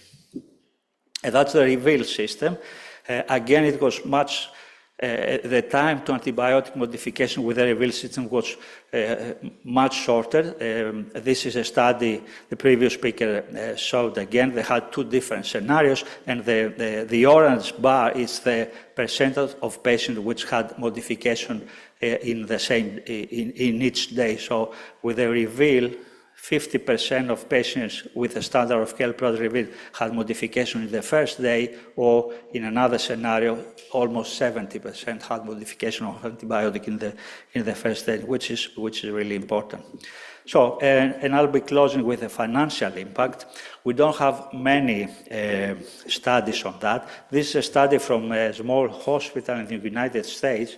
To be honest, I don't believe this study because they showed that they could reduce the length of stay for 12 to 6 days. I mean, this is impossible just introducing a different workflow in the laboratory. It's a flawed study. I mean, it's apparently different patients before and after. It's different patient population. You cannot, I mean, you have to try hard to reduce for 2 days, not from 12 to 6. So I'm not sure I can believe this study. Anyway, they show that they have a quite large net saving, and this is an important study. This is a serious study from Germany, and they would estimate the contribution margin. So they subtract the expenses from the gain, from the cost, and they would find that they would gain almost, more than 100 euros per patient if they would use this is for the, I think, yeah, for the accelerated FeNO system. So it looks like it's quite important. If you look harder, you see that the historical controls were losing money. Okay, if you were using the classic workflow, you were losing money. It's minus per patient. Okay, if you use the newer, you gain money. So it's quite important. And there are also some modeling studies which confirm this. It's logical that you would probably save money using these systems. So to conclude, the rapid system shortened analytical times. They shorten time to results. They have good analytical accuracy. However, you need to be careful because their performance may vary by method or sometimes by pathogen or sometimes by antimicrobial. They shorten the time for antibiotic decisions.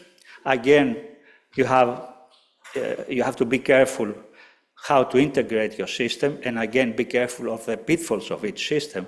However, they have not shown reliable reductions in the heart outcomes, like length of stay or mortality.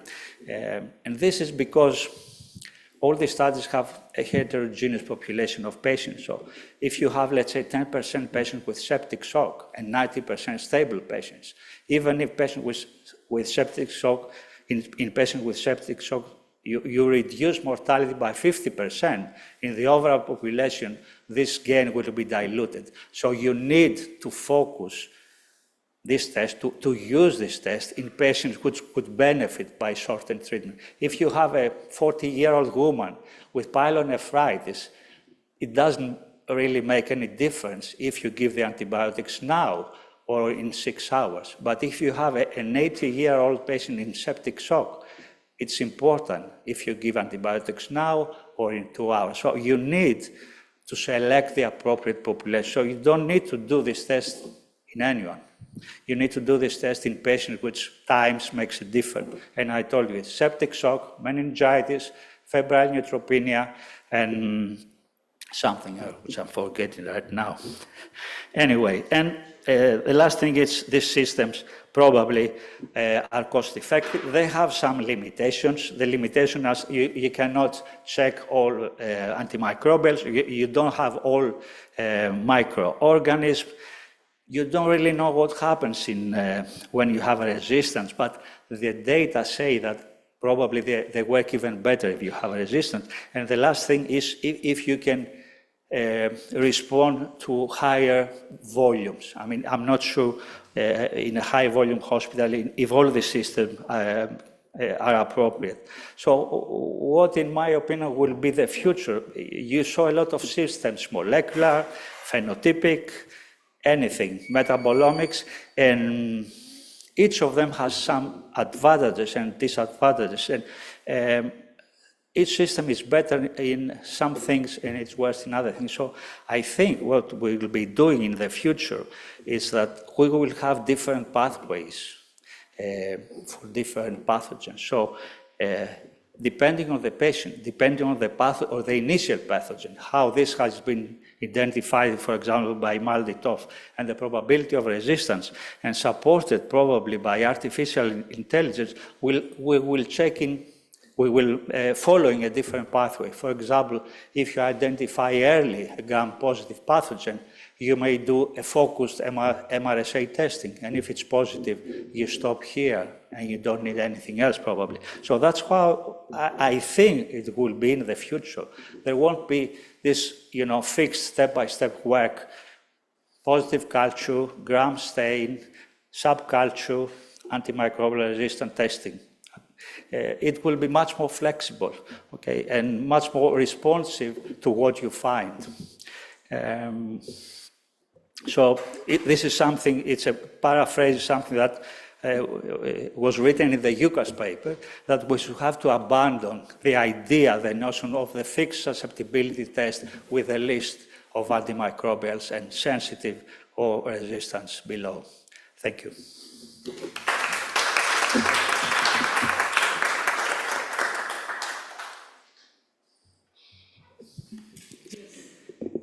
Naras. I think, as we mentioned also in previous presentations, it depends on the population, the patient population. In Greece, where at least half the cases are multi-resistant, maybe these fast interventions are more necessary, more needed. For instance, in the ICU, the majority of infections are extremely resistant. The majority. For instance, in our hospital, the oncological patients, most of them have susceptible bacteria from their own flora, because they are isolated. It is very good to make de-escalations in the oncologic patients. But in the ICU patients, the majority need to escalate. So I think we may make some first triage for ICU patients to treat them all in the fastest way, in the most effective way, because we will save lives. And save money. In rather young patients from the emergencies, we have some time to spend. You just follow the standard. Yes, but it needs to be very close to communication between the lab and the clinicians, the ID physicians,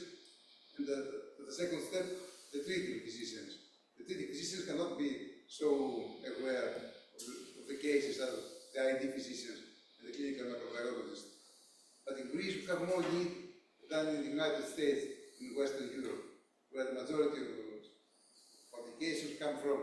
It is an inherent problem. They have very few resistant infections. So whether they escalate or they change the clinical treatment does not make any difference. Yeah. Now institutions need to be very concerned. Yeah. What we maybe I didn't stress it enough that now we have the ability to suggest changes to the physician. I mean, along with a susceptibility report, because everything is linked. The electronic medical record knows which antibiotic has been prescribed in the patient. So this can be found with the antimicrobial susceptibility report and the decision support system to suggest to the physician that you are giving ceftriaxone and this is SBL, you should change. We have the technical ability to do this. So you don't just say, this is SBL, you say, this is SBL, your patient is receiving ceftriaxone, you have to switch antibiotics. So this is probably the new role of the laboratory. You have to keep in mind that the current standard of care, the automated system like Vital and Phoenix, give results the same day, in 8 to 10 hours. Nobody, not even one laboratory in Greece, give results the same day. I'm telling very often to the personnel, one patient per day with a severe infection, give the result of the night. But it is very hard to persuade. There's a friend now who are very busy, who are very tired, but one per day. There's not more than one severe bacteremia per day. Exactly. Meaning one per day. I think we need to be focused using the system. Otherwise, you spend time with no benefit. It's very difficult to implement this change. It is one case per day to do the best. To the current. Yeah, you have to have information from the clinicians that the patient is in septic shock or is colonized. The same day. I think no one was. Okay. Any other questions from the audience, from the panel? Okay. Thank you very much, Michail. Thank you. For your support.